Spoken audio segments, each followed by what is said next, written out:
ሕራይ እሞ ቆፀራና ሰዓት 8 እንዳኔራ ግን ከምቲ ናይ ኩሉ ግዜ ልምድና 15 ደቂቃ ድማ ክሳብ ዝመፁ ካልኦት ሰባት ድእከቡ ብካልእ ኣክቲቪቲ ከዓ ንጥቀመሉ ዲና እቲ ግዜ ኣብዚ ጀርመን እኳ እንታይ እያ ትበሃል ኣካዳሚ ሸፊት ልሽቱን እዮም ዝብልዋ መብዛሕትኡ ግዜ ሌክቸር ክህሉ ከሎ 15 ደቂቃ ዶንጎ እዮም ዝጅምርዎ ነቲ ሌክቸር ሕጂ ኣልሚድናዮም ኣለና መስለኒ እቶም ሰብ ጀርመን ብዝኾነ እንቋዕ ከምዚ ኢልና ተኣኻኸብና ናብዚ ናይ ሎም ምሸት ሰሚናር ንክትሳተፉ ኢልኩም ዝመፃኹም ተሳተፍቲ ናይዚ ሰሚናር ኣብዚ ዙም ዘለኹም ከምኡውን ብመገዲ ፌስቡክ እውን ትከታተሉ ዘለኹም ብሽመይን ብሽም ኣራሚትን እንቋዕ ድሓን መፃኹም ክብለኩም ፈቱ ብዓብዩ ከዓ ንናይ ሎሚ ምሸት ኣስተምህሮ እትህበና ሓፍትና ዶክተር ሳባ ግዜኣ ሰዊኣ ምሳና ክትዘራረብ ምሳና ዘለዎ ሓሳብ ከተካፍል ፈቃደኛ ኮይና ስለ ዝመፀት ከነመስግና ንደሊ እዚ መደብ እዚ ከምቲ ኩሉ ግዜ እንትከታተልዎ ኣብ ወርሒ ሓንሳብ እንተነፊዕና ድማ ክልተ ግዜ ንህዝብና ንሃገርና ንዘለናዮ ኩነታት እውን ይጠቅም እዩ ይትንክፍ እዩ ዝበልናዮ ኣርእስቲ ሒዝና ዝተፈላለዩ ዕዱማት ብምዕዳም ኣጋይሽ ብምዕዳም ኣስተምህሮ ንህብ ማለት እዩ ከም መቐፀልታ ናይቱ ድማ ሎሚ ምስ ሓፍትና ዶክተር ሳባ ንኤርትራ ንህዝቢ ኤርትራ ብዓብዩ ከዓ ንመንእሰያት ኤርትራ ኣገዳሲ ዝኾነ መደብ ወይ ኣርእስቲ ሒዝና ተረኪብና ኣለና ማለት እዩ ንእግረ መንገድና ዶክተር ሳባ ናይዚኣ ናይ 2025 መደባትና ከም መዛዘሚ ብክብሪ ንክተዓፅወልና ኢልና ዝዓደምናያ እውን እያ ናይ መጨረሻ ሰሚናርና ኣብዚኣ ዓመት እዚኣ ስለዚ ኣዝዩ ሃብታም ፅቡቅ ዝኾነ መደብ ሃልዩና ፅቡቅ ግዜ ኣሕሊፍና ክንፈላለ ተስፋ ገብር እሞ ከምዚ ኢለ እቲ መደብ ናብ ዶክተር ሳባ ቅድሚ ምሕላፈይ أحمدين تمل على نجار تلك شكرا مودب يغني الله أول شكرا في البداية نرحب بكم في هذه الأمسية نلتقي مجددا مع دكتورة سابا يوهانس في أمسية في لقاء آخر وتحت عنوان ماذا تتوقع إريتريا من الجيل الشباب الحالي تحت هذا العنوان وكما ذكر ودب تعتبر هذه خاتمة لسنة 2025 ونتمنى أن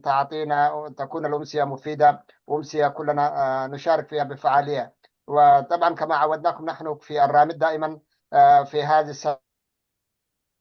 الفائتة واللي قبلها دائما نأتي بالمفكرين أو بالناس اللي عندهم معلومات كافية أو أصحاب فكرة أن يأتوا لطرح مشاريعهم أو لطرح نقاط يستفيد منها الشعب الإريتري ولذلك اليوم نحن توقعنا دكتورة سابا يوهانس تكون لها دور أمسي في هذه الأمسية نتمنى لكم أمسية طيبة معنا وهذه في ختام هذه الأمسية نتمنى لكم أمسية طيبة شكرا يعني اللي أوكي شكرا أحمدينو يا سلازي تمدب ناب حفتنا دكتور سابا كحلفه كم تقول لك زين نجبره مجمرة حدا عسرة ساعة فرق ساعات دكتور سابا حزات توزر حساب كتكافلنا ناي برزنتيشن مدب كل مالتيو كاوها ناب تنحتون مدب كنا عطوينا أم وداتا ناي ريتو مدب كلون ناي أتوم بمجد فيسبوك كنا مدب تكاتل زلهم كا أبز مدب زخصاتفو حطوتات الليكم كحطوتاتكم كتقربوا عدمينايو نابلكو دكتور سابا قرب بزعبا خي من مخانكي بزحسب كافلتيو جن نيشتو دحرا بايتا خي أكافلا بالنامو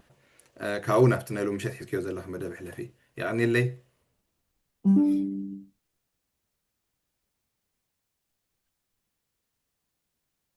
كررتي هابلي يعني اللي حوات حاو ودب مختار كمون أحمدين كانوا تنابزي عراميت تنطفو زلهم عبيتنا عشتون كبرتي هابلي سلازي أدما خبل دالي بتوساه دمات ناي مجرشت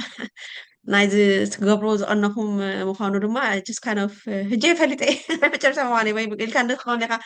so I hope إذن تتصبيدكم زبق خاون تسفى قبر ብምቕፃል አይ ቲንክ እዚ አርእስቲ ሎሚ ኣነ ክዛረበሉ ተዋሂቡኒ ወይ ድማ መዲበዮ ዘለኹ መደብ ንኩላህና ኣገዳሲ ከም ሕብረተሰብ ከም ሃገር ከም ብፍላይ ካብ ብተፈላለየ ሃገራት ናይ ዓለም ፋሒና ዘለና ሕብረተሰብ ኤርትራ ኣዝዩ ማለት ሲ ኩሉ ሻዕ ዘተሓሳስበና ኩሉ ሻዕ ጉጅም ንብለሉ ንሰርሓሉ ኣርእስቲ ከም ዝኾነ እዩ ዝሓስብ ስለዚ ተስፋ ገብር ኩላህና በዚ ንባህል ኣብዚ ምብሃል ሲ ናትኩም ግደ ናትኩም ሓሳብ ወሲኩም ሎሚ ይኹን ኣብቲ ትሕትወቶ ይኹን ኣብቲ ትውህቦ ርእቶ ይኹን ወላ ብቀፃሊ እውን ነዛ ርእስቲ ኣፀቢቕና ክንደፍኣሉ ሞ ነቲ መንእሰይ እቲ ዝግብኦ ቦታ ክሕዝ ክንገብር ኣዝየ ይምሕፀን ማለት እዩ ብምቕፃል ከም ዝበልካዮ ወደብ ንዓይኳ ብዙሓት ኤርትራውያን ይፈልጡን እዮም ብፍላይ ንዓይ ዝፈልጡን መንገዲ ድማ ኤረሳት እዩ ኤረሳት ኤርትራን ሳተላይት ቴሌቪዥን ኣብ 2018 ዝጀመረት ፈላሚት ናይ ሳተላይት ቴሌቪዥን ናፃን ዘይሻራዊትን ሚድያ ኤርትራውያን እያ ሕጂ 70 ዓመታ ወደ 10 ዓመት ማለት እዩ ሕጂ ድማ ኣክቹዋሊ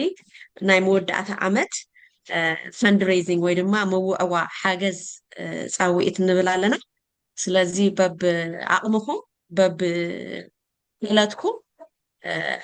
ግደኹም ከዓ ክትገብሩ በዛ ኣጋጣሚ ክፅውዕ ድለ ማለት እዩ ስለዚ ናይ ኣብ ኤረሳት ኣብ ዩቱብ ኣለና ኣብ ፌስቡክ ኣለና ኣብ ቲክቶክ ኣለና ኣብ ኢንስታግራም ኣለና ኣብ ትዊተር ኣለና ኣብ ኩሉ ኣለና መቸስ ኣብ ዌብሳይቱን ኣለና ስለዚ ኣብኣ ኬልኩም ኣብቲ ግደኹም ክትገብሩ ከም ሓፍትኹም ክምህፀን ይደሊ ማለት እዩ ምክንያቱ ቀፃልነት ናይ ሳተላይት ሚድያ ኤረሳት ከም ዘይመክሰባዊትን ዘይመንግስታዊትን ህዝባዊት ትካል ብወፈያን ብግራንትስ ንረኽቦ ሓገዝ እዩ ዝካየድ ማለት እዩ ስለዚ ግደና ክንገብር ኣገዳሲ እዩ እሞ ብኣናን ንኣናን እያ ተካየድ እዛ ትካል ሞኒ እዛ ሚድያ ትካል ናትና ናይ ኩላህና እያ ግደና ክንገብር ከዘኻኽር ይደሊ ማለት እዩ ስለዚ ናይ ኤረሳት ካብቶም ጀመርትን ናይቲ ቦርድ ድማ ከም ፕረዚደንት ወይ ድማ ከም ኣደመንበር ኮይነ ይነጥፍ ኣለኹ ማለት እዩ ካብቲ ጅመር ጀሚራ ካብ ከም ድሕረ ባይታ ናይ ትምህርተይ ድማ ኣብ ኣስማ ዩኒቨርሲቲን ኣዲስ ኣበባ ዩኒቨርሲቲን ናይ ፖለቲካል ሳይንስን ናይ ዓለም ለኻዊ ርክባት ኢንተርናሽናል ሪሌሽንስ ተማሂረ ንካልኣይ ዲግሪ ኣብ ሃገር ኣሜሪካ መፅአ ማለት እዩ ቅድሚ 23 ዓመት ኣብዚ ድማ ትምህርቲ ወሲኽናሉ ኣድግናሉ ኢና ክንዳርጋ ክንብል ንኽእል ኢና ትምህርቲ ወሲኸሉ ናይ ፒኤችዲ መፅናዕተይ ድማ ኣብ ኣፈታትሓ ግርጭታትን ኣብ ሰላምን ፀጥታን ፒስ ኤንድ ሴኪሪቲ ኮንፍሊክት ሬዞሉሽን ኣፅኒኤ ማለት እዩ ሕጂ ድማ ከም መምህር ኮይነ ኣብ ካሊፎርኒያ ስቴት ዩኒቨርሲቲ ከምኡን ኣብ ኢስት ሎስ አንጀለስ ኮሌጅ ከም መምህር ኮይነ ኣብ ናይ ኤትኒክ ስተዲስ ኮሌጅ ናይ ፖለቲካል ሳይንስን ናይ ኤትኒክ ስተዲስ ኮርስስን ይምህር ማለት እዩ በዓልቲ ሓዳርን ድማ ኣደ ሓንቲ ቆልዓ እየ ማለት እዩ ኣብ ሎስ አንጀለስ ካሊፎርኒያ ይቕመጥ አይ ቲንክ እዚኣ ኣብ ናይ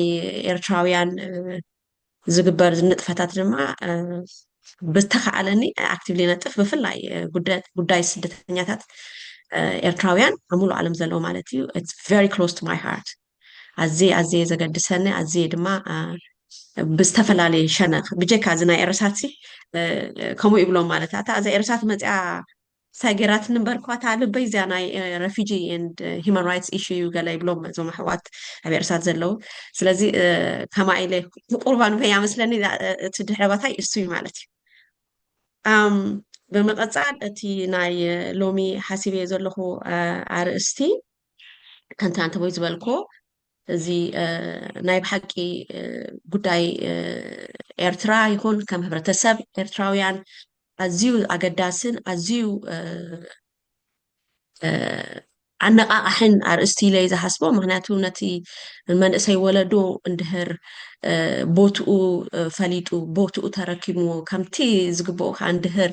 ይነብርን ይኸውንን ኣሎ ኣይ ቲንክ እቲ ካብቲ ፀገምና ቀዳማይ መስርሕ ወይ ድማ ቀዳማይ ግደ ተካሂዱሎ ኢለ ዝሃስብ ማለት እዩ ስለዚ እቲ ሎሚ ዝብሆ ኣስተምህሮ ዘይኮነስ መበሃል ከማ እንተመልኮ ይሓይሽ እቲ ኣገዳሲ መበሃል ኢለ ዝሓስቦ ምክንያቱ እዚ እንገብሮ ዘለና ስራሓት ይሁን ንጥፋታት ይሁን ናብራ ይሁን ኣብዚ ተሰዲድናዮ ዘለና ሃገራት ንገብሮ ናብራ ንዓና ጥራሕ ደይኮነ ኣብቲ ውሽጢ ዓዲ ዘሎ ሰቡን ብቀጥታን ብተዘዋዋሪን ብፅቡቅን ብህማቅን ይፀልዎ ማለት እዩ ከምቲ ናትና ካይዳ ማለት እዩ ስለዚ ክንደይና ኣገዳሲ ምኳኑ ምዝኽኻሩ ወላ እንተዘይኮይኑ ኣይትፈልጦን ኢለ ኣይኮንኩን ማለት እዩ ስለዚ ኣይትን ቅድሚ ናብቲ ክስታይ ምኻድና ናብቲ ከም ስላይድ ሾው ኣዳልየ ኣለኹ ሜቢ እቶም ኣዳለቱ መደብ እንተደልዮም ሼር ይገብሮ እንተዘይደልዮም ኣጀስት ክዛረበ ምንታን ዲስትራክትን ከይከውን whatever works for you guys it's fine ቅድሚኡ ግን ሓንቲ ክሊፕ ፕሌይ ክገብር እዚ ክሊፕ ድማ ካብ ኤርትራዊት ኢትዮጵያዊት ኣሜሪካዊት ሃፍትና ዶክተር ትምኒት ገብሩ ኮምፒውተር ሳይንቲስት እሳ ብዛዕባ ከምዚ ብዛዕባ መን እያ ዝብል ዘዳለዎ ማለት እዩ ካልኦት ዘዳለዎ ማለት እዩ so I thought it was kind of inspiring ከምዚ ኢሚሌት ክንገብሮም ንኽእል ናትና ንብሎም ናትና እዮም ንብሎም ክንሕበነሎም ንኽእል ብዙሓት እንዲኦም ዘለው ኣወዳቶም ኣዋልዶም ዓበይቶም ናሽቶም መሊኦም እዮም ዘለው ኣነ ግን ሎሚ መዚ ናይ መንእሰያት ንብሎ ዘለና ንሓፍትና ትምኒት ረቆሕያ ኣለኹ ማለት ናታ ስቶሪ ናታ ግደ ጓል 15 ዓመት ከላ እያ ምዝ ዝነበረ ናይ ኢትዮጵያ ናይ ኤርትራን ናይ ዶብ ኩናት ብዝነበረሉ ግዜ ኤርትራውያን ስለዝኾኑ ካብ ኢትዮጵያ ወፅያ ማለት እዩ ናብ ኣሜሪካ መፅያ ማለት እዩ ንእሽተይ ከላ ሕጂ ኣሜሪካ ድማ ተማሂራ ብኣሜሪካ ዜግነት ረኺባ ገለ ሕጂ ትገብሮ ዘለዋ ዓለም ተዛረብ ዘላ ዓገናዕ ዝኾነት ኮሪዕዳ ዝኾነት ኣብትናያ ማለት እዩ ስለዚ ምእንታን ንኡን ከምዚ ዓይነቱን ኣለውና እቲ መብዛሕትኡ ግዜ እቲ ነተኩረሉ እንታይ እዩ እቲ በቃ ናይ ዓዲ ምዃኑ ድኽነት ስደት ጥፋዓት ጭንቀት ማሕበራዊን ስነልቦናዊን ፀገማት በተኽ ዝኾነ ድኽነት እሱታት ጥራይና ክስታይ ንገብር እዙን ከም ዘሎ ኮይኑ ፅቡቅ ከዓ ኣገናዕ ዘብል ከዓ ዝሕብነካ ንመፃኢ ተስፋ ከም ዘለና ከም ሃገር ከም ሕብረተሰብካ ዘርእየና ብዙሓት ኣሎ ማለት እዩ እስኹም እንትፈልጥዎም ብዙሓት ክህልዎ ክእሉ ሎሚ ግን ትምኒት ኣብትና በኣ ገይረ ክጅምር ሞኒሽ ናብቲ ስታይና ክንኣቱ ኢና ማለት እዩ let me share her fascinating and inspiring story here you go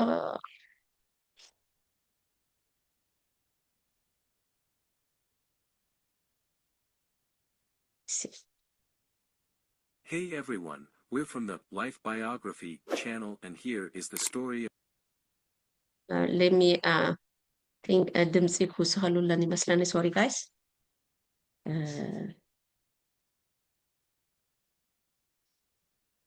ስጋ መጨረሻ ክገብራ ምንታት ከይውህድ We're from the Life Biography channel and here is the story of Timnit Gebru. Episode summary: Timnit Gebru spoke to us when she was a research scientist and technical co-lead of Google's ethical artificial intelligence team. In this episode, Timnit explains the importance of advocating for diversity, inclusion and ethics in AI. Episode notes: Timnit joined Google after completed her postdoc in the Fairness, Accountability, Transparency, and Ethics (FATE) group at Microsoft Research, New York. Prior to that, she was a PhD student at the Stanford Artificial Intelligence Lab, studying computer vision under Fei Fei Li. She also co-founded Black in AI, an organization that works to increase diversity in the field and to reduce the negative impact of racial bias in training data used for machine learning models. She was born and raised in Ethiopia. As an ethnic Eritrean, she was forced to flee Ethiopia at age 15 because of the war between Eritrea and Ethiopia. She eventually got political asylum in the United States. This is all very related to the things I care about now because I can see how division works, she explains during a conversation with Margot Gerritsen, Stanford professor and host of the Women in Data Science podcast. Things that may seem little, like visas, really change people's lives. Last year, she said that half of the Black in AI speakers could not go to NeurIPS because of different visa issues. And in that 20 seconds, that visa denial, it feels like the whole world is ending for you because you have an opportunity that's missed. Not being able to attend these conferences is much more important than people know. She has learned through her work with Black in AI that the number one thing we need to do is empower people from marginalized communities, which is why diversity, inclusion and ethics are not at all separate. It's essential to have a wider group of people in the world determining where AI technology goes and what research questions we pursue. She says the industry has been pretty receptive to her proposals around norms,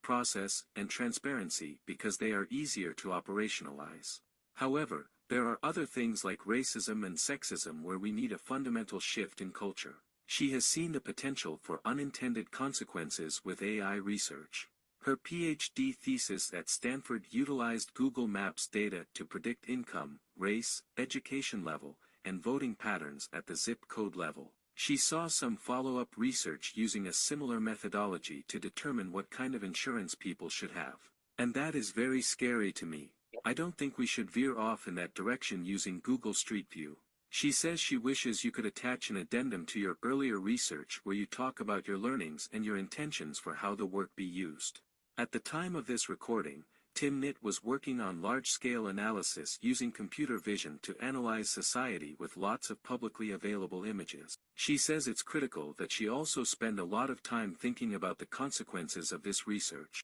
We are producing videos on Tuesdays and Thursdays here on the channel. If you liked it,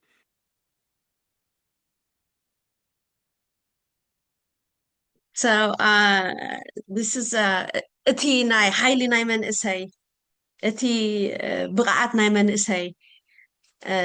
ክንደይ ናይ ኣድማዕ ከም ዝኾነ ኢንስፓየር ክንከውን ክንነቃቃሕ ኢለ ጀሚረ ምክንያቱ ከም መብዛሕቱ መንእሰይ ኣብ ቀረባ ግዜ ትምኒቱ ናብ መንእሰይ ከላ ወይ ድማ ቲኔጀር ከላ ካብ ዓዳ ወፅያ ማለት ካብ ኢትዮጵያ ወፅያ ማለት ናብ ኣሜሪካ ወፅያ ከምኡ መብዛሕቱ ድማ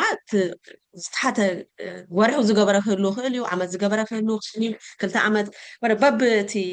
ዘለናይ ግዜ ገሌና ድማ 20 ዓመታትን ገለን ዝገበርና ኣለና ማለት እዩ ግን እቲ ኩነታት ናይትካ ናይ ስደተኛ ምኳን ወይ ናይ ኤግዛይል ምኳን ብዙሕ ተፅዕኖታት ወላ እንትሓልይዎ ንኡ ሰጊርካ in spite of it ንኡ ሰጊርካ ኣበይ ክብፃሕ ከም ዝከኣል እቲ ኣብነታት ኣለዎ ማለት ከም በዓል ሓፍትና ዶክተር ትምኒት ገብሩ ማለት እዩ ስለዚ ብኸማ ኢለ በዓ ክጅመር ደለ ሕጂ ናብታ ኣዳልዮ ዘለኹ ክሳይ ክሃልፍ እንተኮይነ ሙክታር thank you very much ደር ትሸር ትገብሮ ኮንካ አንተ ዘይኮነ I can see it here too let me see okay, so you're sharing it. Okay, so if you're sharing it, I can see it there.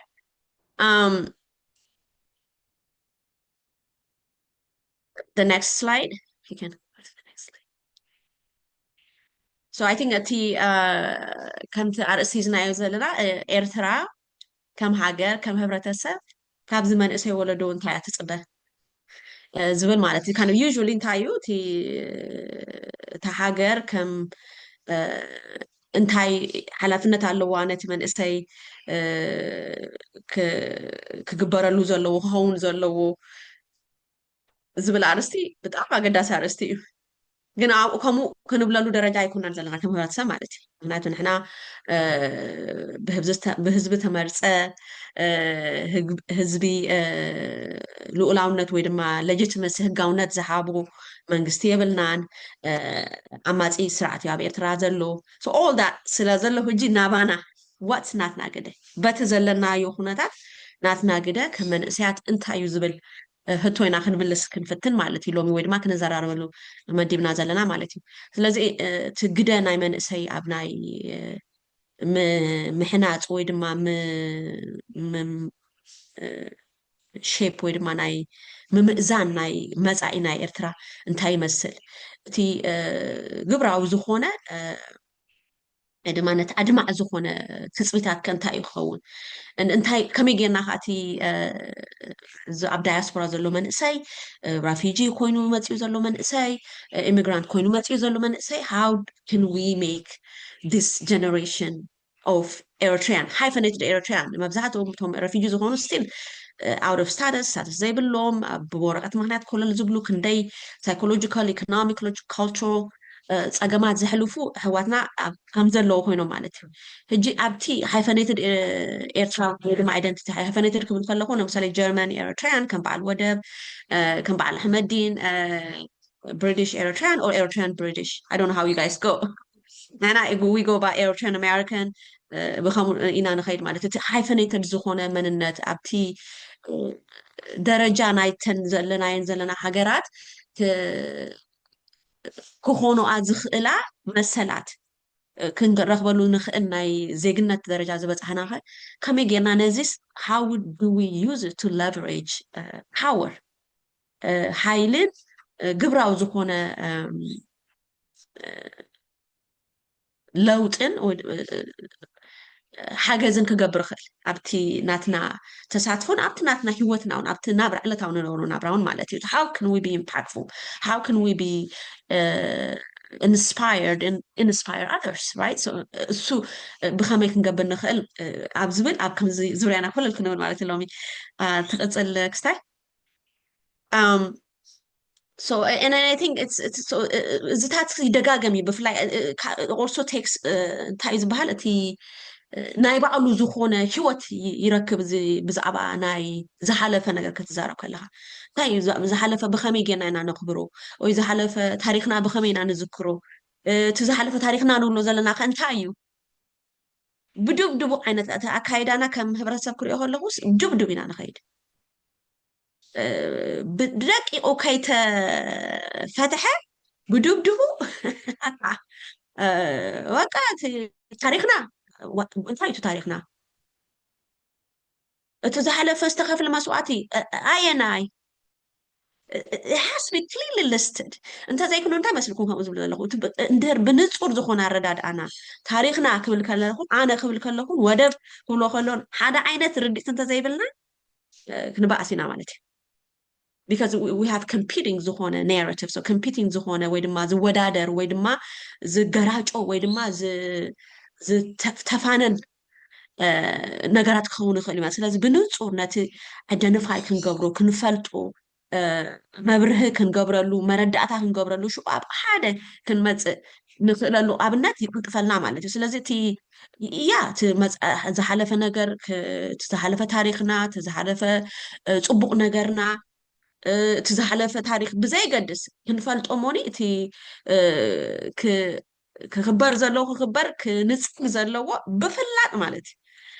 كنصاق انت خوينو we have to know it we have to be clear about it نصر كون الله كمزي بدبدبو زخاي ناغر كون يولو مالتي ስለዚህ ان زرنا انت يقدس مسلكم مخناتو حاجر بالمنسياتن هنت زين افراط راح يكون زملكت ሙሉ ዓለም ኪዱ መንእሰያት እዮም ናይ ዝኾነ ይኹን ሃገር ለውጢ ወደም አንቀሳቀስቲ ሞተረ ናይ ዝኾነ ሕብረተሰብ ሃገር ኮሚኒቲ ኮም መንእሰይ ማለት ስለዚህ እቲ እሱ ኣገዳሲ ምዃኑ ትግደናይ መንእሰይ ብዘይ መንእሰይ ኣክቹዋሊ ቀጻለትና ሃገሩ ኣብ ሓደጋ ከም ዝኾነ ክንደአና ዘሎ ማለት ንኣብነት ኣብ this summer ኣብ ካምፓላ ከይደ ነይረ ሰንቢደ ናይ ባሓቂ ዝብለኩም ኣደኑ ኣብዛትኩም ከይድኩም ሪኢኩም ሞተኹን ኣዝማድ ገለ ክትርእዩ ናይ ባሓቂ ሰንቢደ أنا كنا أقرأكم مخيلة نعشتو من إسيات كم جون تروم سايز قبر من إسيات خلالكم اليوم زول عبتي سرقاتها تجزاو تلو ناي إتران مبزحتهم سايز قبر توم دكانات كمان هم يوغندا وين دكان زلوهم سب دكان تقرين على ميدوم أنا ليش كورينا ناس مراج أما قال يبنوني imagine that so تي انتاي زريكاتي تسنوا نايتي ناتنا حبرتسب كندينا يسريتو كم زلو the same time كان brain drain إذا كل ما نسي كاب عدو وزي زلو خلال زبر زلو بزي سرح بزي تمهرتي تحاجر كنينا كثيرا خمزلة هجزم حين ما نسي دا somehow كملس انت زي كيلو somehow كملس اللوزخ النجار انت زي تتأتحو እንታይ እዩ ናቶም መጻኢኸ ናይዞም መንእሰያት ኣሕዋትና ሲ ደቀይ ዝኣኽሉ ገለልካ እንታይ እዚኦም መንእሰያት እንታይ እዩ መጻኢኦም ሲ ብጣዕሚ ተሓሲቦም ማለት እዩ ምክንያቱ መጻኢ ናይ ዝኾነ ሃገር ናይ ህብረተሰብ ቀጻልነት ዝረጋገፅ ብመንእሰይ ስለ ዝኾነ ክምስል እዩ ስለዚ እቲ ሃገር ዝሕነፅ ብመንእሰይ እዩ ሃገር ቀጻልነት ዝህሎ ብመንእሰይ እዩ መንእሰያት ክቅስኑ ኣለዎም መንእሰያት ክምርኡ ኣለዎም መንእሰያት ክመሃሩ ኣለዎም መንእሰያት ክሰርሑ ኣለዎም እዚ ክብል ከለኹ ነቲኦም ውፅእ ኢሎም ሓደ ክልተ ሰክሰስፉል ዝኾኑ ኣብ ቢዝነስ በልዎም ኣብ ገለገለዮም ንኦም ኤክስክሉድ ኣይኮንኩን ዝገብሮ ዘለኹ ግን እቲ ናትና ኢኩዌሽን ሲ ኣብቲ ሓፈሻዊ ዝኾነ ጠመተ ክንሪኦ ስለ ዝደለኹ ማለት እዩ ስለዚ እቲ ናይ ሎሚ ሓላፍነትና ድማ ምስቲ ናይ ሕጂ መብዛሕትኡ ግዜ ክሪኦ ከለኹ ኤንወይ ምናልባሽ እቲ ኣብቲ ብፍላይ ኣብዚ ናይ ደንበ ፍትሒ ኣብ ኮቴሽን ከእትዎ እንተኮይነ ደንበ ፍትሒ ኢልና ንነፍስና ንሰሚ ወይ ንፍትሒ ንቃል ንለውጢ ንቋማዊ ምሕደራ እንታይ ዝበሃል ቋማዊ ስርዓት ንክቀውም ኣብ ዓድና ንቃለስ ዘለና ብመንገድና ኣነ እኳ ወላ ምስቲ ስርዓቱን ኣለና ዝብሉ ኣሕዋትና እውን ንዓይ ፀልዎ ኢለ ኣይሓስብን እየ ግን it's a matter of freedom እቲ ናፃ ምኳን ናፃ ክኾኑ ኣይከኣሉ ዘለዉ ብተፈላለዩ ምክንያት ፍረ ክኾኑ ክእል እዩ ካልእ ፀጥታት ክህልው ክእሉ ስለዚ እቲ ንደልዮ ዘለና ለውጢ ኣብ ዓድና ወይ ድማ ኣብዚ ተሰዲድ ነብረና ዘለና ሃገራት ንጥቀመለን ዘለና መሰረታዊ ናይ መሰል ወዲሰብ ብኸመይ ጌርና እቲ ኣብ ዓድና ዘሎ ህዝቢ ከዓ ከምኡ ዓይነት ናብራ ክነብር ዝኽእል ኣለዎ ስምፕል ኣስታ ከምኡ ዓይነት እቲ ዘለና ሰባት ክንሓስብ እንተኮይና እቲ ዝሓለፈ ጥራሕ ኣይኮነን ሕጂ ኦኬ ኣብ ገድሊ ከምዚ ነይሩ ገለ that's fine history has to be learned ከምቲ ዝበልኩ ዝሓለፈ ክኽበር ኣለዎ ክኽበር እንተኮይኑ ግን ኣይና ኢና ነኽብሮ ዘለና ስለምንታይ ኢና ነኽብሮ ዘለና እንታይ ስለ ድኾነ እዩ እቲ ክንፀግ ዘለዎ ኸ እንታይ እዩ ኣይና እዩ ብኸመይ ንምንታይ ኸ እዚ ዝብሉ ኩሉ ክፅፍፍ ኣለዎ ማለት እዩ ሕጂ ኣብ ዝተፈላለዩ ትትዓት ገለበለ ትርኢ እዚኦም ከምዚ ክግንፀሉ ዝደልዮም ሕጂ ናይ እዞም ኣፋር ኣሕዋትና ቃልሲ እዚኦም ክግንፀሉ ዝደልዩ ባህርና ሂዞሞ ከዲኦም ገለበለ ባሕሪ ኮፍ ስለ ዘይበልና እኮ እዩ ኣሕዋት ህዝቢ ዓፋር እንታይ እዩ ትወፅኦ ኮፍ ኢሉ ምስቲ ካልኦት ትግርኛ በልዎ ሳሆ በልዎ ትግረ በልዎ ወደበር እቲ ኣብ ኤርትራ ዘሎ ሕብረተሰብ ብሓደ ኮፍ ኢልካ ትንናትካ ወፃ ክትዘረርብ ክትክእል ኣለ ሽኡ እቲ ኔሽን እቲ ሃገሩን ብከምኡ እዩ ዝህነፅ ማለት እዩ ከምኡ ክገብሩ ዝኽእሉ ድማ ይገርመኩም መንእሰያት እዮም ኣይተሓዝለይ ኖ ኦፌንስ ቱ ዓበይቲ already stuck to እቲ somehow the tendency to change is very hard ምስ እድመ ምስቲ ዘለካ ተመክሮ ገለመለ ናይ ምቕያር ወይ ድማ the dynamic nature of human being ኣብ መንእሰያት እዩ ዘሎ compared to ዓበይቲ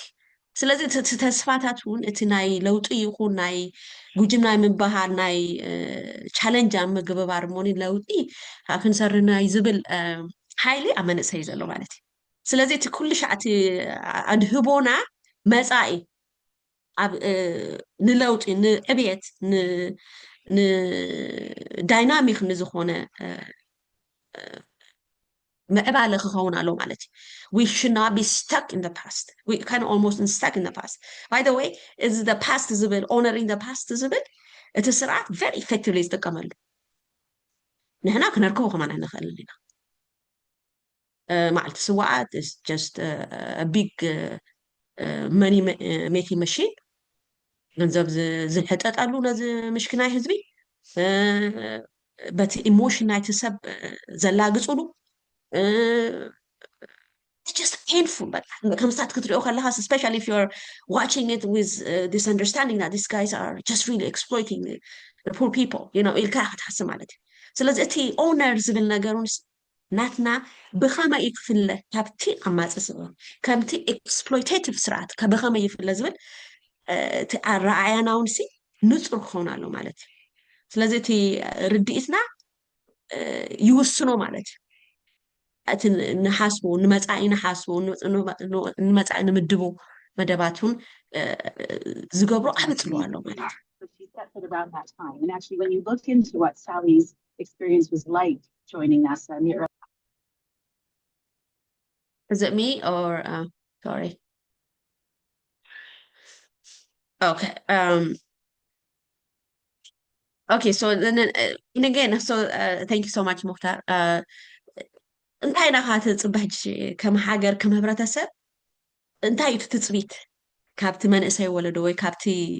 emerging leaders ከምኡና ክንብሎ ኣብዚ ዓዲ ሕጂ ኣብዚ western world they call them emerging leaders, you know,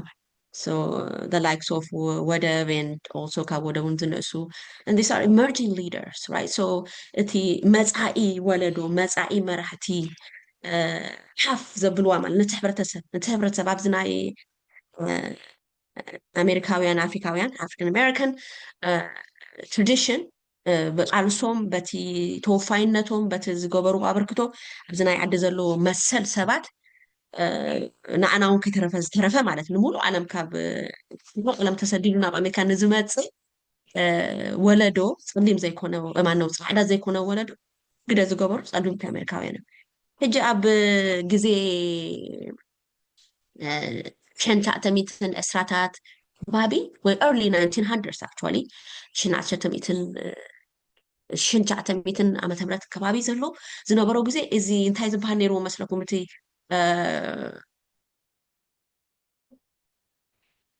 uplift and ከምዚ ነቲ ሕብረተሰብ ሓፍ ምባል ንከምዚ ክገብሩ ድማ ዘሎ እቶም ሓደ እስራዊት the tenth ሓንቲ እስራዊት ጥራሕ ካብቲ ናይ ፀለምቲ ወለዶ እዚኦም ከመን እዮም ይበሃል ነይሩ መስለኩም of course መንእሰያት እዮም ምሁራት እዮም ዝሓሸ ድሕረ ባይታ ኣለዎም ብትምህርቲ በልዎ በቲ ሶሻል ስታተስ በልዎ በቲ ኢንጌጅመንት ኣብቲ ኮሚኒቲ ዝገብሩ ዝሓሸ ስለነበሩ ሕጂ እዚኦም 10 ሚእታዊት ሲ ነቲ ካልእ ሕብረተሰብ ተደቂሱ ዘሎ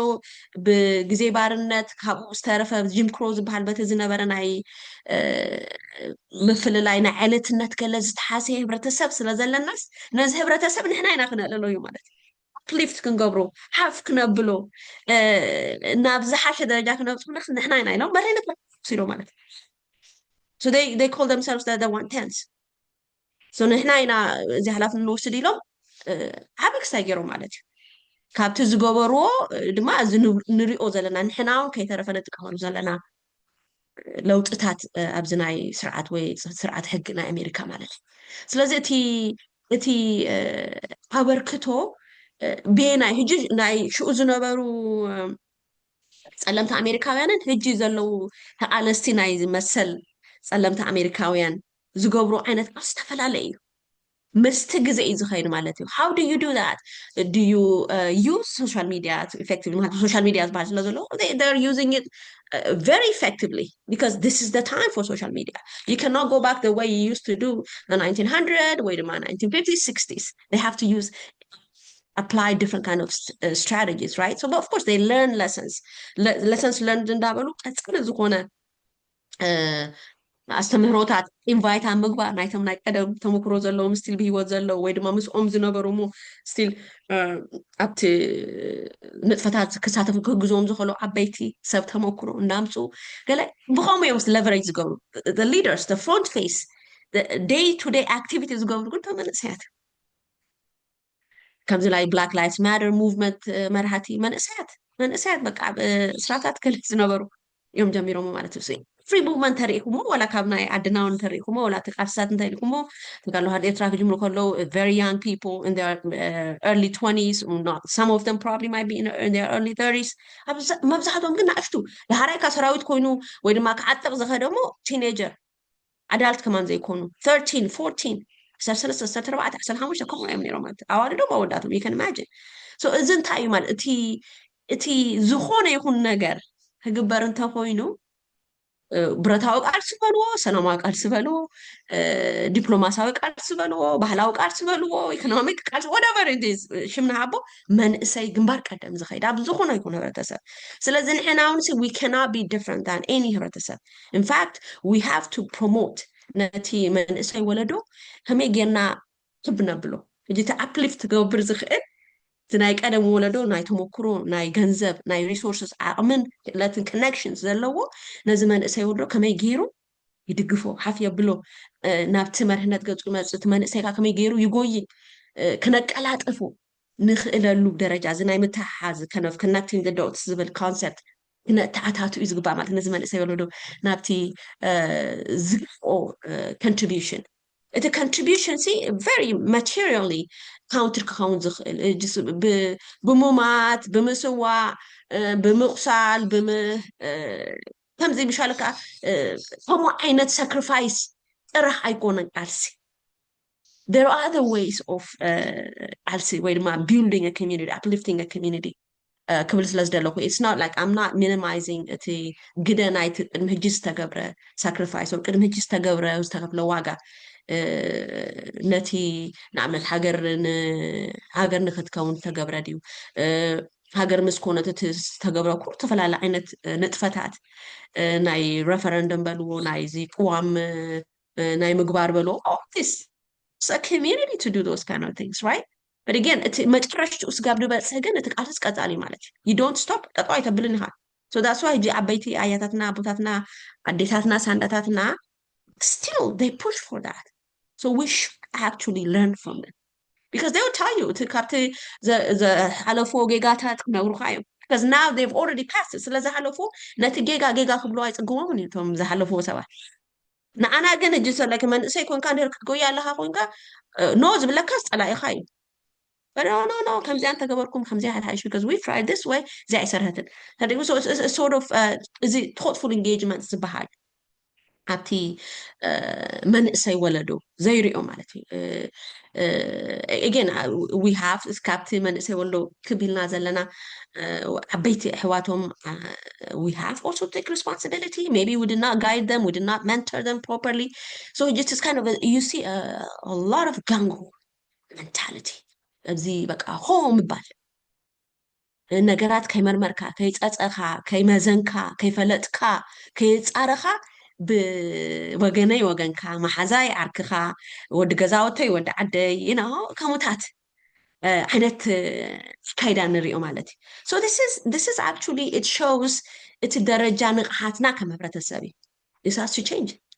እንደ ሃገር ክንገብር እንተኾይና እዚ ክቅየር ጥራሕ ዘለዎ ብኸመይ ይቅየር ትምህርቲ ዘይቀይሮ ነገር የለውም ጋርመኩ education is a way to freedom a way to a community a stronger community ስለዚህ እዚኣ ክንገብራ ንኽእለሉ just thoughtful ዝኾነ really በኣፍልጦ ትገብሮ ዘለኻ ንጥፈታት ክኸውን ኣለዎ instead of ጥኒን ኢልካ ተኣትዎ right so I'm talking from experience ተመክሮ እዩ ዝዛረብ እጃብ ቅድሚ 2 ዓመት ገለ ዘጋጥመና ናይ እርሳት ጠምጠም ገለ ትሪኦ ከለኹ ብጣዕሚ ሓዚነ ማለት እዩ ምክንያቱ እቲ መንእሰይ ወለዶ መብዛሕቱ ቪክቲም ኮይኑ ገዳይ ኮይኑ ምክንያቱም ገለ በመፀኛታት ነቲ መንእሰይ ናብቲ ዘይድልዮ ወይ ዘይፈልጦ ዘይርድኦ ዘይግብኦ ነገርግዚኡን ሓይሉን ኣቕሙን ከጠፍእ ክገብሮ ይኽእሉ እዮም so that's why we have to have a very thoughtful engagement كنا نقبر زلنا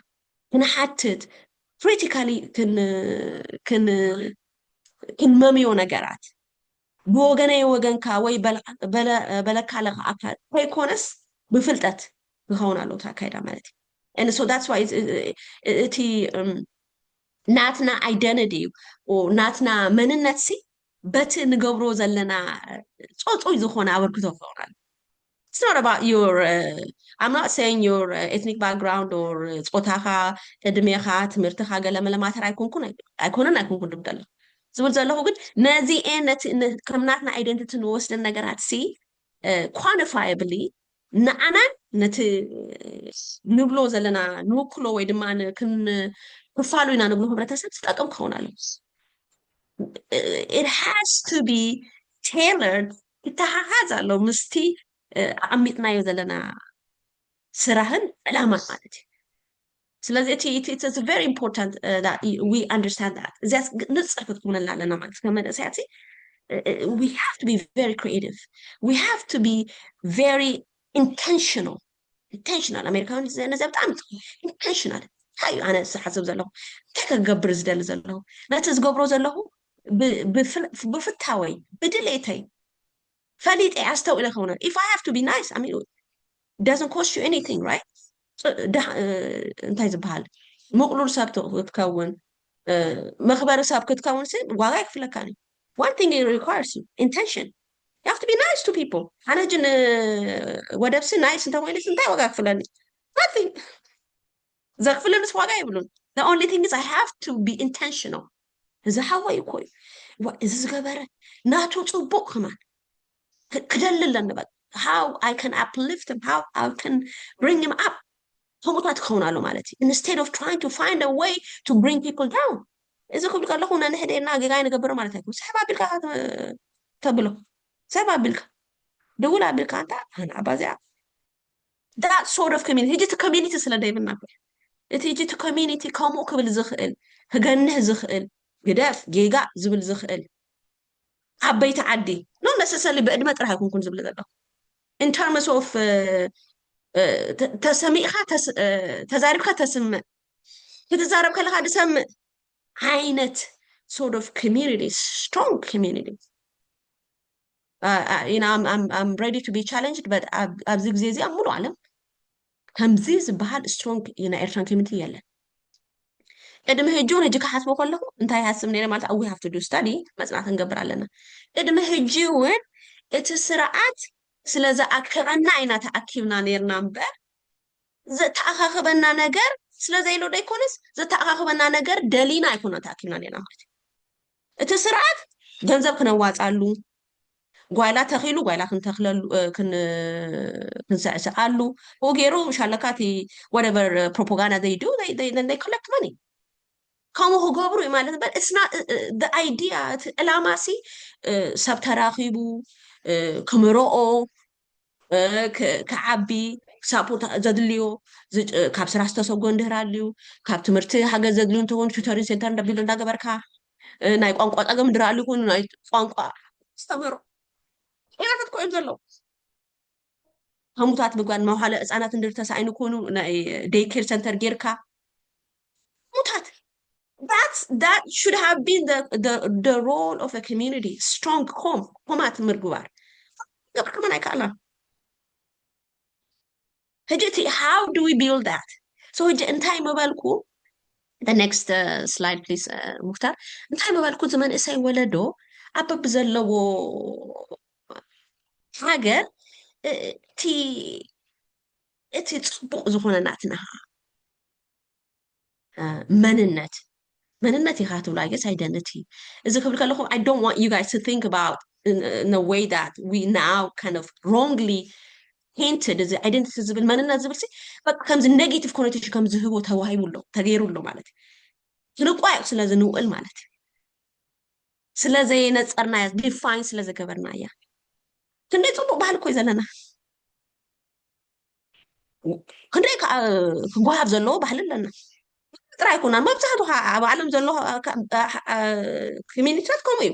ፅቡቅ ባህሊ ዘለዎ ኣሎ ሕማቅ ባህሊ ዘለዎ ኣለዎ ኩሉ ሕብረተሰብ I think ዓቢ እንተኮይኑ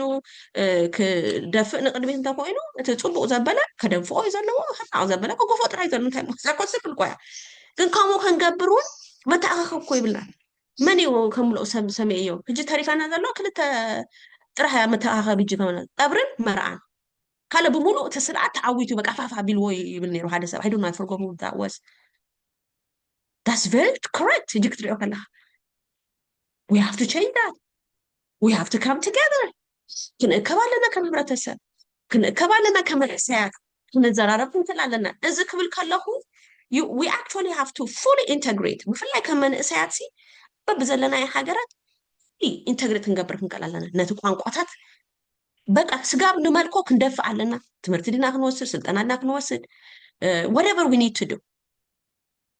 because it does not contradict تناتنا بحالي نتي حدش نحافظ زلنا عن محارو زلنا عن نبرو زلنا بحالي يتطبق النمبر I حاسيوني but we cannot be isolationist مولو جرمان اندانا بركا جرمان ايتزارب زخونه يكون ناي جرمان مقبي تبلع زخونه يكون ناي جرمان متخابات ايتخيد تقرنيا تزارب وي وادبر قوانقاتات تزارب تهون كاسو تزارب انجرا تبلع قلت تهون that's very dangerous so we have to integrate ባህልና ሲ ምስቲ ዘለና የህብረተሰብ ኢንተግሬትድ ኮይኑ ክንደይና ፅቡቅ ባህሊ ከም ዘለና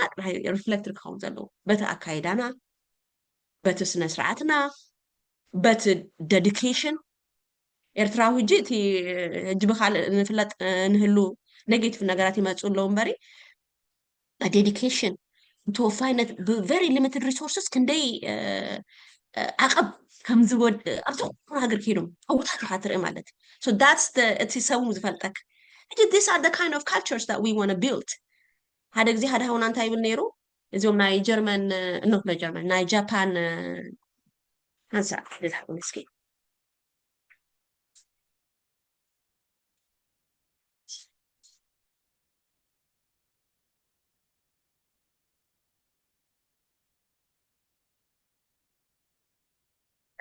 እዚኦም ናይ ጃፓን ኣብዚ ናይ ቃጣር ዝነበረሉ ግዜ እዚ ናይ ፎቶ እግሪ ፃወታ ተፃዊቶም ማለት ተሳዒሮም ካብቲ እንታይ ዝበሃል ካብቲ ውድድር ምስ ተሰዓሩ ናብ ዓዶም ክምለሱ ክኾኑ ማለት እዩ እንታይ ገይሮም ናብ መጨረሻ ክሳይ ምስ ኮነ ነታ ስታድየም ነቶም ተፃወቲ ኩዕሶ እግሪ ኮይ ኣፅረዮማ በቃ እዚ ትራክ ባግ እዚ ፕላስቲክ ናይ ጎሓፍ ትገብሮ ኣፅረዩ ኣቢሎም ተመሊሶም ዓዶም ሕጂ እንታይ እዮም ዝገብሩ እቲ ቫልዩ ናይ ጃፓናውያን ሲ ናይ ፅሬት ዘለዎም ተወፋይነት ሕጂ እቲ ኣብኡ ዝነበረ ሰብ ብምሉእ ብኸመይ እዮም ዝዝክሮም ብኸመይ ክፈልጦም ማለት እዩ ንሕና ከም ኤርትራውያን ብምንታይ ኢና ንፍለጥ ዘለና ኣብዚ ግዜ እዚ ብኸመይ ንፍለጥ ኣለና ኣብቲ ዘ ዘለናዮ ዓዲ ብመንፋዓትና ብስትሮንግ ኮሚኒቲ ብምዃንና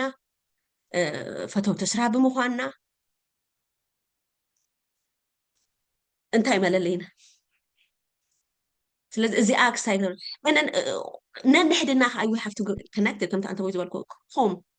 ብሓንቲ ነገር ካብዚ ኣለዎም እንዘራረበው እንታይ ወሲድኩም እታ ኮም ትብል እታ ኮሚኒቲ በብ ዘለናዮ ዓዲ please let's work on that especially መንእሰያት እስኹም እንተተበጊስኩም ክትገብሯ ትኽእሉ ስለዝኾንኩም ስለዝኣመነ This is purely community oriented to support the community, to encourage the community, to educate the community, to fill the gap. نحن كهاتك حاجز مالتي. نتزوجوا من لعلو نتز حاجز اليوت. How many societies قد معلوج؟ كما أنا social service أبتا community هو بركال. مستبهلها tune in زخونة social services. مست بحلنا زخيد مست هبرتسبنا مبزحتو سبت loneliness بينك أبو مخوان كنا يسب psychologically سفر كم زقبر I'm pretty sure تفلت أوسهم how do we resolve so there are so many issues in the community على الناس بقى نفتهم له مالك experts على لون جرمان على دكتور ماني دكتور يعقوب the زر سنايدي دكتور زر سنايدي he's a psychologist right psychiatrist we have experts But we need to create a community where the community comes. The community ماتيو زاد ليو حاجة زي نايت عناديو ناي بحليديو ناي استفلا لك ساعات كبر مالتي. And so come on تاخوينا دما we will be the ambassadors. تخبر تسوق فلتك يجمر. عبايتو تاتهم كمرتو خايل يدلو يجمرو. كتودادر تجمر شو تسأر. عبايتو تات زلنا أوروبا زلوا بكلنا حجرات زلوا أتيهم تفهموا مالهم. ኤርትራውያንን ዘይ ኤርትራውያን ካልኦት ሃገራት ዝመፁ ማለት እዩ ስለዚ እቲ strong community is ስእሊ ናይቲ ኣብ home country ንሪኦ እዩ ማለት እዩ by the way እዚ ኩሉ ኣብዚ ደገ ኮይና ንገብሩ ሕማቕ ይኹን ፅቡቕ ኣብ ውሽጢ ሃገር ዘሎ ሰብ ይሪኦ እዩ ይበፅሖ እዩ don't you think that ኣይበፅሖን ኢልኩም ገና ኣይትሕሰቡ ይበፅሖም እዩ كستون كستو قتيلو كستون نبشات فيو كستو خمزو خوينا نزي this information يقال ماكم يبتصيو سلازي the same عوثناون يبتصيو مالتي فرونزي أبوشت عاد نزلو من سيدما تساهبو عم بارد حاني أنا كم هون يزدلي جو ودب عب جلا جيرون دريو أنا كم ودب هون يزدلي بالهذا من سي يرترا بنيشتي كلها دكتور تمنيت بس أنا يرسات دكتور تمنيت انترفيو مسكبرات بقى خنا نقرأكم قال how happy I was تناقشت أول من ساعات في جرن في جنس فايل كنا له تمنيت رأيني له مالت بس it's there is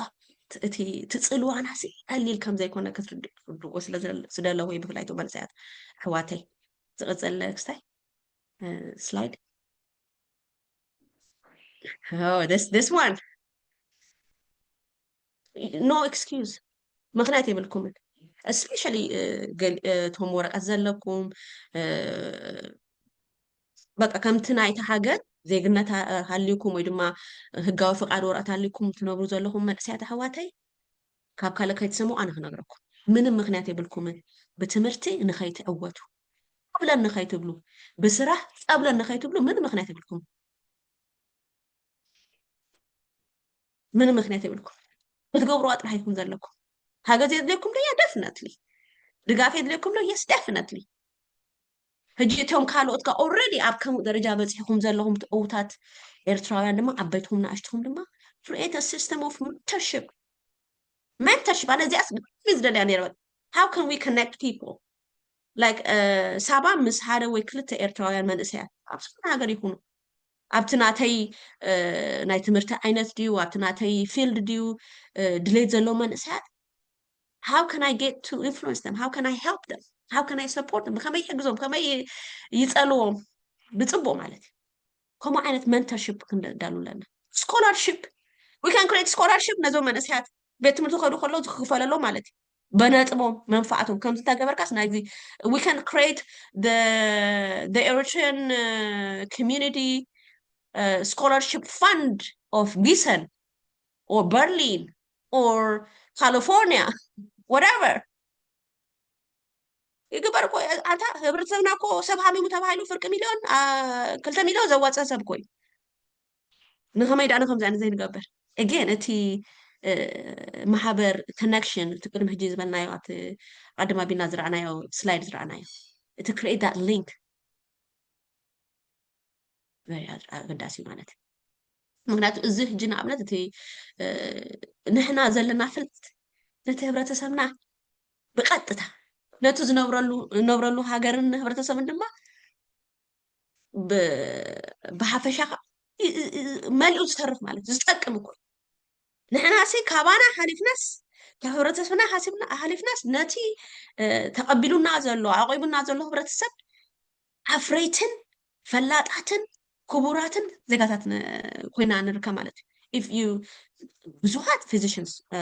medical doctors psychiatrists professors scientists name it engineers all over the country ኣብዚ ኣሜሪካ ከማን ሕጂ how do we make sure we get there ሕጂ ንከምዚ ንኸይንክገብሮ ያ ምክንያት ኣለና ድዩ ያው if you ክትፅብፅቦ እንተደሊኻ if you want to nurse your wounds እዚኣ ምክንያት ክድርድር ትኽእል ኢኻ እንታይ ይብለኩም ኣለኹ ሎሚ ከም ሃፍትኹም እታ እዚኣ ንድርድራ ምክንያት ብቑዓት ኣይኮናን ንኸይንገብር it's up here ሓገዝ የድልየና yes ሓገዝ ምህታት ጥራሕ ዘድልየና ሕጂ ነትየን ተበታቲኸን ዘለዋ ሰንሰለት እንዳንፈጥር ዘለና I understand ግን ሎሚ ግን ኣትሊስት ኣብቲ ሓሳብ ደረጃ ንነፍስና ቻሌንጅ ንገብር ስለ ዝደለኹ እየ ሕጂ ከመይ ጌርና ንገብረን እዚ ትብልየን ዘለካ ሜንተርሽፕ ፕሮግራም ከመይ ጌርና ግብራዊ ንገብረን እዚ ትብልየን ዘለካ ስትሮንግ ኮሚኒቲ ከመይ ጌርና ንገብረን ንገለ ዝብል ክንዘራረብ ንኽእል ኢና but right now I want you to challenge yourself in that aspect ቀፅል and this is very important ሓድነትና ክድልድል ኣለዎ ሰላም ክህልወና ኣለዎና ንህድድና ኣብዚ ግዜ ኤርትራውያን ኣብ መንጎ ኣሕዋት ኣብ መንጎ ስድራ ቤት መዓት ቁይቂ ባእሲ ፅልኢ ከምዚ ዘይስገር ከምዚ ምሻለካ ደምነት ዘለዎ ዓይነት መዓ ዝበታተኸ ነገራት ትሰምዕ ወይ ትርኢ ተሓዝን ግን ካልእ ካብ ደገ ዝመፅና መድሃኒ የብልናን ባዕልናና ክንፈትዎ ፀገም ኣለና ድዩ ዘይምርዳእ ኣለና ድዩ ንቡር so what's the big deal about it let's find a way out of it ክንነብር እንተኮይና ብሓደ ክንነብር እንተኮይና ዓዲ ክንሰርሕ እንተኮይና ዓዲ ክንከውን እንተኮይና እዚ መፍትሄ ጥራይና ክንገብረሉ ዘለና you don't have to like me ናይ ግድን ኣይኮኑም ክትፈትውኒ ንኣይ ግን ፈቲኩም ፀሊኹም ከም ሃንቲ ኤርትራዊት ባህሪና ክንነብር ኣብ ኤርትራ ትበሃል ሃገር ስለዚ ኣነ ካባኹም ዝለዓለ ሓለፋ ክስታይ ኣለኒ ብዛዕባ ኤርትራ ክብል ኣይክእልን እየ ንስኹም ከምኡ እንታይና ክንረክብ ዘለና we have to find a common ground ዘለና ፍልልያት ገሌና ብሃይማኖት ንፈላለ ገሌና ብኣውራጃ ንፈላለ ገሌና ቆሎጥንጥቆ ንፈላለ ገሌና ብፖለቲካ ንፈላለ that's fine that's not a big deal ኣብዚ ዓዲ ገርመኩም በቃ ደል ክብሎ ይውሉ ኣብቲ ዲቤት ገለ መለይሎም እቶም ፖለቲካ ዝወዳደሩ ሰበስልጣን ክኾኑ ብድሕሪኡ በቃ ኖርማል ሰላም ተባሂሎም ስርሖም ይገብሩ ገለ it's not a big deal that's normal that's life you don't agree with my idea that's fine ግን ንዓይ ሓሳበይ ስለ ፀላእኻስ ንዓይ ክትህሉ የላን ኢልካስ ኣንፃረይ ከምዘይህሉ ክትገብር ከለካ ወይ ክትገብሪ ትኽእልኒ the same with me ኣነ እውን ከምኡ ከመይ ጌርና እቲ ዘይረዳድኣና ነጥቢ ወላ ብሰላሙን ዘይምርዳእኩ ፀጋሚ ምሻልካ to agree not to agree not to disagree ዝበሃል ምሻሎ ንከይትሰማማዕስ ምስምማዕ እውን ኣለኩ እዚኣ ትብላ ዘለኻስ ኣይ ትዋሃጠለይና ብከምዚ ከምዚ ምክንያት I respect that's your opinion we don't have to be enemies we don't have to create all this crazy stuff and drama እጅዝና የርሳ ነገር ምስ ኣጋጠመ ከዋ ድራማ ንፈቱ ህብረተሰብ ኮይና ገለ ይብል ነይረ ያነ it's fine እንድህር ካልእ ሚድያ ከም ኤረሳት ዓይነት ድዩ ወላ ካብ ኤረሳ ዝተፈለየ ዓይነት ድዩ እንተደለኽ መንገዱን ጨርቅ ኣርግለ ይብሉ ኣምሓሩ no problem we could even support you but you don't have to destroy what's already existing that's already working that's already providing free and independent information right so is it a sort of comes the مرددا مسمما كل كلام بسمع to listen مالتي do we do that how do we develop that كمو عينت تخلطات كمي جنانا مع بلو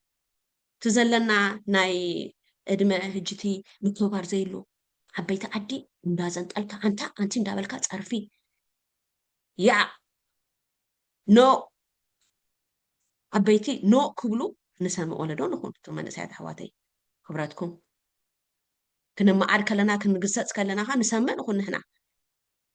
this does not mean عبيتو سلا دخونو داتغاغيو سقبلو አይኮነን but you just challenge بمرتو هاكو بخمس مخنيات አይታዘላ ያ አይታዘላ አደ boy is wrong ከምዚ አንደለህና ከምዚ እዩ ተሐቂ absolutely that's what should be encouraged እቲ dialogue ዝበሃሉ ንሱ እዩ እቲ ናይ ሓሶት ሓበሬታ ናይ ምውቃ ሓበሬታታት ንሰብ ምጽላም ምጥቃን ምንኣኣስ يدفنا at critical thinking ዝበሃል ብኸመይ መዓስ ኣበይ መን እዚ እንተራቲትካ ኩለን ነገራት ኣብ ጌጋ ይተኣቱንካ አትሊስት ቅንሶ እቲ ናይ ጌጋ መታው ስለዚ ከምዚ ዓይነት ነገር ከም ባህል ክነታቱ ኣነ ባህልና የለን ኢላ ይሓስብ መብዛሕትኡ ይገርመኩም አይርዳእኑና ኣነ ከማ ወላቲ ዝፃረፍዎ ፀርፊ ወላቲ ዝብልዎ ዘለዎ ገሊኦም ኣሕዋትና ኣብዚ ሶሻል ሚድያታት I don't even know ኣይፈልጦን እየ ኣነ ምክንያቱ ኣብ ኤርትራ ዝነበርኩ ልናበት ኣነ ከምሳ ሰሚዐ ኣይትፈልጥን እየ ነይረ ስለዚ ሓድሽ ነገር ንፈጥር ኣለና which is wrong ህማቅ ዝኾነ ሓድሽ ነገር ፅቡቅ እንተዝኸውን we should encourage it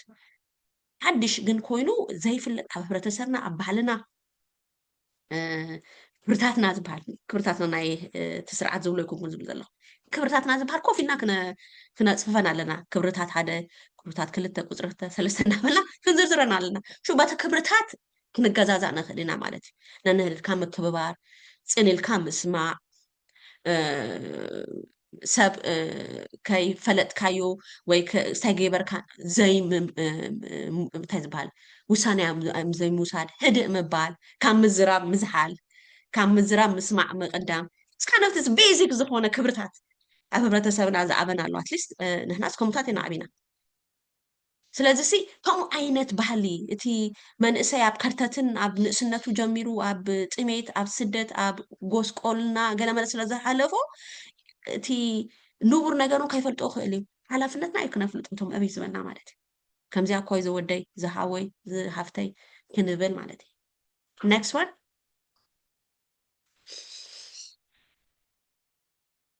oh, this is very important ከመይ ጌርና ታሪክና ንነግር ከመይ ጌርና ዛንታና ንነግር right መጀመርታ actually I would add ትብዓት ክህልወና ታሪክና ክንዛረብ it's valuable ናይ ነፍሲ ወከፍ ኤርትራዊ ታሪክ ብጣዕሚ ረዚን እዩ ነፍሲ ወከፍ ናይ ኮፍ ኢልና እንተንዘራረብ ኣንፈል እዩ ኣብዚ ዘለና ክንደይ 20 ገለን ንኸውን ሰባት 30 ገለን ንኸውን ሰባት 30 ገለን ሰዓት ከማና ኣይኽለናን እዩ ነፍሲ ወከፍና በዓልና ዛንታ ኢና እኮ ኣበይ ኣለና ብኸመይ ኣብዚ ዘለና ይበፂሕና ክንደይ ላዕልን ታሕትን ክንደይ መከራን ክንደይ እንታይ ሞ ክንደይ ቶርቸር ክንደይ ትራማ ፄርና ንኸይድ ህብረተሰብ ኮይና ንሕና we should have the courage to share that ስለምንታይ ይመስለኩም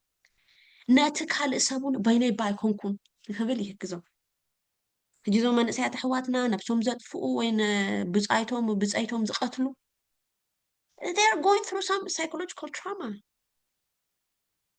I'm not condoning it absolutely ዝክንፀግ ዘለዎ ነገር and we have to also understand the mindset እዚኦም ሰባት እዞም ቴራፒ ኮይ ዘድልዮም ምክሪ ኮይም ዘድልዮም ህብረተሰብ ዝሓፎም ኮይ ዘድልዮም ነይሩ ከምእንታን ክሃዊዩ ትዛንቶም ክዛረቡ ዕድል ክወሃቦም ኣነ እንድሕረት ዘህለፍክዎ ፅቡቅ ይኹን ሕማቅ ነቲ ህብረተሰብ ይጠቅም ኢለ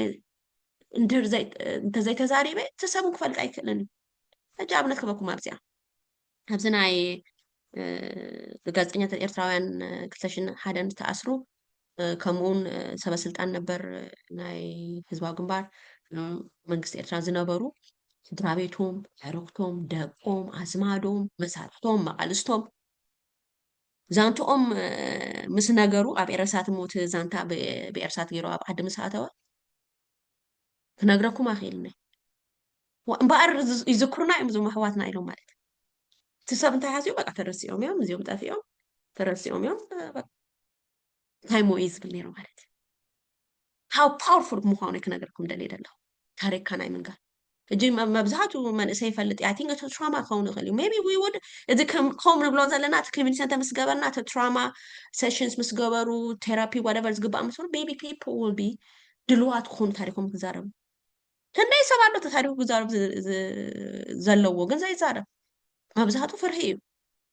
don't think that ኣብ ጀርመን ኮይኑ ወይ ኣብ ኣሜሪካ ኮይኑ ኣብ ጣልያን ኮይኑ ኣብ ካናዳ ኮይኑ oh people are gonna ready to tell you oh ኤርትራውያን it's very hard I can tell you ካብ ተመክሮ ክነግረኩም ይኽእል ንኡንዶ ንዓንዶን እንዶ ሃፍተይ ዛ ታሪክ ናትኪ ምዝራብ ነቲ ካልእ ሰብ በይነይ ባይኮንኩን ትብዓት ይህቦ እዩ እቲ ከረጅ ይህቦ እዩ ሓንቲ መዓልቲ ከማን ኣብ ሂወቱ ይውስኸሉ ይውስኸላ እዩ excuse me ኣቕሉ ከይፅብብ ማለት ስለዚ እቲ the power of storytelling that's why media is very powerful ኢለ ዝኣምን ማለት እዩ that's why I'm very dedicated ናይ ነፃ media because media ማለት it's telling a story ዛንታኻ ምዝንታው ማለት እዩ ታሪክካ ምንጋር ማለት እዩ because through those stories people get inspired people get empowered people get informed people get encouraged of course we can use different venues you know I know very talented Eritrean artists ኣብ ሙዚቃ በልዎ ኣብ ፊልም በልዎ ኣብ ሚድያ በልዎ ኣብዚ ናይ ኣድቮካሲ በልዎ ኣብዚ ናይ human rights defenders ዝተፈላለየ ሓትናን ኣሕዋትናን how effectively they're ሓፍትና በዓል ቨነሳ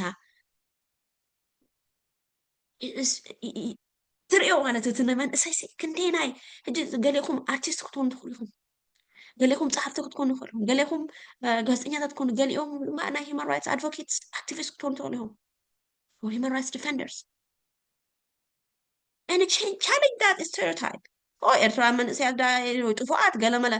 ወላ ንሕንካ ኮ ሕጂ ከም already label እዚኦም ዘይረብሑ ገለመለ you have to fight that እዚኦም ዘይረብሑ እዚኦም ከምዚ ምንኣስ ካሎ እዞም ሰብ እምኒ እዞም ኣእዱግ no this is traumatized መንእሰይ if you think you're better ዝሓሽካ ዝሓሽኪ እንተኮንኪ ትገፅ ጥራይ ነቲ ሓውካ ሃፍትኻ not labeling them not calling them names ስለዚ እቲ ባዕልና ኢና ነቲ stereotype challenge ንገብሮ ጂ ኣብዚ ናይ ዩኒቨርሲቲ ዝምህሮሲ ገሊኦም ኣፍሪካውያን ኣሜሪካውያን መንእሰያት you know just kind of ሸለል ገለ ይብሉ ክላስ አይመጹን ወይ ድማ ኣብቲ ፈተና ከይሰርሑ ይተርፉ ፋሚሊ ኤክሳይዝ ገብሮም ሶ ከምዚ ብምግባርኩም እቲ ስቴሪዮታይፕ ሕጂ ትሰባ እንታይ እዩ ዝብለኩም ሶ ከምኡ ኮይኑ ክትከዱ ትደልዩ ወላ ክትቅይርዎ ትደልዩ ነታ ሰብ ብጌጋ ዝርዳእኩም ጌጋ ምዃኑ ወይ ስቕ ጥራሕ ተርእዩ ትኽእል not me it's the same ንሕና ከምዚ እቲ ስርዓት በልዎ ወላ ነንሕድና ንውሃቦ nicknames and the very derogatory terms has to stop እጣው ክብል ጥራሕ እዩ ዘሎ ክንደጋገፍ እቲ ዘዝጎደልና ክንመላላጥ ጥራሕና ዘለና እንድህር ኣብ ከምኡ ደረጃ በፂሕና ኣለና ንሕና ዝሓሽና ኣለና ማለት ኣብ ምፅራፍ ኣብ ገለን ወይ ኣብ ጃጅ ምግባር ኣብ ስቴሪዮታይፕ ኣብ ምግባር ስለዚ ላይ ትስሕብ ኣቢልካ እንታይ ከሕግዘካ እንታይ ትሕግዘኪ share what you can if you can't live it alone ጽቡቅ ትብሎ ትሕብገቡ ነገር ትገብሪዮ ትህቦ እንደዛ ይብልካ ስቕ ምባሉን ዓብ ነገር እዩ ማለት እዩ the next one yeah of course እዚኣ ነጊርያ ነይርያ እንተወይ እቲ mentorship እዚ ነንሕድርካ ምትሕግጋፅ እቲ ዝሓሸ ኣፍልጦ ዘለዎ ዝሓሸ ተመክሮ ዘለዎ ዝሓሸ ትሕዝቶ ዘለዎ ነቲ ክምሃር ኣብ ትምህርቲ ዘሎ ቢዝነስ ክምጅማር ዲ ዘሎ ኣብ ስራሕ ዲ ክጅምር ዘሎ ሓድሽ ዘሎ ስሙ ሓታ ሓበሬታ ምምህልላፍ ኣብዚ ኣላ ከምዚ ዓይነት ስራ እንተደሊኻስ ኣብዚ ኣርእያ ኣለኹ እንድን ኣለኩ ሼር ምግባር ኣነ ሕጂ ገለገለ ክርኢ ከለኹ ከምዚ ሼር እዩ ዝገብሮ ወላ ኣብዚ ፌስቡካት ገለ ብውልቅኹም ካ ከምኡ ኣለኩም ናትኩም ኮንታክት መንእሰያት ክትሪኡ ከለኹም ፕሪንት ወላ ጌርካ እዚኣ ስራሕ ኣላ ስራ ዝደሊ እንድራሉ ትምህርቲ እንድደሊ ኮይኑ ኣብዚኣ ከምዛ ከተመልክት ትኽእል ኢኻ ኣነ ኻ ሪኮመንዴሽን ሌተር ደብዳቤ ናይ ድጋፍ ደብዳቤ ክሳፈርካ ክእል እቶም ከምኡ ክትገብሩ ትኽእሉ ማለት እዩ ምትብባዕ እቲ ብቢዝነስ ኣብ ተፈላለየ ንጥፈታት ክነጥፍ ዝኽእል ድማ ከምኡ The remittances again this is an ideal situation ግን I actually don't advise any remittance I didn't remittance misdad እዚ ክልቲኡ ብሓደ እንተዝኸውን ጽቡቕ ነይሩ ግን internship ኣብ ኤርትራ ይፍቀድን እዩ so it's just እቲ remittance misdad ነቲ ስርዓት actually ንስድራና እንዳቀለምናሉ እቲ ስርዓት እድሜዮ እናውህሎ ማለት እዩ just like nothing does nothing but ንሕና ንቕልቦም ንሕና ነካይዶም እቲ ስርዓት ካ ጥጭቁ ነው ይገጽ ማለት እዩ ስለዚ remittance I don't advise it but you know again so that because to internship it's a business ክትገብር ከም ድላካ ክትገብር እንትከኣል እንተኮይኑ ኣብ ዓድና definitely ምክንያቱ ከምኡ እንትገብር እንተኽኢሉ እቲ ህዝቡን ባዕሉ ክለዓል እዩ ማለት እዩ ከምኡ ገብሩ ዘይክእለሉ እዚኣ ዘይብላ እታ ኢንተርንሽፕ ትብል ዘይብላ ገንዘብ ጥራሕ እንዳሰደድካ እንተኮይንካ ነቲ ስርዓት ኢካ ከማን እድሚኡ ተናዎ I think ከምኡ ኳ ኢለ ይሓስብ again መፅናዕቲ ክግበር ኣለዎ ግን እቲ ስጋብ ሕጂ ቀፃሊ ዝኾነ ረመተንስ ካብ ዝንሰዶ ገንዘብ እዩ ነቱ ስርዓት ዘካይዶ ዘሎ because $100 ሰዲድካ ሽናሙሽተ ምትናፋ ይዘብ ዘሎ ኤርትራ ካብ ትኸውን ጀሚራ so it's about $80 or something ኣብ ጅባ እቲ ስርዓት ይዛቱ $15-20 if they're lucky እታ 15 ናቕፋ 1500 ናቕፋ ከማያ ማለት እዩ ስለዚ እዚኣስ is a very very seriously ቶም economists ዝኾንኩም you might have done this is a very good area actually ከተጽንዑ ማለት ነው መንእሰያት ኣሕዋትያ ኣብ ከምኣ really practical ዝኾነ ዴታ ቅሪብኩም ብከምዚ በንዚ ምክንያት እዚ ስርዓት ከምዚ ይብዝብዛሉ ነዚ ህዝብና ንዓናውን actually ንሕና ከምኡ ምግባርና ነቲ ስርዓት ነሻድኖ ኢና ዘለና እምበር ነቲ ለውጢ ሳይነቀላጥፍ ኢና ዘለና ዝብል መርትዖታት ክትረኽቡ ትኽእልኩም ትመፅናት ተገይሩ so this is the things that እቲ መንእሰይ ክነጥፈሉ ዘለዎ ካልእ እቲ of course እቲ ቀፃሊ ዝኾነ ኔትወርክ in community programs it's very I cannot stress enough እዚ ኣገዳሲ ዝኾነ ማለት እዩ ኔትወርክ ክንፈጥር እጂ ዓዲ እንግሊዝ ዘለና ኣሜሪካ ዘለና ካናዳ ኣፍሪካ ዘለና ኩልና ንራኸብ በዚ ሳላ ቴክኖሎጂ ማለት እዩ we can do those kind of things ንጽቡቕ ነገሩን ማለት ነቲ ሕብረተሰብና ዝደግፍ uplift ዝገብር ከምዞም ጸለማውቲ ኣሜሪካን ዝበልኩ ዝገብር መደባቱ ክንከብር ንኽእል ኢና ማለት እዩ ከም መንእሰያት ድማ እዚ ግንባር ቀደም ንዓና እዩ ዝምልከት ኣቦይ ዓብዩ ዓበይቲ ዓዲ ክገብሩልና ኣይንፀበን በዓልና ተበግሶ ንውሰድ ተበግሶ ምስ ወሰድካ እዩ ትዘድልየካ ክትፈልጦ ትዘድልየካ ገንዘብ ድዩ ፍልጠት ድዩ ብኡ ካ ትኸይድ ማለት ኦኬ ገንዘብ የድለን ኣሎ ክንደይ ፍልጠት የድለን ኣብዚኣ መን ክሓትት ኢለ መን ክከሰቕል ዝብል ህቶት ክመፅእ ማለት እዩ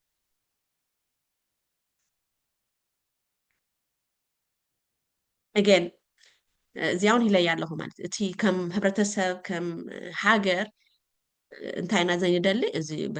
تاني نيلكا بزي حتون ريتون شغوي تايم بال لايك تتصبي يكون كم حاجه كم هرتسب زي نتصبي زي ندليو بحري مالتي ناتكا دحننات ناتكا هلاوه هلمن اب حدا قامتها بزيد اللي نغرات متها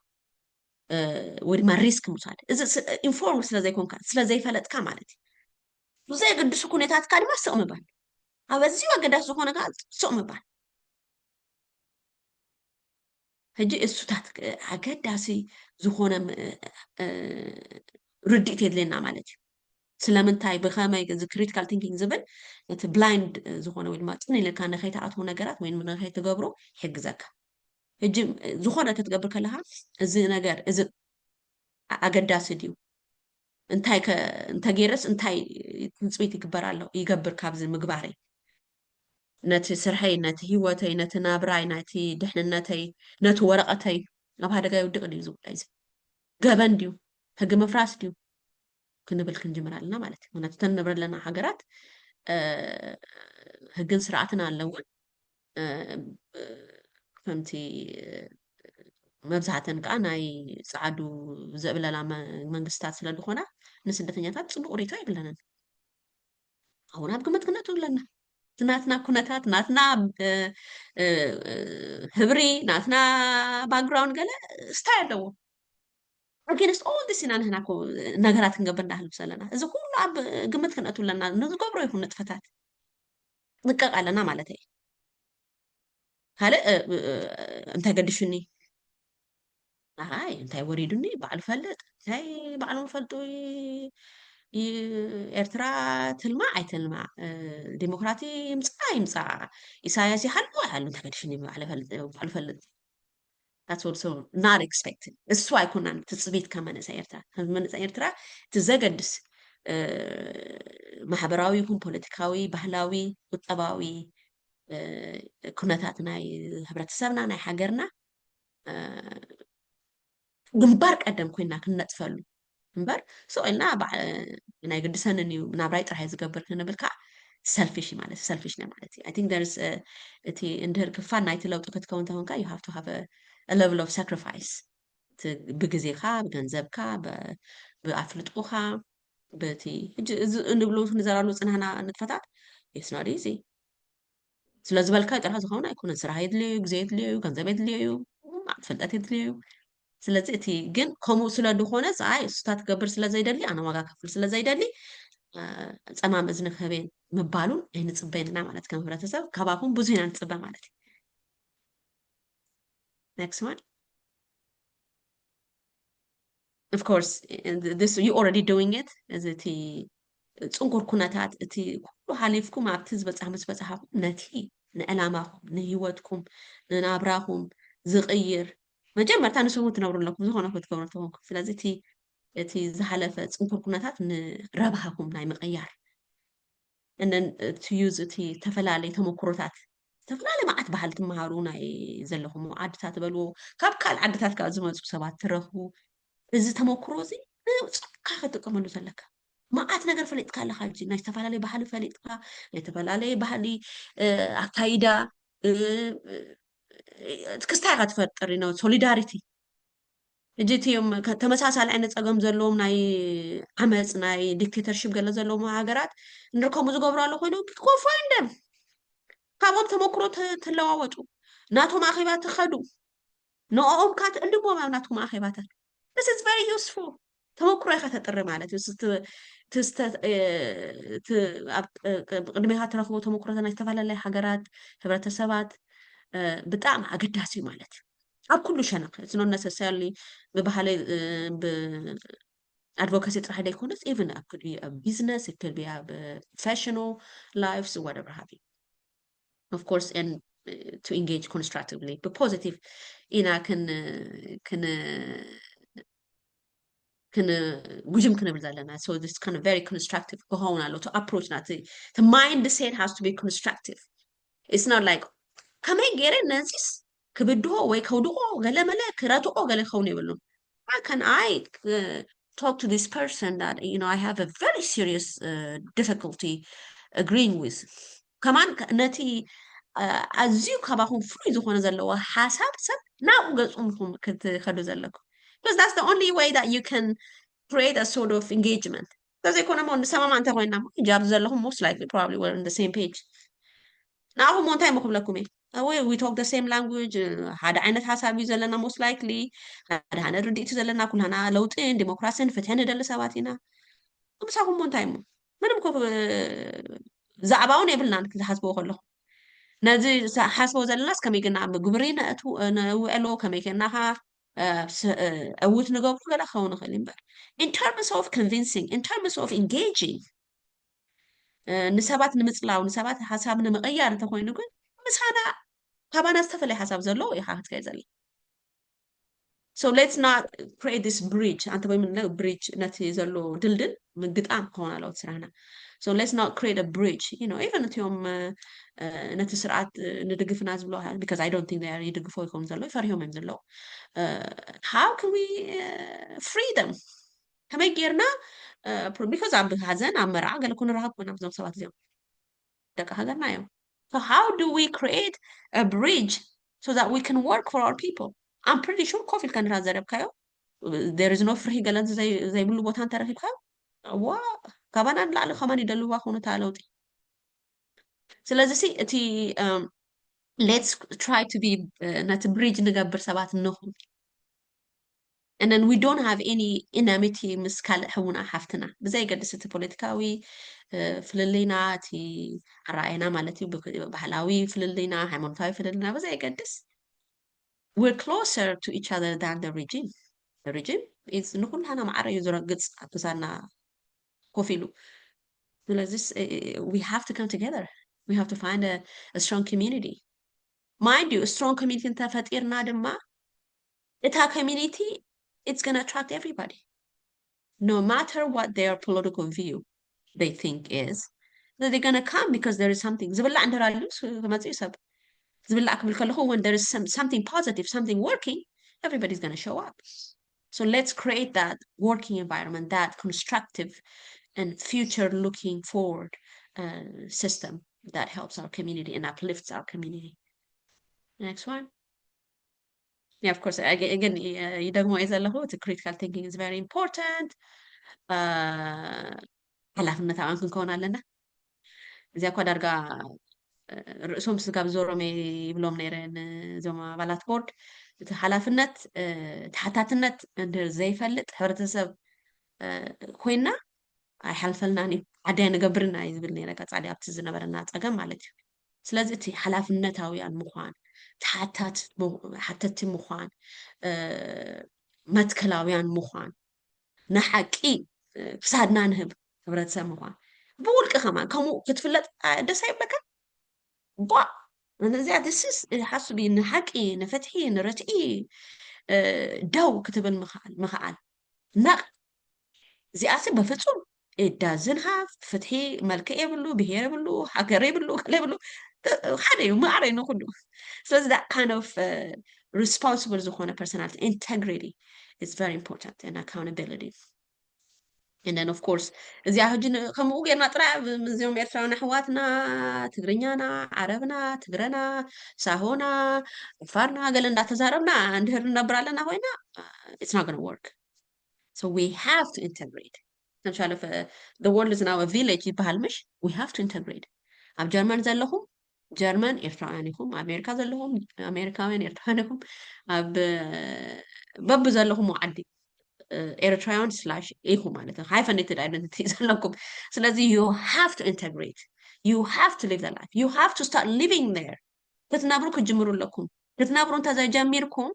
then it's going to be a problem like and then invest your time on something that improves you ንኣኺ ዝውስኸልካ ዘዕብየካ ዘደንፋዕካ ግዜ ክነጥፍኣሉ ኣገዳሲ እዩ ኢለ ማለት እዩ so just we have to think about what is that I need to do ትምህርቲ ደይ ከይድ ዘለኒ ስራ ደይ ክሰርሕ ዘለኒ ቢዝነስ ደይ ክጅምር ዘለኒ እንታይ ክገብር ዘለኒ እዚያስ ነፍስ ወከፍና ክንምልሳ ዘለና and we have to invest ከምኡ ምምላስና ከዓ ነቲ ክንገብሮ ዝደሊ ይሕግዘና ማለት እዩ Okay, so this is wherever you carry, wherever you go, you carry Eritrea with you. It's in a sense that Eritrea, again, we have to define it, what we meant by that. So it's just kind of the responsible citizen, engaged citizen, globally oriented citizen, critical thinking citizen, all that. Before we're not gonna say so. Of course, this might be loaded, so that's why I put it in up to quotation marks that home. So we carry more than what we think we do. ስለዚ እዚያ ፀቢቕና ክንፈልጥ ኣለና ማለት ስለዚ እቲ ናትና ኣበርክቶ ናትና ግደ ናትና ድምፂ ናይ መፃኢ ናይ ኤርትራ ኣገዳሲ በቃ ጀስት ፋንዳመንታል ግንባር ቀዳሚ ማለት ናይ መንእሰይ ግደ ብክእለት ብፍልጠት ብትሕዝቶ በቲ ግብራዊ ዝኾነ ኣካይዳ ማለት እዩ I think that's about it. So I guess these are ሕቶታት ንስኹም ክትሓስብሉ ትኽእሉ ግን you don't have to ask me these questions but ካልእ ሕቶታት ወይ ድማ ትውስኽዎ እንድራሊኩም እንታይ ማለት እዩ ኤርትራዊ ማለት ወይ ኤርትራ ማለት እንታይ እዩ ንዓይ ንኣኺ እንታይ ኣበርክቶይ ከም መንእሰይ እንታይ ዓይነት ከብድሆታት ኣለና እንታይ ማለት እዩ ኣብዚ ከምዚ ኢንተግሬትድ ወይ ድማ ዝተሓዘ ህብረተሰብ ምንባር ዝብል ኣብቲ ከም ሓሳብ ክንሕዞ ስለ ዝደለኹ እየ ይኣነለይ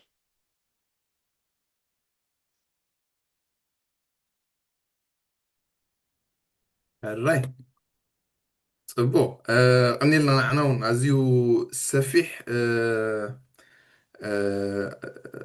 ጥልቀት ከዓ ዘለዎ መግለፂ ከምዚ ሆል ፓኬጅ ከዓ ኮይኑ ቀሪቡ ማለት እዩ ኩሉ ኣለዎ ሶሻል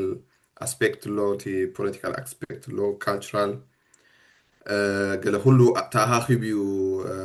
ተመፅኡ ሶ ኣይ ሆፕ ናብ ኣዝዮም ብዙሓት መንእሰያት ክትበፅሕ እዚኣ መደብና ሎሚ ወይ እዛ ዘቕረብክያ ሓሳብ ማለት እዩ ሶ ደጊመ የመስግን ድሓር እንታይ ከዓ ተረዲእኒ ክሳብ እዞም ኣብዚ ሰሚናር ዘለው ዳዎም ሓፍ ዘብሉ ንሕቶ ማለት እዩ እቶም ብፌስቡክ ካህቱና ዘለኹም ከዓ ክሳብ ሕቶታትኩም ፅሕፉ እንታይ ከዓ ተረዲኡኒ ሕጂ ሓደ ግዜ ኣብ ዝኾነ ሰሚናር ኮፍ ክትብል ከለካ ወይ ትምህርቲ ሕጂ ከምዚ ፎር ደ ሴክ ኦፍ እቲ ናትካ ዘለካ ፍልጠት ምሕልላፍ እትህቦ ሰሚናር ኣሎ ኣዝኻ ብፍቅሪ ትፈትዎ ነገር ከተመሓልፍ ትህቦ ነገር ከዓ ኣሎ ማለት ሕጂ እቲ ናቱ ዲግሪ ይፈላለዩ ኩሉ ግዜ እቲ ጀስት ንስለ ስራሕካ ንስለ ክትህቦ ስለ ዘለካ እቲ ሓበሬታ ጥራይ ተሕልፎን እቲ ኣፍቂርካዮ ተሕልፎን ይፈላለዩ እሞ ከምዚ ከስተውዕለል ክደምሰኹሲ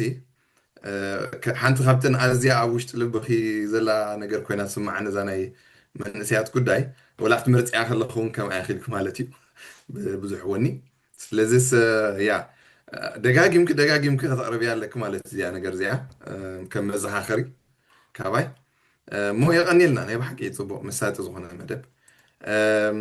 ሶ ከምቲ ዓንቲ ወይ ድበልናዮ ሕጂ ናብቲ ናይ ሕቶን መልስን መደባት እንዲና ከንኣቱ ካብዚ ሰፊሕ ዝኾነ ሓሳባት ዝቐረበ ክበርህ ኣለዎ ዝበሃል ወይ ከዓ እዚ ዝን ኣስፔክት ናይ ከመይ ትርእዮ ዝብል ነገር ክለዓል ስለ ዝኽእል ናብኡ ገፅና ክንሰግር ኢና ኣብዚ ናይ ሕቶ መደብ ብዙሕ ግዜ እውን ቁሩብ ንስሕቶን ወይ ድማ ሸለል ኢልና ንሓልፎ ነገር እንታይ እዩ ዘሎ ሕቶ ክበሃል ከሎሲ መግለፂ ንገብረሉ ገለ ነው ሕጂ ብዝተኻለ መጠን እቲ መግለፂታት ገለ ኣዝዩ ቁጡባት ንሆን ኣብቲ መግለፂ ኣብቲ ናይ ሕቶ ጥራይ ዳይሬክት ኣቲና ንሕተት መታ ነቲ ግዜ ክጥዕመና እሞ ቀዳማይ ኢዱ ሓፍ ኣቢሉ ዘሎ ከም ዝሪኦ ዘለኹ ብፃይ ኣስፋሃ እዩ ኣስፋሃ ናባኻ ማይክሮፎን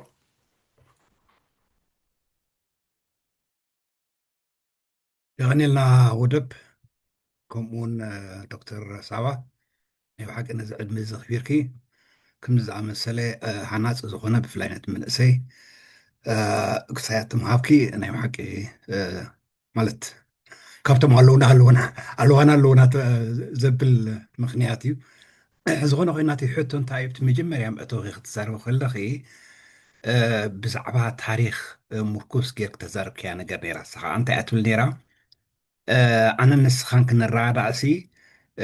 ኣብቲ ታሪኹን ኣብ መንጎይን ኣብ መንጎ ክንርዳእ ክህልሎ ወልኪ ተዛሪብክ ነርክ መስለን ተዘይተጋግየ ሕጂ ኣብዚ እዋን እዚ ብናተይ ትዕዝብቲ ኣብቲ ኣብ ኣገላልፃ ብፍላይ ፖለቲካዊ ባህሊ ኤርትራ ኣገላልፃ ኣብቲ ታሪክ ናይቲ ፖለቲካዊ ባህሊ ኤርትራ ክልተ ዝተፈላለዩ ዓይነት ኣቀራርባ ኣለዉ ሓደ ካብቲ ጥዕና ዘለዎ ርድኢትን ማለት ምርትዖ ዘለዎ ኣቀራርባን ጌርካ ዝቐርብ ፖለቲካዊ ታሪካዊ ክውነት ናይ ኤርትራ ኣሎ እቲ ሓደ ከዓኒ ካብ ቁጥዐን ከምቲ ዓንቱ ትብል ነበርኪ ብዙሓት ክስታይ ዝኾኑ ኣለዉ እንታይ ድበሃል እዚ ስነ ኣእምራዊ ቆብሲ ዘጋጠሞም ትገልፂ ነርክ ተቓላት ሕጂ ሓስኮነ ሓንጎለይ ዝኾነ ኮይኑ ግን ካብ ቁጥዕን ካብ ዲስኣፖይንትመንትን ዝተበገሰ ካብ ሕርቃን ማለት ካብ ስምዒት ማለት እዩ ዝተበገሰ ዓይነት ኣገላልፃ ናይ ታሪክ ከዓ ኣሎ ሕጂ እዞም ክልቲኦም ኣገላልፃ ታሪክ ንሕርኢኽዮም ፍልያቶም ሰማይን ምድርን እዩ ሕጂ ነዞም ክልቲኦም ዓይነት ኣገላልፃ ናይ ታሪክ እዚ ጨሪሶም ከዓ ኣይራኸቡን እዮም ክሰምዖም ኩልኺ ምክንያቱ ገሊኦም ብፍላይ ስጋዕቲ ናይቲ ነቲ ፖለቲካዊ ሕቶ ህዝቢ ኤርትራ ዘለዓሎ ምንቅስቃስ ብረታዊ ቃልሲ ስጋዕ ናብ ክሪሚናላይዝ ምግባር ኣዝሆል ዝኸዱ ዓይነት ሰባት ኣለዎ ማለት እዩ እቲ ኣበሃህልኦም ክትሪኦ ከለካ ግን ከምቲ ካልኣይ ኣብቲ ካልኣይ ዝበልክዎ እየ ሞር ካብቲ ስምዒታዊ ካብቲ ዲስኣፖይንትመንትን ተበገሰ ናይቲ ብፍላይ መንእሰይ ኣካል እዩ እቲ ሓደ ከዓ ከምኡ እዩ መንእሰይ ኮይኑ ከም በዓል ወደብ እዩ ቁርብ ኣብቲ እንታይ ድበሃል ኣብቲ ኮመን ሰንስ ተመርኮሰን ኮግኒቲቭ ዝኾነ ዓይነት ኣቀራርባ ታሪክ ዘቕርቡ ኣለዉ ማለት እዩ ማለት ምስ ጭብጥታትን ምስ መርቱዓታትን ገይሮም ማለት ስምዒታዊ ዘይኮነ እንታይ ደኣኒ ኣብቲ ኣብ ባይታ ዝተገብረ ሓቅታት ምርኩስ ጌርካ ዝግለፅ ታሪክ ከዓ ኣሎ ሕጂ እዚኦም ክልቲኦም ክገለፁ ከለዉ ናይ ሓቂ እዮም ዝጋጨው ፍልያቶም ከዓ ሰማይን ምድርን እዩ ሕጂ ብኸመይ እዞም ክልቲኦም ዓይነት ኣቀራርባ እዚኣቶም ክተዓርቑ ይኽእሉ እንድሕር ብሓባር ክሰርሑ ኮይኖም እንታይ ትብል እስኺ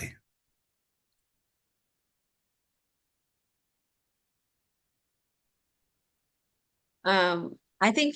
እዚኣ ብጣዕሚ ኣገዳሲ ህቶ እያ ሓወስፋ ምክንያቱ እቲ ቀዳማይ ነገር ክብሎ ዝደሊ እዚ ኣብ ኤርትራውያን ጥራሕ ኣይኮነን So that's why I want us to ክንዘራረቡ ክንጅምር ዘለና ብሆም ምክንያት እዚ competing narratives ዝበሃል ዝበልካዩ ዝገራጨ ወይ ድማ ዝወዳደር ዘይቃዶ ኣነጋግራ ታሪክ ኣብ ኤርትራውያን ጥራሕ ኣይኮነን ኣብ ኩሉ ህብረተሰብ ይገርመክ ኣብዚ ናይ ኣሜሪካን ሂስትሪ ይምህር እንዴ ክንደይ ተሸኩዑ ወይ ድማ ተሓቢኡ ንኸይመሃር ንኸይንገር ዝተሓበ ክንደይ ታሪክ ኣለዎ መሲልኩም ኣነ ኣክቹዋሊ እቲ ናተይ ፎከስ እቲ ካልእ ኦልሬዲ ስለትፈልጦ እቲ ተሓቢኡ ዘሎ ታሪክ እሞ ቅድሚ ሰሚዑ ዘይትፈልጡ ናብና ነተኩር ይብሎ ሓቱ ናይ 4 ናይ 5 ዓመት ታሪክ ናይ ጸለምቲ ኣሜሪካውያን ብሃንድ ሰሚስተር ገለ ክትውድኦም ከቢድ ስለ ዝኾነ ማለት እዩ ፎከስ ክትገብር ኣለካ ስለዚ ናይ ኤርትራውያንን ንባይንና ኣይኮናን እዚ ንባዕሉ has to give us a sort of okay ንሕና እውን ጥራሕ ኣይኮናን ብታሪክ ዝበኣሲ ኩሉ ዳርጋ ኩሉ ህብረተሰብ እዩ ስለዚ እታ መፍትሄ ዝብላ እንታይ መስልካ መፅናዕቲ That's what I would like to see መንእሰያት ታሪክ ዝመራመሩ እጅረ ከለኹ ነብሰይን ኩና ፋይ ኸለ ያብዚያ ኣነቲ PhD ክሰርሕ ከለኹ ኣይ ምንፅፃር ናይ ናሚቢያን ናይ ኤርትራን እየ ገይረ ድሕሪ ኩናት ዓዲ ዝኾና ሃገራት እቲ ዲሞክራሲያዊ መስርሕን ከመይ ነይሩ እዚ ለስ ንክልተን ዘነፃፀር ንምንታይ ንክልተን መሪፅ ክልተ ኢልኩምኒ of course ኤርትራ because I'm interested to learn about Eritrea እቲ ናይ ናሚቢያ ድማ ተመሳሳሊ ግዜ ናሚቢያ ነፃ ዝኾነት ካብ ሳውዝ ኣፍሪካ 89 እዩ ኤርትራ ከዓ 91 it's almost the same so ብኸምኡ እዩ ናይ ግዜ ናይቲ ማርክሲስት ሊኒንግ ስለ ዝኾነተን ውድብ ስዋፖን ኢፒኤልኤፍን ማለት ኢኤልኤፍ ኢፒኤልኤፍ ከምኡ ዓይነት ስለ ዝነበረ ብኸምኡ መሪፀን ሕጂ እቲ ድሌተይ ዝነበረ ኣነ ፈርስት ሃንድ ኣብ ኤርትራ ከይደሲ ክሓቶም በቃ ክሓቶም እትዮም ኣብ ውድብ ተገሊፎም ዘሎ ከምኡ ዓይነት ግን ስለ ደይብላ ፀገም ኮይኑ ማለት እዩ ኣብ ኣለ እንተኸይደ ንባዕለን ሓደጋ ከውን ኣብ ደገ ዘለዉ እንተገይርካ ኣብ ደገ ዘለዉ ከዓ ኦልሬዲ ምስቲ ስርዓት ዝተባተኹ እዮም ስለዚ ኦፍኮርስ ግን ናቶም ፐርስፔክቲቭ ናይ ኩሉ ፐርስፔክቲቭ እንደደለየ ደለኹ ምክንያቱ again history is competing ዓይናይ ታሪክ እዩ ትክክል ኮምፒት ይገብሩሎ ማለት ተፈላለየ ነገርቲ ከማን ናይ ታሪክ እና ሓንቲ ነገር ክንፈልጦ ዘለና ድማ ታሪክ በቶም ሰዓርቲ እዩ ዝነገር unfortunately ኣብቲ ግዜ ተሳዒሮም ዝበሃሉ ዘለዉ ወገናት ታሪኮም ክነግሩ ዕድል ኣይረኽቡን እዮም ንኣብነት ናይ ተጋድሎ ሓርነት ኤርትራ ታሪክ ከም ናይ ህዝባዊ ግንባር ታሪክ ኣይኮነን ዝንገር because ካብቲ ተሰዓረ ውድብ ስለ ዝኾነ ኣነ ኩሉ ሻ ቻሌንጅ ዝገብሮም ናይቶም ተጋድሎ ሓርነት ኤርትራ ተጋደልቲ ዝነበሩ ክጽሕፉ ኣቕሙ ዘለዎም ብዙሓት ኣለዉ ክጽሕፉ እቲ ታሪክ ክጽሕፉ ብናቶም ፐርስፔክቲቭ it doesn't matter ብናትካ ፐርስፔክቲቭ ትጽሕፉ ዶ ሽኡቶም ተመራመርቲ ዞም መንእሰያት ኣሕዋተይ ዝብሎ ማለት ብሕጂ ዘፅንኦ ነዘን ኮምፒቲንግ ዝኾና ታሪኻት ኩሉ ይንገር ምስ ተነግረ እቲ the truth is somewhere in between ኣሞንጎ ኣብዚአን ኮምፒት ዝገብራ ዘለዋ ከም ዝበልካዮ if somebody is telling a story out of trauma you don't minimize that ኣይተግዱለሉን ኢኻ ነቲ ኣገዳስነት ነቲ ታሪክ ምስማዕ ወይ ምዝራቡ ወይ ምዝርዛሩ but is this the whole story just part of a story ክፋል ናይቲ ታሪክ ተሓሪኻ ክፋል ናይቲ ታሪክ ስለዚ ናትናት ግደ እንታይ እዩ ከም መንእሰያቱን ከም ሕብረተሰቡን ነዚአን ትራንኩሌትድ ዝኾና ብመንገደን ገሊኡ out of trauma ገሊኡ out of frustration ገሊኡ out of anger ገሊኡ out of oppression and dictatorship because ሰዓራይ ስለ ዝኾነ all flying story ኣነ መጀመርታ ዝገርመኒ ነበረ ንእሽተይ ከለኹ ማለት ኣባይ ዝኮልዋ ኩሉ ሻ ኢፒኤልኤፍ ወንደርፉል ታሪክ ጥራሕ ይገሩ ካልእ የብሉን ማለት ይገርመኒ ነይሩ ማለት ዋይ ከመይ ገይሩ ህዝባዊ ግንባርሲ ኩሉ ሻ ፅቡቅ ታሪክ ጥራሕ ሕጂ ምስ ረኣኹ ወይ ላይ ርስካ ዘትሕዝ መዓት ጉድካ ኣለዎ ማለት ሕጂ እቲ ኩሉ ክንነግሮ ጥራሕ ስለ ዘለና ማለት ኩሉ ክንገብር ድማ ሕጂ ንኽእሎ ሕጂ ኖ መፅናዕቲ የድልየ እዩ موفى يدليو كوف مبالي يدليو بخوم يت منسيات أبيدهم يا زلا ذا حجر زبل السوي ناز كبر بروح لهم اليوم عبيت عدي كي حلفوا خلوا كوفي لهم يتعرفوا كبروا لهم هاري كصحاب لهم زبل كايو سلاز كلتا كمان يكونن أنا ورمك لا إسراز يكون فيرجن يثرا كله I'm telling you أجي تمفتيون تايو نخو السنة دالو ونقر على ولا توم فراسرين الكون ولا crazy مثلا بناتنا رأي نقرط رحم ذلهم كل رحم ذلهم then there is time to compare إذا أسف frustrated كوني ويكوينا ينبري تي حاجس بخمزي ذلهم سلازم تاريخ ذاتنو تاريخ زمرامرو تاريخ بسندو to follow the truth نتحكي follow زكتاتلو من ساعات تمرامرت تاريخ يزدل hopefully كمو عينت استايزلو من ساعات زي مبهانا يسمو هون تصفى يقبر سلازي it's not بحد روسي it's okay ساكر we should be very happy traumatized كونو تزاربون سب مركبنا كمو كونو تزاربون سو عيرا خبنا كويس بدلو أنا قرمك actually we should be very happy we should not worry what إذا تاريخنا خمسة غيره don't worry it's good it's good let's encourage what crazy outlier بقى أتصل زي فل التاريخ زبلون ترى let's document it it's going to be verified we have a future historians تاريخ ذات سلاد ماتو سلاد هلو سلاد الصحاف سلاد السند كفتاني مالت بس جزين حقناتهم كمرماري مالت لذي I think it's a good thing مبالكو عنس كم كلتا مخانو صبو let's find out 2 more 3 more 5 more okay صبو so أب مسرع قتلكم زلهم فشالن جنتن ترى حنت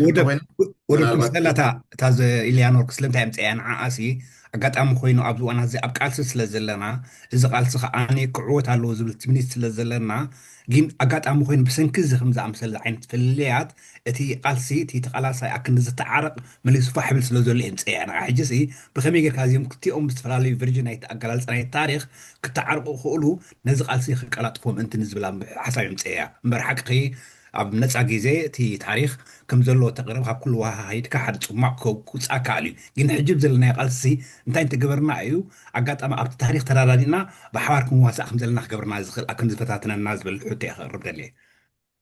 أبوالها I think Guwai maybe having a sort of conference and have all these different versions at least زلنا أيو أنت قريبو ما زرار بخون سبت تزراريبو دما I think it will be okay ترى هاني نايم الزراب نايم تنفاسون أدل لا يرخبنا بب ما قدنا هنا أنا نزل تبلو زل هاون نجبر زلنا أب هذا بوتان تمت أنا كم زين عملت كم زين هجا present my version of history Wada presents your version, his version, you present your version, and then we just kind of cut an and that would, oh, well, I didn't see it that way. So I think facilitating, actually creating a platform, this is a good platform. Zana Aramik would be a good platform. صبت كنت صحفانا من البان هذا معلتي تيكلتي ستوري لاين كسايز جوبر سبات امتينا نكاتي عنهم كابزي اوكي سو كتقولوا سب اب مسمر زلهم ابا فشال قدام ينسال لها كتل اوكي يعني اللي ودي سلام دكتور سابا مرحبا ብጣዕሚ ዝምስገን ኣነ እኳ ብዙሕ ግዜ እውን ተፀቢየኪ ብፕራይቬት እውን ፅሕፈልኪ ነይረ ግን ምስ ዘለኪ ብዙሕ ክስታይ ክተብል ስለዘይትኽእሊ ኣነ እውን ገዲፈዮ ዘይኮንኩስ ማለት ፀገማት ስለዝርዳእኒ ሱከብ ዝበልኩ ይፈልጥ እየ ዝኾነ ኮይኑ ሕጂ እቲ ቀንዲ ነጥበይ ክመፅእ እዚ ኣልዒልክዮ ዘለኺ ብዙሕ ዋላ እኳ እንተኾነ ሓደ ግን እቲ ብሪጅ ኣብ መንጎ እቲ ሓድሽ ንእሽቶ ወለዶን ዓብ ወለዶን ዘሎ ብሪጅ ንዕኡ ከይዕረኻ ዝፍታሕ ፍታሕ የለን ማለት እቲ ዓብ ወለዶ ናቱ እጃም ሂብክዮ ኢኺ እንታይ እዩ ክገብር ዝኽእል እቲ ንእሽቶ ወለዶ ከዓ ናቱ እጃም እንታይ እዩ ክቕበል ዘለዎን እሱ ከዓ ክዕውቶ ዘለዎን እውን መሚኽዮ ኢኺ ከምዚ ዝኣመሰለ ኣብ መንጎ ብሪጅ ኮይኑ ክስራሕ ዝኽእል ጉዕዞ ስለዘይከድና እዩ ዝኩሉ ንገብሮ ኣኼባታት መንእሰያት የለውን ዓበይቲ የለውን እናበልና ስለንኸዶ እዩ ትቐንዲ ፀገምና እዚ ጀሚርክዮ ዘለኸ ግን ኣነ ማለት ብፍላይ ኣብ ኣራሚት ዘለዎ ይፈልጡ ማለት እዩ ከመቦ ከመያ ከምሓው ኮይነ مساعدهم من بزح سلة خدكو أب بزح وتاتات من سلة زساتف تي إجامي عابي وين مع العداية زبلاني أنا تقادي له عود كو نجاريل نزوم من ساعة نعخاتكم يا بحدقة قد يفكم ناتي سنفنا ناي مرحتي سنفنا ناي كادراتي سنفنا أنا ولا خمتارة تقادي لهاي نفسين تغزر إذا عدا زخاني قليل أيكونن غرزي بحالو نجاري كل وريد النازلو بسنكي نزي كانين زخونه دارجا أميدا كلنا زلنا والكسب نولوز نبرنا والكسب كوينو أحيي تعريف زلو حقين شعين يرمالي أجينا زي مخفاتكي أنا بتعمي إذا مسجن جن حنت نجار حتى كزدلي سبا حبتي قالي من الواش أيكم لكني حبتي عنكم لكي مر كولدك زي كلونا مثلا نزي نجرزسي كمي جرناينا حجيز نقص ولدون زي عبو ولدون بحدا ناي ديالوج سفيح بوتا ويدما هاني سفيح بايتا خفيتكا مو بفلاي كان نحنا كم إرفراويان أبتي بحلنان أبتي هايمانوتنا ونسنا نأمن قص مولوكوتي زبحلنا بحقوتات كي بحللو قص انت أتراخيبكا أي تدافرنيكا قص لزين الراخب زلنا يدخل صرف يتصرف زلنبر أب قص كنسابخ صرفك السبع الليلة أنا خاني نودب وديك أب قص صرفه أيكل ودب كان عيك صرفني أيكل إذا كم يجرنا هنا هنعرف من هالباش أبزو وان زي كم زبحالنا يقلق بحالات كم يجر كأخامونا بحد تمسو زبل بحالالو أنا جين كابزلو مزت عم جزيه قالوا إلي أمني نمتاي أنا ناتي تمكرو تقال لحرنتي إرترا مستفقد تقال لحرنتي إرترا كتولو تحفاش تتودبي سري هو قال لحرنتي إركا بوليتيكا مسمر كساب الجون خيد له ولا كان بزحات ودبات ما أقل لو مجين كم هزبيك سرح يخلي موني أبزن تايري يتلك حسابا يجيك الجمهور زلكا كبابي خاي مالتي أب جرمن ترى جميرنا يو ويا بأوروبا ويا أمريكا ترى جميرنا سي كل حمس لزخل كم هزبي يزبل دلو حسابا قالي وي حبتي كم هزبي نابودوات أين بلو نابولتشان أين زكايا كم هزبي ترانا تايخو እዚስ እንታይ ትብሊ ይኽብለኪ ኢለ ኣንዊሐዮ ኣይተሓዝለይ No, ጽቡቅ ኣለኹም I think you're onto something I think I can't help it but think ከተዛረቡ ከለኹም ከማን እቲ ናይ ኮማት በቃ ኮሚኒቲ ና ክንሓንፅ ዘለና እጂ እቲ ኮሚኒቲ በብ ዘለናዮ እንተጌርና actually ኣብዚ ኣውንኩም ሓደ ሃወይ ከምኡ ንበሃል ነርና እዚ ኩሉ ገለ እዚ ከም ከምዚ ፖለቲካ ገለ እሱ ገዲፍናስ ኣብዚ ናይ ኮሚኒቲ ዘይነ ድህብ ገለ ንበሃል ነርና ምስኡ ማለት ኣብዚ ሎስ አንጀለስ ኣት ኤርትራዊ ዘሎ ገርመኩም ኣብ ኣሲካ ትፈልጥ ከምኡ ወይ መርዓ ወይ ገለ ሓዘን ክኸውን ከሉ ስለዚ እቲ ኮሚኒቲ ኣነ እንታይ መበልኩ እዚኣ ኮሚኒቲ ምግባር ንፅቀጠላ ምክንያቱ ኮሚኒቲ እንተገርና እንታይ መሲልኩም ቀዳማይ ነገር ኣድማቅ ስራሕ ክስራሕ ይኽእል ኣብ ኮሚኒቲ ንኣብነት you can have a tutoring center ቱተሪንግ ዘይ ኣብ ኣስመራ ከለና ከማ እንዳኸፈልካ ገለ እንዲኻ ቱተር ንገብር ነርና ቱተሪንግ ሰቦ ኣብዚ ሕጂ እንድር ኮሚኒቲ ሰንተር ጌርካ ብቱተሪንግ ወላ ጀምሮ ወይ ዴይ ኬር ወይ ድማ ናይ ዓበይቲ እዚ ከምዚ ናይ ሻሂ ገለመለ ዘለዎ መራኸቢ ማለት ዓበይቲ that kind of እቲ ኣብ ዓዲ እንተዝኸውን ኣብቲ እንዳ ክስቶ ከድካ ወይ ኣብ ቤተክርስትያን ጌርካ ገለመለ ቤተክርስትያን ሰብ ይራኸብ እንዲሁ ግን እቲ ኮሚኒቲ ሰንተር will have much more resources ስለዚ ኣቲ ነፍሲ ወከፍኩም ብፍላይ ቶም ዓበይቲ ብዙ ዓመታት ዝነበርኩም ነቲ ባህሊውን ትፈልጦ ናይቲ ዓድታት I think community center እንተተገይሩ ወላት ከተማታት ዘለና ነተን ሃገራቱን ይድግፋን ብገንዘብ ከማ ከይተረፈይ community center እንደራሊና ንሕና we can write grant and get a lot of money I'm telling you ካለ ነገር እንተይልካስ it might be not easy ከምኡ ተገይርካን ወላ ገንዘብ ናይ ምርካውን ኣብ ክስታይ ተኽእሎሎ ማለት እዩ ተወሳውና ንሕልድካውን ሲ ገለ ኮንትሪቢዩት እንዳገበርካ ስለዚ ኩላህና ኣነ ከማን ናይ ብሓቂ ካብዚኣ ኩላህና ሂዝናይኩን ከይድ ዝደሊ ኮሚኒቲ ሰንተር ንግበር መዓት ክስታይ ፀገማሉ ሕጂ ንኣብነት ኮሚኒቲና ሓገዝ ዘድልዩ ኦቲስቲክ ከምዚ ስፔሻል ኒድስ ዘለዎም ብቁልጥ ኣሕዋት መንእሰያት ኣሕዋትና ኣዴታት they need that sort of service there where they come together organize something ዘድልየ ነገር ክመያየጥ ኣድየን ገለ that space የድልሎ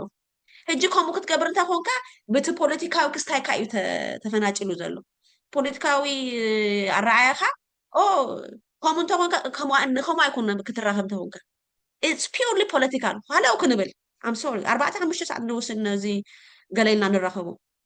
መጨረሻ ግን ገለ ይብሉ ፕላን ኦፍ ኣክሽን ከማን ይብሉ ስለዚ እንታይ ምበልኩ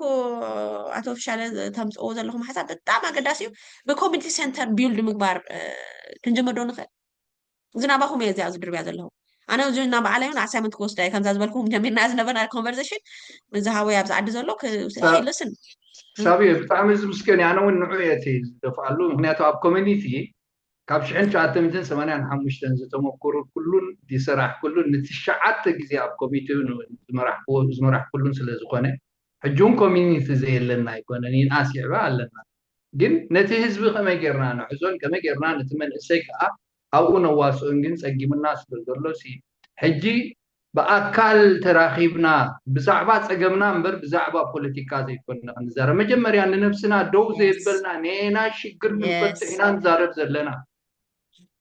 ገዚ ኣነ ክድልድል ኣለኒ ንሳባ ክሕግዛ ተኮይነ ሳባ ክድልድል ኣለዋ ነፍሳ ክትሕግዘኒ ዘላ ኮይነ እዚ እሱ ስለ ዝኾነ የቐኒየለይ እሱ ኣነ እውን ሓሳበይ ድሓን ግን ብዓብዩ ምስ በዓል ወደብ ንኸዶን ነብሎን ስራሕ ስለ ዝኾነ ብጣዕሚ እናመስገንኩ እየ ሳባ ሓብተይ ኣድንያለይ ኦኬ ፅቡቅ እሞ ኣብ መስመር ቀፂላ ዘላ ገነት ክብሪ መስቀል Okay. ሰላማት እዋይ እዚ እንደ ክፈትና በዛ ካሜራ ፅቡቅ እኳ ኣይመስለንን በጣም የቀነለይ ወደብ የቀነለይ ድማ ዘኩሉ ፅቡቅ ትምህርቲ ዘበልክልና ዶክተር ሳባ ኣነ ካብ ኣቀራረባ ጀሚርካ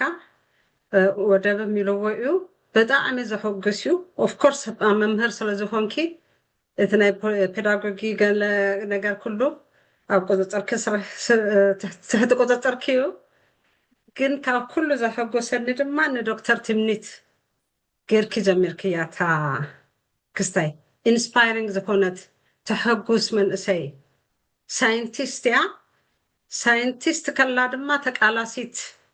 ኩሉና ዝሓለፍናዮ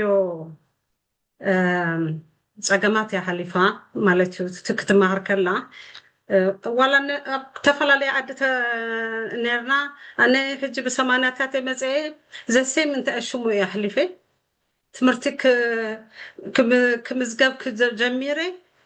እቶም ሽወደን ጥራይ ኣይኮኑን እቶም ደቂ ዓደ ከማ ኖኖ ደይከውን ነገር ኣይትኽእሉ እዮን ዓመት ተማሂርክ ቋንቋ እዚ እኮ ብሸዶን ከመይ ዝበሉ ጥራኦም ዝኣትውዎ እቶም ሽወደናት ከዓ ዝድኣ ሮያል ጥራይ እኮም ዝኣትውዎ ደቂ ኢንጂነር ጥራዮም ድኣ ቴክኖሎጂ ከበርክደለ እዚ ቴክኖሎጂ ድኣ ደቂ ኢንጂነር ጥራዮም እኮ ከመይ ጌርኪ እቲ ናይ ሶሻል ክስታይ ኣሲስታንት ከይተረፈ ማለት እዩ ተገዲሱ ተጨኒቑ ንዓይ እና ንዑታት ኩሉ ሓሊፋ ካብ ኩሉ ግን ብጣዕሚ ናታ ታሪክ ብደንቢ ስለደይ ተሰማ ኣብቲ ዩቲዩብ ኣብዛ ናይ ጉግል እንታይ ሽሙ ዝገበረታ የክገለጽ ዝደሊ እዚ ናይ ኣኢ ብደንቢ ከይፈለጥናዮ ንሕና ሳቲ ናታ ፕሮፌሽን ስለ ዝኾነ ኣብኡ ኣብቲ ሴሚናር ነይሩዎም እቲ ውሽጡ እሱሲ ስቴሪዮታይፕስ ገይሩ መሊሱ ነዚ ክፉእ ነገር ከብዝሖ ሕጂ ንምሳሌ ናይ ፀለምቲ ናይ ፃዕዱ እንደሎ ፍልሊ ከብዝሖ ይኽእል እዩ መሊሱ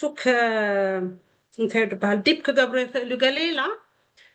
ተዛሪባ ኣብ እቶም መራሕቲ ተፀዊዓ እዚ ጠጠው ክተብል እዮ ኣለኪ ኢሎማ ማለት እዩ እና በዓል ኢሳያስ ጥራይ ኣይኮኑን ኩላ ንጥቅማ ስለ ዝኾነት እሳ ድማ እዛ እንታይ ሽሙ እቲ ቢዝነሳቶም ከተተንክፈሎም ስለ ዝኾነት ቀስ በል ኢሎማ ማለት እዩ ቀስ ክትብል ኣይከኣለትን ተቃላሲት እያ ናይ ሂውማኒቲ እንታይ ሽሙ ዝረኣያ ዘሎ እቲ ብቅድሚት ዝመፅእ ዘሎ ኮንሲኮንስ ስለ ዝኾነ ዝረኣያ በፍፁም እታ ስራሕ ስራሕ ክትወፅኢ ከተባሂላ ወፅያ ማለት እዩ ስጋዕ ባዕተ እፈልጥ እና ብጣዕሚ ተሐጉስያ ከምኡ ዓይነት ድማ በብቦትኡ ብጣዕሚ ብዙሓት እዮም ዘለውና እቲ ዝገርም ተቃለስቲ ስለ ዝኾንና ኤርትራውያን ብጣዕሚ ንፉዓት ሰራሕተኛታት ስለ ዝኾንና ድማ ኣዲና እምበርሲእና ኣብ ድሕር ከዮ ከመይሉ ሕጂ ዶክተር ሳባ ከመይላ ዶክተር ትኸውን ኣብ ተሰዲዳ ማለት እዩ ኣብ ዓዳ ተትኸውን እንታይ መኮነት ከምኡ ኢልካ እንድሕር ኣብ ኡጋንዳ ከምኡ ትርኢ ኣብ ድኾነ ዓዲ እዚ ኩሉ ፀገማት እንዳሕለፍና ብዙሓት መንእሰያት ላዕሊ እዮም በፂሖም ማለት እዩ ዘለዎ እቶም ንሕና ንዛረበሎምን ንሓዝንን ምናልባት ሞር እቶም ዝዛረቡ ኣብ ዩቲዩብ እዮም ማለት እዩ ኣብ ቲክቶክ ገለመለ እሳቶም ከዓ ከምታሰኸ ዝበልክያ እቲ ሽግራት ክንርድኦ ኣለና መሊሶም ነቲ ክፉእ ነገር ድማ እዚኣቶም ከምዚ ኢልና ሽማት እንዳሃብና መሊስና ክንፅይቆ የብልናንቲ ነገር መሊሱ እዩ ዝገድድ ስለዚ ንሕና ቋንቋና ክእረም ኣለዎ ከምቲ ድኣበናሉ በቲ ንሕና ክስታይ ክትሓዝ ከከኣል ኣለዎ ኣብቲ ነገር ከይነኣቱ ክንጥንቀቕ ኣለና እና ኣነ ክውስኽ ኢለ ደይኮንኩ መሊሸ ክስታይ ክገብሮ ጥራይ አይደል ክደግሞ ጥራይ አይደል ዝበልክዮ በርታ ዋና ካብ ዝገዛ ሒዝካያ ትኸይድ እዛ ናይ ኮሚኒቲ ሴንተር ዝበልክያ ናይ ኩሉ ናይ ብሓቂኡ እንደገና እዚ ከምኡ ከማን የለና ይብልን እዚ ኣብዚ ናይ ዩቲዩብ ሓደ ግዜ ርአ ነይረ መንእሰያት ሲ ኣኪቦም ንመንእሰያት ካልኦት መንእሰያት ኣኪቦም ናይ ሊደርሽፕ ናይ ክስታይ ይምህሩ ሕጂ ሳቶም ከምዚ ዓይነት ዝበለ ከነብዝሖ ኣለና ብምንታይ ኢና ነብዝሖ ብገንዘብ ብምድጋፍ ትምህርቲ ዘለዎ ድማሳሰል ትምህርቲ ዘለዎ ክስታይ ምባል እና ንዓኣ ኣብዚ ገዛ ዘለኩም ሰባት ብምሉኡና ብሓንሳብ ከይድና ክንጅምር ኣለና ነዞም መንእሰያት ሒዝና ማለት እዩ ወደብን ዶክተር ሳባን ኣለዉ ነብዚ ገዛ ብጣዕሚ የቀኒየለይ ቀፅልሉ የቀኒየለይ ገነት ሓፍተይ ናይ ዶክተር ትምኒት እሞ እንተ ጀሚርናዮ እኮ ሰዓቱን ስለዘይኣክለና እምበር ሓቂ ብዙሕ እዩ ዝበሃል ዘሎ ጉደኛ ቆልዓሳ ሺዝ ቨሪ ኢንስፓይሪንግ ብሓቂ እቲ ዘለዋ ከማን ከም ዝበልካ ወደብ ኣይ ቲንክ ዩ ሹድ ኢንቫይት ትምኒት ትግርኛ ካባይ ተዓጻጸፍ ብጣዕሚ ንፍዕያ ትግርኛ ሰሚዕካ እንተ ዘውገት she speaks very fluent ትግርኛ ስጋብ ጓል 5 ዓመት ትኸውን ትግርኛ ጥራሕ ትዛረብ ነይራ ወላ አዲስ አበባ ትወለድ እምበር ስለዚ she's very fluent in ትግርኛ so she could be very inspiring actually if you help me to if you want me to help in telling her hey they need you and she's very humble and ጊዜ እንተረኺባስ ክትመጽእ ትኽእል ማለት she would inspire a lot of መንእሰያት ስለዚ በዚ አጋጣሚ ከማ አሁን 6 አይግበሯ 2026 maybe she could start the series አስተምህሮታት ጽብቕቲ ሪኮሜንዴሽን እያ yeah ጽብቕቲ كيرب يقندلنا هاجنت صبوق خستاي تانا يريتو مدب اوريدي درجه كيفيت كيا زلخ مسلني برهان استوعب كل يا هكا اتس اوكي دحين صبوق مدب صبوق انتاش مي هبك امباكت ستاينيرو زربا برهان محرتو بيت سمعكم اللهو تسمعون اخدلو تسفى قبر هو اوكي دكتور سابا تايك وصمو تخلو دهب كنا استمرون حبريتان دوص يبلون كم تدبلكيو خا بزعبا ناي تمنيت الكي بقول حسبت 5 عمت كاب اثيوبيا بسنكت وجه زديدا سدتنيا خوينا انا اتياس ابو خوينا خا بزي درجه زد بصحت شي از نوت ذا اونلي وان تذكريان تكون كسي حنتي اكالسون كل مالتي عينا سور دخونت حابن جرما بأوباما دت أول دت حابن جرما إذا أول حنت كابتن بريليان نعات راح يكون السنة أمريكا راح يكون السنة علم دلو ممهاري دفترت السات راح يكون كم تدبلكيو كاب إثيوبيا سي بخبز الأمسلخت والخلخسي كاب إثيوبيا كل جيغانو دبهالو إيرتراويان أبي إثيوبيا كوينهم ندفصمو كم إثيوبياويان تتعرفنا إيرتراويان تدمسيسوس إثيوبياويان كوينهم دتبلو مني مخبلكي the first constitution نا إثيوبيا صحيفو حقنا إثيوبيا أب قبر دي ترقمي ولا حدا سب أنا وني فلطوني نبركون ولا بزيادة لنا ولا حدا خبان أي فلطونيو إذا إمنتو تسفايد بلو بزعبو صحيفو كم يجرنا نحنا إيرتراويان أكل سي بزعبا السبز دين فلت أب كرن دتولد أب كرن كيدو أبز تماهيرو إزم وديو كونستيشن إثيوبيا صحيفو بزدرجة زي ده بصحيح بعل زرعي درس بعل أمان عندهم إزيهم كلهم توم جيغانو دبهالو إيرتراويان كم جيغانو إثيوبيا كوينهم يوم بفلتو إتا عندي كبلاد دلوخ حجي إزي إذا أخي باخت كفت كلاسي بموسيقى أنا يدهب فاتين غيركم كفتكما حنت خبتن دخبرة دفت وحبتنا دهب دبل ريابزي بزحت كواخاتكم ونت أوي عمني رم دهب أي من دشتن بدحري أسبوع الصادية ولا خالي إلي دويلنا با أي من لشتلين دحري خندي دويلا وسعتن خبز أخيبا دهب على لختي خسخدي خبز أخيبا ده لختي بالكوس أبينا أخيبا لاتني كم ز أخيبا لهم بموسيقى أخي جميل ومسبركوا بس ده اللي حجي خاطي لاتني آتي على لفظ بأكل بقطر طرحها yeah that's wonderful آتي أدلة إذا أطرح قبلكم يدلي بتغل الذي دل على الكيور استي انت ايتي كنقبر دلنا نحنا أمون جوز منقسين أمون جوزهم عبيتين تبتي خدوا لسنسلتي كم يجري الرد بالأرستي قليل أرستي كونن عابر استي بزوح سرح دليو قدفدو أمونغوتهم من سياتنا أمونغوزهم عبيتن إذهم عبيتون والدبات نخون من قسقاسات نخون نحناون نزيئاتهم انتاي مخلوكم عرض خوينا نحنا بزيئة الساتون كموز أخلوسي مستتهاني أمود موزو مستعنتوي تبليد نبرك دكتور سابا كل جي the loser he doesn't have any history the winner tells all his history إذا حجي أمنتا يدريو مسلكي أبزح أخيباتات أتيغا حدا إرتراوي كابت حدا إرتراوي تنسلو شعبيا يكون ولا تقدر حنة إرترا إتا إرترا نقول لنا حنتي أتبتسحنا الرأيانات راح يتم في اللي دلو إذا الرأيانات خا أب حدا نخنمصو نابت قنوع من قد نخنمصو طرح دالدا نسرح دلنا بري إذا بهكذا بسلا دلو إذا كدمساسو خطافي دلو مبري مزيوم حبيرك تسرح أي تخلني خاف دبها الرأية إذا خن منديل تخون إرترا مو فرق حزب إرترا خا أبدأ تسديد دلو إتي بتعدد دلو بيجاك أرجيتم كل عن كال ترف دلو يمثلن إذا اندافلتنا خا نحنا كم يجرنا إن نزخنا الرياض جبأنا كنبل نحنا of course أي تعودنا أي نفعنا ولو نقع عن توي تنكفى بالكيانير كتينا يتقال حنت إرترا تسديدهم نبدأ قد مسؤولو إذا أتومسي منجستي دا أكل كل قرصنا منجستي دونن حيلي محبرتك أنستيو محبر منسي محبر تمهارو كل تي قرصنا حدا منجستي ددليو حيدو دك ألس دبر أكاليو تحق حيقو بويانن بشعبيان إتصم طرحونا يكونون كلا عبيت حيلتاتون بدحريو لو نزي حق حيقون كاب ميدا إرتراوت يومو أبدأ قمت كاب كلها بزحت أب تقدرتنا شعبيات نبرو أبو حوا سخلوزي it disturbed them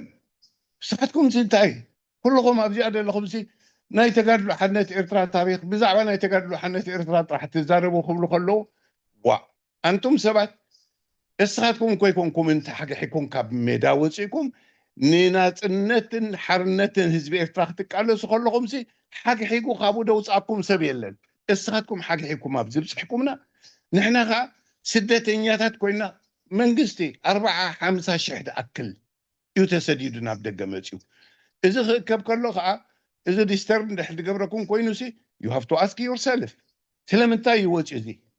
إذا سي بجكات أنا أنت إرتران حرنت إرتران كلا دقوني يكون علامة كله تي بروباغندا دي تبعله نا إسلام من كسقاسدو نا هاتو قطودو إذا دبال حق النت كم دايبلو حنتي جبتنا زي أخنا قرأكم أنا بتادل توليد دعبو كل عدسي تقعدلو حنت إرترا دي قبرتو فيودال نبرناي مريت أتوم حبتا ماد اللام دوننو توم دخاتات كأه دأكل مريت ديني وروم ديسا ناي مريت دي قبروا درقي بدي حريو ماتيوني تقعدلو حنت إرترا خاو مسموصت كيلهم طريقهم توم سبات نحنا بخمزين نبرنيرنا حجي جبهة مسيحة خمس جيراتون تمريتنا مسؤولهم انتايلهم انتم ناي درقي اي تفلتون ديهم تسلوغانا اثيوبيا مريت لأراشو دبل بروبناتنا سلوغان اذن دحدي تختلخونكم نحنا وناي نقبلونينا ازياء لكعتا نحنا وندليا سلدي تقونت كنقيراين دلني لهم بزياء قديفو ما خيدو شعبيا وناي تنكفوان ازياء كساب حجي ديسا خوين بتعدي تقولوا بدرت بسعري بقلي حمد قابر نبرو بسلام نبرو لو خساب زعلت ازياء أسر ناي تقدر حنت إرتراي زي حجي سلازي اتي بزمس مصعنا خا نحنا كم ودبات اوف كورس فرستريشن هلو اذا عنتو يتنكفير نبركي بداي مخنيات هيكونن وناي وصاي حيلي مصيكاس اب مريت إرترا اتيخا نتي نناصنت إرترا دك على سدل حوخا وحفكا خابو كتوصو خلخا دساي زي حجي نريو دلنا حجي خابو حليفو تمالي قدم 2 عمت مس ابي خويدو ازي داي بحال جينوسايد اب تግራይ دفصم نبره حجي تماليشو خا اب وعد مسوم اتيو ولا ساتهم وانت حمامناي اب إرتراد نبرنا مفللاي اوجتهم تقارون اتيو تحنتي وحسند نبرتهم كساب حجي دمص انت مص حيلي حدا كوينون كقطمو سل دخالو ام حراي سنفهم كلتيهم كوينو ما يسن ايطفو من حجن ابز عزقت زوني اتولو ساتهم نحنا ونكابونا يوصعنا نحنا ون نعنا زوما ابدقد نبرنا دم بتقاومو اذا وقنا يتقراي مسمصت اب كلتي اخفيلاتنا بدي يطراطر كله تدم بتقاومو خوين دق علس نبره تقاوم اي كوينو كقالس صنيعو اذا وقنا يتقراي مستولعت قاليو حلف حليفو نحنا مننتنا تقارو زقنتنا إرتراويان كبل مسجمرت حدا شنخ اتحرى شنخ ويله اذا انت خوين دامو مزيعتهم تايدك على سالنا يلوخا فللي ماجو عابي قاب سلازي ነዚ መንእሰይ ጥራሕ ደይኮነ ናይ መንእሰይ ሽግር ጥራሕ ደይኮነ እቶም ዓበይቲ እውን ክንገብሮ ድግባአና ንሕና ክንገብሮ ድግባአና ስለ ደይገበርና ንዓቶም እውን መዕቆቢ ስለ ደየፅናሕና ኣሎም እሳቶም ከዓ ብካልእ ተሃኒፆም ካልእ ተማሂሮም ስለ ድመፁ ክመፁ ከለዉ እኮ ኣነ ኣብ 80 ቀርብ ኣለኹ ዕድመይ ሓንቲ መዓልቲ እዚኣቶም መንእሰያት እዮም ምዚኦም ደራኽብ የብለይ እንትበሃል ኣብ ነፍሰይ ቀሪባ ይትፈልጥኛ ኣብ ይኣክል ጀሚረ ኣብ ብርጌድ ንሓመዱ ምስ ኩሎም ተንቀሳቂሰ እታ ትሕዝን ኣብ መወዳእታቶም ብዙሓት እውን ስለምንታይ ዝኩሉ ዝግፍዒ ዝኩሉ ሰሃራ ዝኩሉ ግፍዒ ናይ ሊብያ ዝኩሉ ሞት ናይ ባሕሪ ጥሒሶም ኣብዚ ደረጃ ዝበፂሖም ተመሊሾም ኣብቲ ስርዓት ከይዶም ከዓ ክቃልሱ ክርኢ ከለኹ I just kept myself away እዚ ሕጂ እንታይ እዩ ዘርኢ እቲ ስርዓት ገና ስርሑ ሰራሕ ኣሎ ንሕና ኣብ ደገ ስለ ደለናሲ ኣብ ዓድ ዴሞክራሲ ናፅነት ርኢና ፍርሒ ይብልናን ክንግፈፍ ኣይንብል እዚ ወኒና ክነስና ከመይ ጌርና ግን ንነብስና ንሕና እቶም ዓበይቲ ኣቦታትን ኣዴታትን ኮይና ነዞም ድመፁ መንእሰያት ከዓ ብዱላት ተበዲሎም እዮም እዚኣቶም ሓንቲ እቲ ንሕና ዳዓበናሉ ስነ ስርዓት ብሕብረተሰብ ተሓቂፍካ ሕብረተሰብካ ሲ ኣቦኻን ኣዴኻን ጥራሕ ኣይኮነን ካብ ጎረቤትካ ካብ ሓላፍ መንገዲ ፈሪሕካ ሕግን ስነ ስርዓት ባህሊ ናይቲ ዓዲ ሒዝና ዳዓበና ሰባት ስለ ድኾንና ንሕና እዚ ነዞም ደቅና እውን ካብዚ ተመንዚዖም እዮም እሳቶም ብጀካ ውትህድርና ካልእ ትፈልጥዎ ነገር የለን ቅተል ሕረድ እሰር እዚኣ ንዓቶም ኣበይ ደረጃ ኣብፂሓቶም do you ever hear ኣብ ደገ ወዲ ሶማል ወዲ ሱዳን ወዲ ኢትዮጵያ ወዲ ካልእ ሃገር ክንዲዚ ደኣክል ነንሕድሕዱ ቀተል መንእሰይ ሰሚዕኩም ትፈልጡ ኣዳውን ክሳድን ቆሪፁ ድድርቢ ስደተኛታ ሰሚዕኩም ትፈልጡ ካበይ መፅኡ እዚ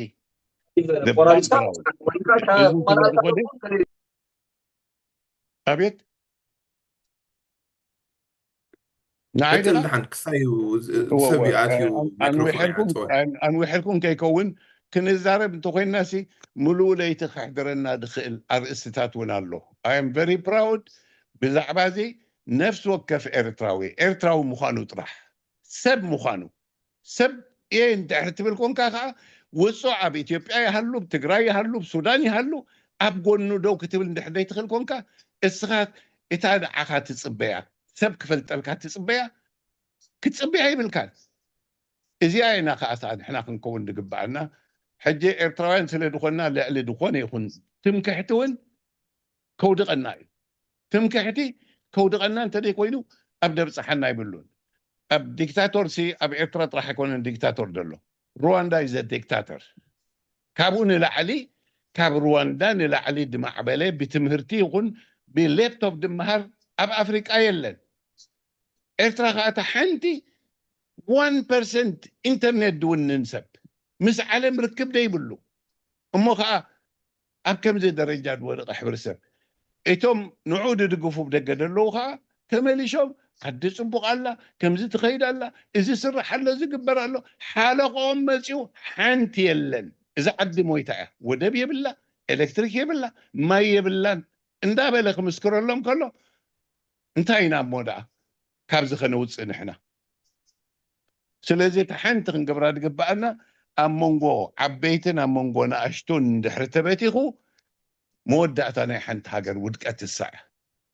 إذا جنريشن إذا إتعبي تتمكروناتنا بتمنسي أحلفو تمنسي كأحيد سندلو السيت لو تخمس سدغل أن تكون عدي إثيوبيا بين مسي بجزي هاي لسلاسة نبرة لوتي بتوم عبيتي كون المسي تمنسي تاكسي تمهراي ممهر نبرة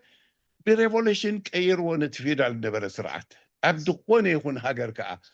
عود كمس أنت خوينو حدنت نايت هزبي مصدر راجع طرحي إزي أطرحتها في التحقيق أني اللي ودي له أوكي يعني اللي أنا عناون تملي نقرأ له دكتور سامع بقى أتي كم تزبلوسي نتي ንበሃለሉ ዘለና አይ ቲንክ ኩላና ናብዚያ ኮሚኒቲ ሰንተር ንርዕም ኣለና መስለኒ እወ ገሊኡ ዓድታት እቲ ኮሚኒቲ ሰንተር ፀርበሽ እንዳበለ ድዩ ገለመለ ተዳኺሙ ጉድ ኣሎ ድዩ ነበራብሮ እቶም ዘለና ነበራብሮ እቶም መንእሰያት ካንእተዎ እቶም ዓበይቲ ኣያታትና ቦታትና ኣዴታትና ስጋ ብጂ ኤሮም ይኸዱ ኣለዉ ሕጂ ሌትስ ቴክ ኦቨር ንሕና ንእተው ንሕና ንቀበሎ ነሳልጦ ነቲ ተሪፉ ዘሎ ስርዓት ማለት እዩ ብምንታይ ክጅመር ከኣለ ከምቲ ኣይ ቲንክ አንተ ሞይ እንታይ በሃል ነይሩ ኣብዚ ግዜ እዚ ሕጂ እቲ በቢ ዘለናዮ ከተማ ይኹን ዓዲ እንታይ እዩ ነቲ ህብረተሰብና ኣዘራረብ ወይ ድማ ኣገዳሲ ኮይኑ ዘሎ ብዛዕቡ ዝምልከት ኣስተምህሮ ድዩ ሓገዝ ንኣብነት ሌት ሰይ እንድህር ገለ ሰብ ሓገዝ ዘድልዮ እንተኮይኑ ነቲ ሓገዝ ናይቲ ሓገዝ ኣኼባ ኣብቲ ኮሚኒቲ ሰንተር ትገብሩ just purely ዝሓገዝ ክትከውን ትኽእል እያ ንኣብነት እየ ዝብለኩም ብዛዕባ ስኮላርሽፕ እንተኮይኑ ብዛዕባ ገለ ኣስተምህሮ ወደብ ከምዚ ኣብዚያ ዩኒቨርሲቲ ኣፕላይ ትገብሩ መንእሰያት እንደር ኣለኹም ኣብዚያ ዝምልከት ኣብዚያ ክስታይ ኣሎ ብጀርመን ከማ ነቶም መንእሰያት እንተኮይኑ ብጀርመን ቋንቋ ኣብዚ ናይ ኤርትራን ኮሚኒቲ ኣሎ እንታይ ኢኹም ትገብሩ ዘለኹም you're bringing people in one area where they can feel belonged ኤርትራውያን ጀርመናውያን ኢና ኢልኖ ተቢኦም ክዛረብሉ ዝኽእሉ ኣብኡ ከይድናኮ ከምዚ ጌርና ከምዚ that there's they can talk to their friends too ስለዚ እትያ ዘለና ነበራብሩ አይኖ ገሊኡ ከተማታት ኣለዎ እቲ ኮሚኒቲ ሰንተር ግን almost dead ንምንታይ ዝጥቀም እዚ ገለ ዓይነት ምትእካባት ናይ ኣኼባታት ፖለቲካዊ ምትእካባት ክኸውን ጥራይ ዝጥቀመሉ no more than that እዚ ናይ ኡቡንቱ ዝበሃል ኣብ ጀርመን እንዲ ዘሎ እጂ ኣብ ካልእ ቦታ ተኻርዮም ካብ ዝገብሮ ኮሚኒቲ ሰንተር እንደራሊና በናፃ እቲ ህብረተሰብ የምህርዎ ወላቲ መደባቶም ይገብሩ ዋይ ናት ብኸሙታት ዓይነት ንሕሰብ ሕጂ እቲ ነፍሲ ወከፍና ዩኒክ ስለዝኾነ ንነብረሉ ሃገራት እቲ ሕግታቱን እቲ ኣካይዳውን ሌትስ ቲንክ ክሪኤቲቭሊ እቶም መንእሰያት ድማ ግንባር ቀደም ኩነ እየ ዝብል ዘለኹ በዛ ኣጋጣሚ ነቶም ኣያታትና ስጋብ ሎሚ ኣብዚ ኣሜሪካ ካናዳ ገለ 30 40 50 ዓመት ገለ ኮሚኒቲ ሰንተር እንዳፅረዩ ገለ እንዳገበሩ ዘካይዱ ዓበይቲ ከመዋን እጂ ግዜና ክንርከብ ጥራሕ ዘለና ይሄ ስለዚ ከሙታት ንግበር ክብል ደለይ እቲ ዘይብልና ከመይ ገና ነተግብሮ ንግበሮ ንጀምሮ ንሕሳብ እቶም ዘለና ድማ ነበራብሮ እንታይ ክንገብር ንኽእል ሕጂ ይብሉና ፀኒሖም ኮሚኒቲ ሰንተር እኳ ኣሎ ክሳይ ተዳኺሙ እምበር እንታይ ክንገብር ከመይ ገና ክነበራብራ ንኽእል በሉ እቶም ኣብታ ምስኦም ዘለኹም ከተማታት ቴንክ ዩ ሳተረ ክብል ደለይ ብዛዕባ ደሃብ ድማ ደሃብ ኣብዚያ ዘላ ሓንቲ ደሃብ ወላዲታ እያ ኣደ እያ so she's kind of shy وهم عسكت عبلا سلام زي تقولون قال يبل نير أنت ويكم أنك تسواه له تهانت السايا كالا إتي سابا حفتنا أنت راليا أنتو يا حبي لكم نير دهب بقصري أتي دلخوجن أتي سمع له حجيلات النلا سلامكم لكم من برتر أستي سلدي سمعكم I don't have comment بين كافتين اشتري سمعكو طعمي صبق حسابي نخلهم مجمرة السلام أبلع علي تحت زلهم حواتنا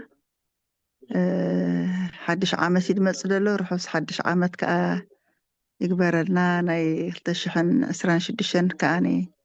مبالغتنا ناي فقري ناي سلام قبرة سابينا طعمي صبق قلت أنا كي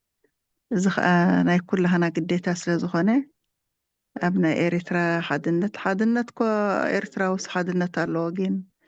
እቲ ዘይምስምማዕ እዩ እሱ ከዓ ከመይ ጌርና ክንሰማማዕ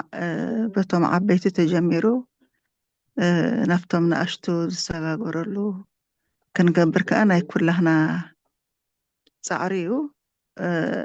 ትኻልእ ስለ ደይሰማዕኮ ሳብዛ ሕጂ መወዳእታ እያትእሞ እንሻላህ ዳሕራይ መዓልቲ قلت أتي حسابي كهب ما يغني لي نزازهابكم نجزي thank you اوكي نحن هنا مسكنا كي كستياتار استي بزعبا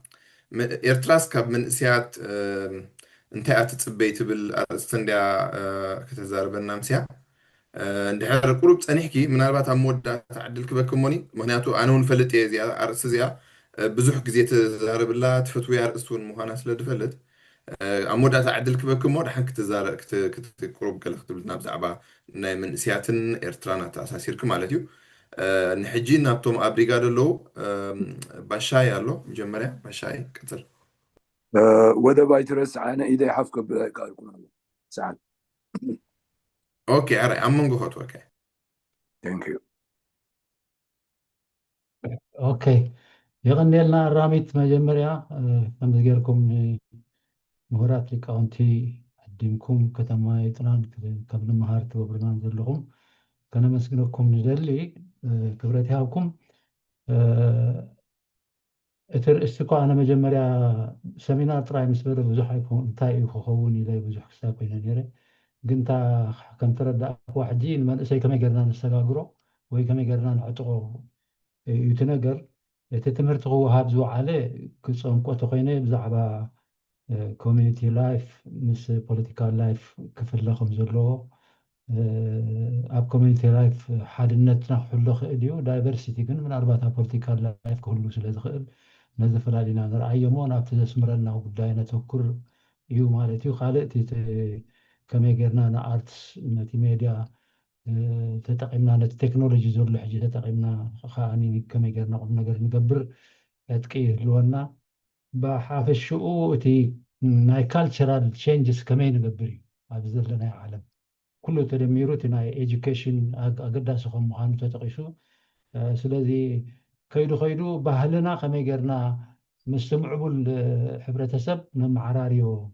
زبدي كم اكزامبل زمصات تصبق كمان جاباناويان انتاي كم زغورو ابت ميدا انتاي كم زغورو مالسي رسحات اصريو ما كم زخدو نت ميدا صبق اكزامبل نيرو حجي ناتي حتو انتايو اتي توم عبيت زغنا كم زغماي كوا دارغاناتنا كالتشر تحوزو صني حاوس لزنوبرو اشغارو خوينو نيرون دي زغدامو عالم اجاستنا مغبال صيغم نيرنا خون خر ግን فايد እንዳገበረ ዝኸይድ ዘሎ እዩ ዳርጋ እቶም ምስ ደቅና ከማን ዳርጋ ንባእሲና ዘለና ማለት እዩ ምክንያቱ ኣይሰምዑና እዮም ሳቶም ንሕና እውን ካልእ ንዛረብ ቋንቋ ስለተፈላለዩ ዘሎ ግን ንሕና ስለ ዘይነበርቲ ስለ ዝኾንና ንሳቶም ዳርጋ ኦልሬዲ ኣጃስት ኮይኖም ካብ ዴይኬር ጀሚርካስ ኪንደርጋርተን ከም ጌርካ ካብ ኪንደርጋርተን ዴይኬር ጌርካ ናብ ኤጁኬሽን ስለዝበዓለ ዝበፅሑ ፀገም የለናታቶም ማለት እዩ እቲ ሽግር ግን እንታይ እዩ እቲ ንሶም ዝመሃርዎ ዘለዉ ከምዚ ናታትኩም መምሃራን ኮንኩም ዘለኹም ዩኒቨርሲቲታት ትምህሩ ኮሌጃት ትምህሩ ከመይ ትራንስፎርም ትገብርዎ ነቲ ካልቸር ናብ ዓድና እዩ ማለት እዩ ተቐንዲ ነገር እቲ ታስክ ዘሎ ንሱ እዩ ማለት እዩ ምክንያቱ ኣብ ናይ ዓድና ሲትዌሽን ምስ ዘሎ ሶሾ ኢኮኖሚክ ፎርሜሽን ዝኸይድ ኣይኮነን ካልእ እዩ ዘሎ ናብኡ ታሕቲ እዩ ዘሎ ማለት እዩ ንኣብነት ጃፓናውያን ከምቲ ዝበልክዮ ጉሓፍ ብዙሕ ነጥብታት እዩ ከማን ዘሎ ናይ ፅሬት ኣሎ ንኣብነት ኣብ መንገዲ እንድሕሪ ወረቐት ረሳሕ ኣለዎም ኣብ ጅብኦም ክሳብ እንዳ ጉሓፍ ዝረኽቡ ሒዞም እዮም ዝኸዱ እቲ ሽግር ሕጂ ኣብ ዓድና ንውሰዳ ነዚኣ እቲ ሽግርና እንታይ እዩ ከመይ ሪሌት ንገብሮ ነቲ ናብዚ ንምሃሮ ዘለና ኮምፓቲቢሊቲ ኣብ ዓድና ከመይ ክኸውን እዩ እንድሕሪ ኢልና ሕጂ እንዳ ጉሓፍ ዳርጋ 20 ኪሎ ሜትር ወላ 50 ኪሎ ሜትር ከይድካ እውን ኣይትረክብ እንትኸውን ኣብ ዓድና ሕጂ ረብሪብካ ክድርብዮ ኢኻ ማለት እዩ ዝኾነ ቦታ ማለት እዩ እዚ ፀገም ኣሎ ማለት እዩ ስለዚ እቲ ናትና ምሁር ኣብዚ ዘሎ ከመይ እዩ ኩሉ ግዜ ሪሌት ገይሩ ምስ ናይ ዓድና ኩነታት ምዕባለ ዘዛሙዱ እዩ ሕጂ እንታይ ዓይነት ትምህርቲ ክምህር ኣለና ወይ እንታይ እቲ ቀዳምነት ክግበር ዘለዎ ብዓድና ክፅንዕ ኣለዎ ማለት እዩ ከምቲ ዝበልክዮ ካልእ ንኣብነት ጃፓናውያን ዝገብርዎ ኣሎ ዓዊልካ ይትዛረብ ቴሌፎን ኣብ ኣውቶቡስ ኮንካ ገለመለ ዝብሉ ኣለዉ ሕጂ ብዓድና እንድሕር ከተዛምዶ ከይድካ እንታይ ኸውን እዩ ሜቢ 20% ቴሌፎን ኣለዎም 80% ግን የብሎምን ሕጂ ከመይ ኢኻ ክትገብር ዘለካ ኣብ ዓድና ቅድም ድማ እዚ ሕቶ እዚ ክመፅእ እዩ ነቶም ምሁራት ኣብዚ ዘለዉ ማለት እዩ ካልእ እውን ኣሎ ንኣብነት ኣብ ገዛ ክኣትዉ ከለዉ ጃፓናውያን ጫማ ክወፅእ ኣለዎ ናይ ግድነት ዝብሉ ኢሎም ክሳይ ዝገብሩ ከም ካልቸር ሒዞሞ ዘለዎ ማለት እዩ ሕጂ ኣብ ዓድና እንድሕር ከይድካ ሕጂ እንታይ ክፀንሓካ እዩ ድማኒ 80 ካብ 100 ጫማ ዘይብሎም ኮይኖም ክፀንሑካ እዮም ሕጂ ጥራሕ እግሮም ዝኸዱ ክኾኑ እዮም ማለት እዩ ዋላ ተሓፂብኩም እተው ክትብሎም ተኾንካ ከማ ናይ ማይ ሽግር ስለ ዘሎ ድማ ንሱ ንሓደ ፀገም ርእሱ ዝኸኣለ እዩ ማለት እዩ ሕጂ ከመይ ጌርና ኢና እቶም ናትና ምሁራት ኣብዚ ዘለዉ ሽግር ዘሎ ከመይ ገይሮም እዮም ጫማኻ ማዕረ እግርካ ዝገብርዎ ነቲ ካልቸር ኣብ ዓድና ማለት እንታይ ተቐዳምነት ክወስድ ዘለዎ እንታይ ክምህሩ ኣለዎም ሓደ እዚ እዩ ማለት እዩ ነዚ ኣብዚ ርእቶ ክደሊ እየ ማለት እዩ ካልእ ከዓ እንታይ እዩ ኣብዚ ብዙሓት ፋሕ ዝበሉ ምሁራት ኣለውና ዝተፈላለየ መፅናዕቲ ዝህቡ ማለት እዩ ገሊኦም ተጎጂሎም ሲ በብዝፈልጦ ማለት እዩ በብናቶም ጉጅለኦም ኮይኖም ገሊኦም ኤግዛምፕል ኤሪ ፎካስ ኾኑ ገሊኦም ኤሪፒስ ኾኑ ገሊኦም ናይ ስኒትና ኾኑ ገሊኦም ከም ውልቀ ሰብ ከምዚ ንስኺ መፂኸዮ ዘለኺ ይኾኑ ገሊኦም ዘይንፈልጦም ከዓ ክህሉ ይኽእሉ ሕጂ እቲ ሽግር እቲ ፕሮብለም ሲ ኣብቲ ታሕተዋይ ክፍሊ ዘይኮነሲ ኣብቲ ላዕለዋይ ክፍሊ ሃየር ኤቸሎን ዘሎ ምሁር ክፍሊ ንባዕሉ ናይ ሓባር መኸተ የማዕራር የለን ድሕር ናይ ሓባር መኸተ ዘይገብር ኮይኑሲ እቲ ናይ ፍልፍል ሓሳባት ዝህብ እቲ ኣይድያ ዘምፅእ ከምዚ ክትገብር ኣለካ ኢሉ ዝመክር ነቲ ክትከል ዘለዎ ኢንስቲቱሽንስ ኣብ ሃገርናሲ ንሱ እንድሕር ፋሕ ብትል ኢሉሎ ንስኻትኩም እንታይ ክትገብሩ ኣለኩም ቶም ዝለዓለ ትምህርቲ ዘለኩም ኣካላሲ እንታይ ክትገብሩ ዘለኩም ብርእቶይ ቅድሚ ሕጂ ተዛሪበ ነይሩ ሓደ ማሕበር ሲ ክገብሩ ኣለዎም ናይ ሓባር እሞ ኣብኡ ነዚ ኩሉ ነገራት ፀገማት ይካትዕሉ ማለት ዲቤት ይገብሩሉ ኣት ሴም ታይም ከዓ ኣብቲ ዘሰማዕ ነገር ከዓ ከመይ ገይሮም ናብ ዓድና እንታይ ክግበር ከም ዘለዎ ከዓኒ ይሕብሩ ማለት እዩ ምክንያቱ መንግስታት ኢምፕሊሜንቴሽን እዮም ዝፈልጣ ምሁራት ከዓ ሓሳባት እዮም ዝምፅኡ ማለት እዩ ሕጂ ሓሳባት እዩ ነቲ ኢንስቲቱሽንስ ፊድባክ ዝኾኑ ማለት እዩ እዚ ርእቶ እዚ ሂበ ነይሩ እሞ ኣብዚ ርእቶ እንታይ እዩ እቶም ሃየር ኤጁኬሽን ኣብ ሃየር ኤቸሎን ዝርከቡ ኣካላት ሓደ ናይ ሓባር ኤርትራዊ ማሕበር ናይ ምፍጣር ምክንያቱ ፋሕ ብትን ኢሎም ኣለዉ ንባዕሎም እንድሕር ሓድነት ዘይገበሩ ንካልኦት ከም ዝገበሩ ኢሎም ክሰልጦም ኣይክእል እዩ ፋሕ ዝበለ መንገዲ እንድሕር ኮይኑ ማለት እዩ እዚ ፀገም እዚ ኣለና ካልኣይ ነገር እዚ መንእሰይና ንብሎ ዘለና ክቃለስ ላዕልን ታሕትን ዝብል ዘሎ ንቅድሚት ዝኸይድ ዘሎ ሽግራት ኣለዎ without education you can't do nothing education is the key point ተባሂሉ ኣሎ ድሕሪ ኤጁኬሽን መፍትሒ ኮይኑ ናትና መንእሰይ እንድሕር ርኢናዮ ግን ክንሪኦ ከለና እንታይ ኮይኑ ኣሎ ማለት እዩ ዳርጋ ብጣዕሚ ትሑት ዝኾነ ትሕዝቶ ናይ ትምህርቲ እዩ ዘለዎ ኣብቲ ቅድሚት ዘለዎ ሲ ሓቂ ክንዛረብ ኣለና መቸም ፈቲና ፀኒና ንምንኣሶም ዘይኮነሲ ኤዱኬሽናሊ ክትመዝኖም ከለካ ኣብ ታሕቲኦም ዝርከቡ ክትብል ትደፍር ኢኻ ማለት እዩ ሓደ ዝሎ ማለት እዩ ካልኣይ እቲ ሜድያታት ንባዕሉ ከምዚ ንስኺ ክተቕስዮ ፅናሕኪ ኤሪፒስ ምስ ኤሪፒኤም ዝነበሮም ሽግራት እዚ ኩሉ ፀገማት እዚ ናይ ሜድያታት ፀገማት ኣሎ ሕጂ እዚ እቶም ምሁራት እዮም ተኻቲዖም ማሕበር ፈጢሮም ፈትሕዎ ዘለዎም ማለት እዩ ኣብዚአን ከምዚአን ጠቐስኮን ዝኣመሰላ እንታይ ርእይቶ ክትህብ ትኽእል ይቐኒየለይ ዶክተር ሳባ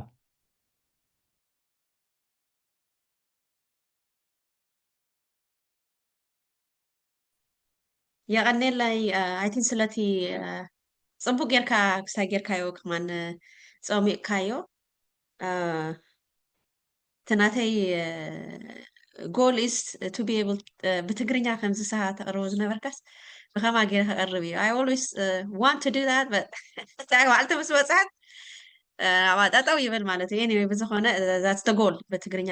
ገብሮ ትኽእል ከምቲ ሰዓት ክትገብሮ ትኽእል ክትገልጾ ትኽእል ደረጃ ከበጽሕ ይትናተይ ድሌት ማለት እዩ ትዝበልካዮ I think ምናልባሽ እቲ transferable ዝኾነ connect context based ዝኾነ knowledge ኣብ ውሽጢ ዓዲ ዘለውን ኣብ ዘለናንሲ ሓደ ይኮነን people cannot relate ምስ ንዘራረቡ ዘለናሲ ክትሓዘሎም ከማን ክርድኦ ከማን ኣይክእሉን እዮም ሚእቲ ካብ ሚእቲ ሰማማ ሓቅኻ ግን I think ናታይ at least ምናልባት explicit label ኮኑ ኸውን እምበር እቲ ሎሚ ተፎከሰይ ዝነበረ ነቲ ኣብ ዳያስፖራ ዘሎ exile youth or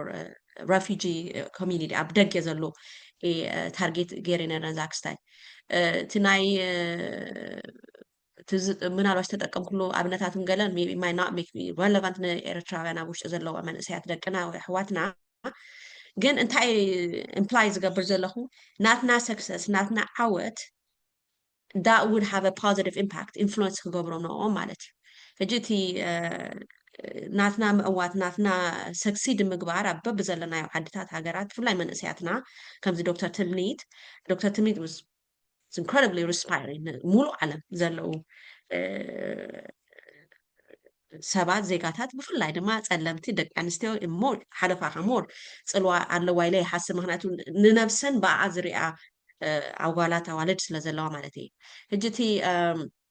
ስለዚ ብኸማ ሕጂ ትፎከሱ ናብቲ ኣብ ደገ ዘለዎ መንእሰይ ስለ ዝገበርኩ እምበር I think to off the bat actually ኣነ ከም ኩሉ ሻኡን ዝብሎ ማለት እዩ I don't think ኣነ ሕጂ ኣብ ውሽጢ ኤርትራ ንዘለው ህዝብና ብሓፈሻ ይኹን መንእሰያት ገለ ኣነ ዝዛረቦ ንሶም ዝዛረቦን ሓደ ኢለ ይሓስብ እኔ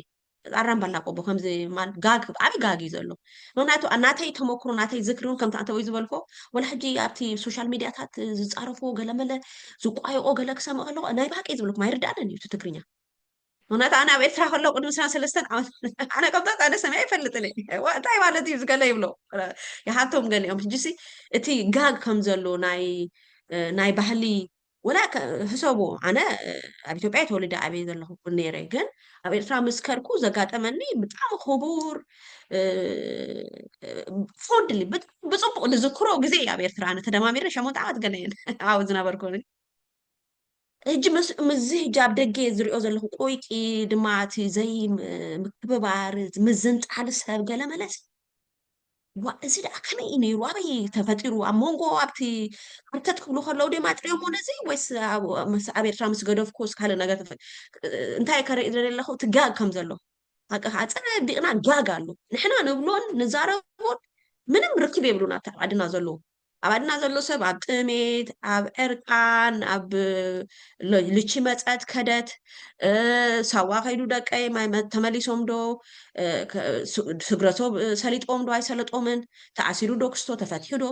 ኣብ ከምኡታት እዩ ዘሎ ሕጂ ንሕና even to try to attempt to understand ናቶም ወፃኣን ገለ ሓደ ነገር እዩ ግን ንርዶ ኢና ምቕራብ ኢልካ ምቕራብ ግን it's going to be wrong ጌጋውን ስታይ ምክንያቱ ከምዚ ለቀባርያ ረዱ ይብሎም ሻለቀ ነቲ ኣብቲ ዝነብሮ ዘሎ that's why ኣብዚ ናይ ኤረሳት ዝግበር መደባት ገለ we can't tell them እቲ ዘሎ ዓመፅ ነቲ ወፃኣ ነቲ ጭቆና ገለስ ንሕና ክንነግሩ ንኽእልና ንህዝብና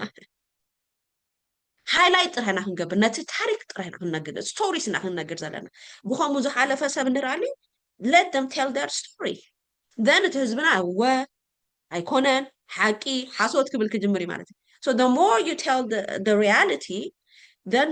the more people will connect ምስቲ ትብሎ ዘለካ storytelling media is a storytelling you just tell a story to the way it connects with people that you are targeting for them to get inspired or informed or empowered ስለዚ ሓንቲ ብከማ ክገልፃ በደለኹ ማለት እቲ ዝበልካዮ እዚ ናይ ምሁራት ፋሕፋ ምባል again it's a reflection of our society እቲ society under wounded ኮይኑ ከም ዶክተር በረከት ዝበሎ we are a wounded nation under wounded ኮይንካ ምሁር ዘይምሁር ዓብይ ንእሽታ የብልን ኩልካ you are wounded it's kind of almost affects you somehow ስለዚ እቲ ዝበልካዮም እዚ ናይ Arabs you know I was part of Arabs እጂ ከም somehow ተዳኺሞም ኣለዉ ሶም ናይ ኤርትራ focus I also know about ኤርትራ focus እጂ እቲ ተበግሶታት I don't think it's a bad idea ግን I think we have to find a platform though ነዚ ኩሉ ብተፈላለየ መንገድ ዝመፅእ ዘሎ ዝፈስስ ዘሎ ፍልጠት መፅናዕቲ ዋዕላታት ገለገለ ብምሉእ ግን ኣበይና we bring it back ኣበይ ንመልሶ ኣበይ ንግብሪ ንውዕሉ that's why I think it's critical to have a community center እንድራሊና ንኣብነት ናይዘን መፅናዕትታት ወላ ተርጉምና ማለት በቲ ህዝብና ዝርድኦ ቋንቋ ዲና ክንትርጉሞ ወላ በብት ዘለው ዓድታት ቋንቋታት ዲና ተርጉምና ኣብቲ ኮሚኒቲ ሰንተር accessible ይኸውን ወይ ድማ ኣብቲ community libraries accessible ይኸውን ሽኡ ነቲ ንኡ ወላትዮም ፀሓፍቲ ናይቲ ሪሰርች ድዩ ናይቲ መፅናዕቲ ዝገበሩ ኣካል መፅኦም ምስቲ ሕብረተሰብ ጉጅም ዝብልሉ መፅናዕቶም ዘቕርብሉ ሕቶታት ዝምልስሉ ዝብድህሉ እዚያ ከምዚኣ ኮነትን እዚኣ ኮይና እንደሊ ዘለና ከም ዝበልካዮ ሲ ከማ ክንገብር and I think it's not necessarily organization umbrella yeah it's good to have had ጊዜ ንዘላለም ነና how about we create a scholarly think tank na Eritrean think tank you know comes the Eritrean studies review allo which I think it's somehow the regime sort of took over somehow but independent ዝሆነ think tank ምህላውና ጽቡቅ ከም ዝበልካ ዝተፈላለዩ ዓይነት እዚ መጽናዕትታት ናይ think tanks organization foundation ማለት ኮሞ ማለት I think that would be brilliant and I think probably ከሙታት ሓሳብ ዘለኩም አያታት you have to push for it hey why don't you guys create a sort of a think tank ዝኹሉ ናይ ኤርትራውያን ተፈላለየ መንገድ እጅኩ በፈቆዱ ዩኒቨርሲቲታት ገለ ከም ዝበልካ ማዓት ኮይትሉ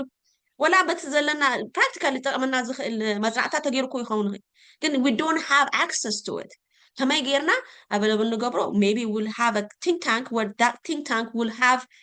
direct connection with the community center عملوا على زركبنا إرتراويان then the community centers أكاير تدمع hey بزعبا زعرستين عمنا دكتور زر عبروك زصحفونا psychological traumas of refugee community in Germany or in Europe then we bring Dr. Zara Abruk and give us highlights about his research. So I cannot agree more. I think it's very important to have this think tank, sort of, but very connected with the community. The community kept his soft knowledge. Recommendations. Okay, that's how we're going to tackle it. Maybe the community also will have a role in that. recommended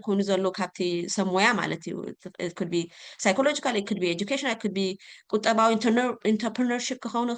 so let's see, I think it's a brilliant idea to have that. I've been talking with a couple of my colleagues about that, but we have not succeeded yet in making it happen. Maybe you will make it happen, just pushing people, hey, you got to do it, you got to make it happen. It's a knowledge based, not necessarily PhD. There is a knowledge based on oral historians, community historians, cultural experts, تفلع عن language experts. السوتاتهم سيز قرب لخون accessible كهون مالتنا community نعبب تفلع لي ملكو مثلا أتاتو present جبر art shows نعبنا تجرمكم أنا نجركم أبناء كلا أي وعلنا إرساد actually إرساد has commissioned ኤርትራዊ refugee artist ኣብ ኢትዮጵያ ዝርከብ ነዚኦም ተጫውዮም ዘሎ ጋዜጠኛታት ኣሕዋትና ናቶም ምስሊ ማለት እዩ huge ዛብ ሕጂ ኣብ ገዛ እዩ ዘሎ ምስልታቶም ኣሎ ማለት ነዚኦም ጋዜጠኛታት ኣሕዋትና. So my goal was to exhibit it, which we did. To Zumharali University exhibit ተገይሩ ኣብቲ ግዜ ዋዕላ. My goal is this one to carry on every year. ኣብ መስከረም ሲ but on the face of everybody. If it was my power, كريهم زيهم كم زيهم زي مسلون يروم أنت بايو حتى بايو كات عن تسألهم مالتي إذا ماتيو ساب تابي بال ناي I think it's physics major but an independent journalist مقالة blah blah. So this kind of registers tells the story. Eritreans in America كل ناسي أبتأ بيترات ترسيهم يلوم عزمادهم ستايز قبل زموز الله سدرانا وسدرابيت نتاين ولا مالنا no we refuse نرسو ما ينخل نعدلنينا. This is what we're doing. So that's sort of kind of زي a community center كل اللي انت تبي تكسب لنا باهي لنا أنا community تنزلونا وكمز تغيير إرتراوي refugee mind you connected كمز هنا إرتراوي refugee artist غيره he does actually pencil to write. It's an amazing artwork. And نقوم سكمز بأكل زلوا كونوا غيروا تسأل زريعك. So that's كم أنا opportunity كله أنا تكونوا ناي تخوف يكون ناي art يكون ناي music whatever. We need ما تأخذي مرة خبي جوجي ما بحال ما كات كله أنا. So that's I cannot agree more. Sorry زروان وهي قل بتعمل صبوا حساب ربكا. اوكي صبو يوهانس سبحتو بدهريو ساعد دكتور برهانه خاني مزازم تقبروا لنا مالتي.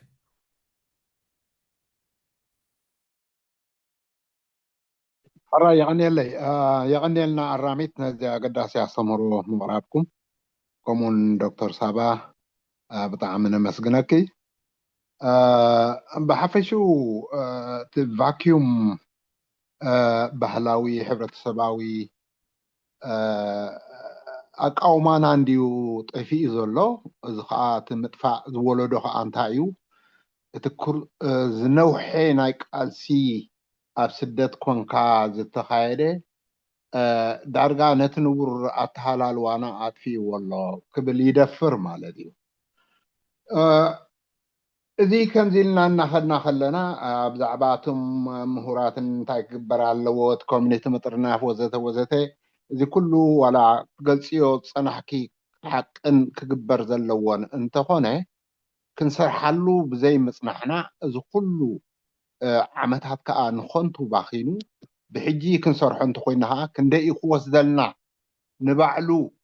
اتجزي انت دا كتكمرو خيلكا الكومينيتي نبعلو يلن أبزي مهلاو نايت كومينيتي نتي كوميونيتي نختسرح نتي هزبي نختطنفو طرحسي زوسد جزيه نويح يدارغا انت بالكوس ايتغاغون مخنياتو كابتم كورونا زرعنا اكايدا اي مالتي حجي بحفشو تكونت يقدمنا له تهاجر كاب زخفئ تهزبي كاب زخفئ ناب زخفئ እናወደቀ ይኸይዳሉ እዞም ክንጋደል ፀናሕና ኦኬ ዓመታት ሃሊና እኳ ደይኮነስ ዋላ እቲ ተስፋን ድልየትን ትምኒትን እንተለና ግን ከዓ ንባዕልና ንሕና እውን ብሓደ ንጓዓዘሉ መንገዲ ኣይፈጠርና እዚ ከምዚ ኢሉ እንከሎ ንባዕሉ እዞም ደቅና እውን بحبار كنا خنكدو زلنا قالسي تفطر بايتا سلا زيتا صنحه ات بايتاون ناتمزمزه نتوم دقنا امرؤم بزخف امن قدي كهنص صنحه نت تاريخ مقوشاش نتاريخ زيناتو زينبري غيركا مغلاص امن اسيات بزح كسرحالو له صنحه اتوم دقنا ازيوم كبانا تفليم كغعزو انريو مالنا مو اتقالسي كم ورراس كوارارز بقالو غزي اكو بصيحو انتلو حجي ግን እቲ ናይ ምውራስ ባህሪን መንፈስን ከዓ የለን እዚ ዘይ ምህላው እቲ ኣመንጎ መንእስያትን ኣመንጎቶም ዝጸንሑ ሽማግለታት ኮይኖም ዘለው ሕጂ ኣቦታትን እቲ ጋብ እናተበተኸ ይኸይድ ኣሎ እዚ ስለ ዝተበተኸ ኢኻ ዝኩሉ ጫውጫውታ ሕጂ ንሰምዖ ዘለና ምሁራትና ጸኒሖም ዲዮም ክሰርሕዎ ዝግብኦም ብሓባር ነዚ ሕብረተሰብ ሓላፍነት ተሰኪሞም ክጥርንፍሉ ዝኽእሉ መንገዲ ፈጢሮም ዲዮም እንድሕርልና ኣይፈጠሩን ኣይተፈጥረን ብሕጂ ክፍጠር እንድሕር ድለ ኮይኑ ዘመናት ይኽወስድ ንባዕሉ ስለዚ እቲ ኣብ ስደት ክንነብሮ ዘለና ግዜን እቲ ንህዝብና ንሃገርና ንጽበዮ ድሕነትን ንባዕሉ እቲ ግዜ ولا عدل ذهبونا يكونن مالدي كجبر صبغيو أقداسيو جن تي كجبر ندحر كوينو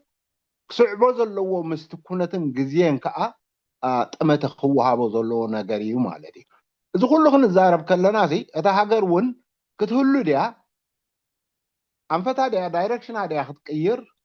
أتم حيزو ما زلوا نبي قط أميم كوس دوا إذا ون جنا زي تملس حطيه أبقالسي ስለዚህ ደቅና እውን ሕጂ ንባዕሉ እቲ ንሕና ኢና ሓላፍነት ዘለና ንዓና ዝምልከት ቃልሲ ኢሎም ዝኸድዎ ዘለዉ ኣካይዳ ነቲ ሕሉፍ ቃልሲ ብምቕንፃል ናቶም ሓድሽ ኣገባብ ቃልሲ ከተኣታትው ይደልዩ ኣለዉ እዚ ከዓኒ እቲ ምትእምማን ዝበሃል ነገር ክፍጠር ኣይተኻእለን ነቲ ምትእምማን ስለ ዘይተፈጠርካ እቲ ኩሉ ጫውጫውታ ይስማዕ ኣሎ እሞ እዚ ኩሉ ይኸይድ ኣሎ I think أنا بترددي أنتي تزقل لمن قد محاشيبل نحن أقوى أنا زلخو مقام هذا هجرة وحيلنا نزي كنا تعزي كتر نف يخيليو أمو نزي أبرتعنا هنصر حلو لنا إلنا نصر حلنا hopefully عود كوينون قوت هزبها أخ صعبه نعونة هزبي سبت من زقل قلنا أمبر كال كيلوز خيد زخون يكون نجر يلن مالتي حجي أنا أبدي دم بتقاومه زرعيني حدي عبي وعلى ترنفلو زخل بايتا أنت زفتر صبوق وين يسمعن بمن يفتر بقدسات إيرتراويان مهورات ديوم بوليتيكان ديوم ولاون أباتاويان سبات ون حويسكا إذي عبي سمينارات أنت صبوق نيرو أكاينا أنت يمثل كنرئي كميلنا هنا بحدنت بحبار كنقالس نخل اتينا حسابات فللي ابعدنا خوينا نملسو امبر حجي كل ملسو اي نخلنا اي طقمناني حجون مليسونا بقدل يخطونا مليسونا مفلا يخطونا سلازي غونه نحنا بخمي عدنا ندحن حزبنا ندحن نزيا بخمي كنبصحا نخل انت نزاته زحاشه كويني يسمعني اتخالي ناي تكنولوجي دو ناي مهورات دو ناي وزته زبل غنو زخيد نغري كله نناي بعل حلافنت علو اتي بحدنت كنكدلو نخن تطرنيفنا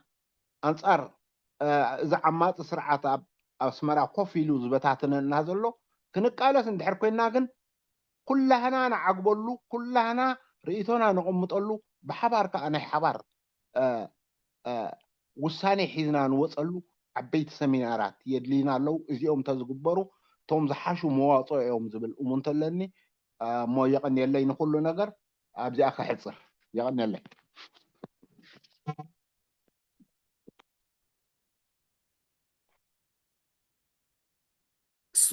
يغني لنا عناون يوحنس سباتو سعد أم مسمر نيركا يغني لي وذب كوموين يغني لي كبر اللي نقاشانا دكتور سارة بتعمي زنقات القرار بايو مخارن أمهارن يوينيرو زحقسيو جن أنا حتى أزدليه زعباتي أو كومينيتي خجبر زلوا زبل كل زلفاء كله كابز بزهجرات زلنا يو كم الفولتو أنا ويا بزحات فولتو كومينيتي بعلو بتسرعة تجبيتو يركب سلازي كابي تبجيس كان زوين خد السالط أدخل زبل كالاي دماتهم من ساعات كاباجر زموسو تسني قوم زموسو بحلن يكون تمرتن كونع كي يكون خون زي كذي سرعات نعوز تعمو نعوز دليو حبيبهم هاي ولدنا عبيتنا قيسهم وين كوينهم كون كاب تخزر تسأنا حجز نزخ ما يقدر كاقتاليو يكال كما يقدر كان عبد نعمة سمركت مولسو يكال الكتحسبي وما أبزي أقول حساب تفسس كده سبلاني تعرفي يغني اللي ينقزنا خذ دلي عاقوين زيادة thank you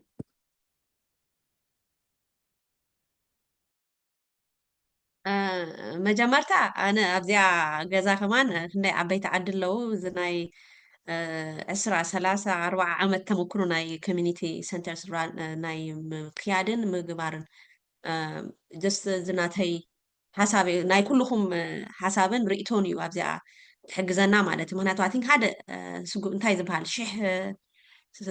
ጉዕዞሲ ናይ 1000 ማይል ጉዕዞሲ ሓንቲ ስጉምቲ ዝጅመር ይባል ስለዚ ሓንቲ ስጉምቲስ ክንወስድ ክንክእል ኣለና ማለት ድሕሪ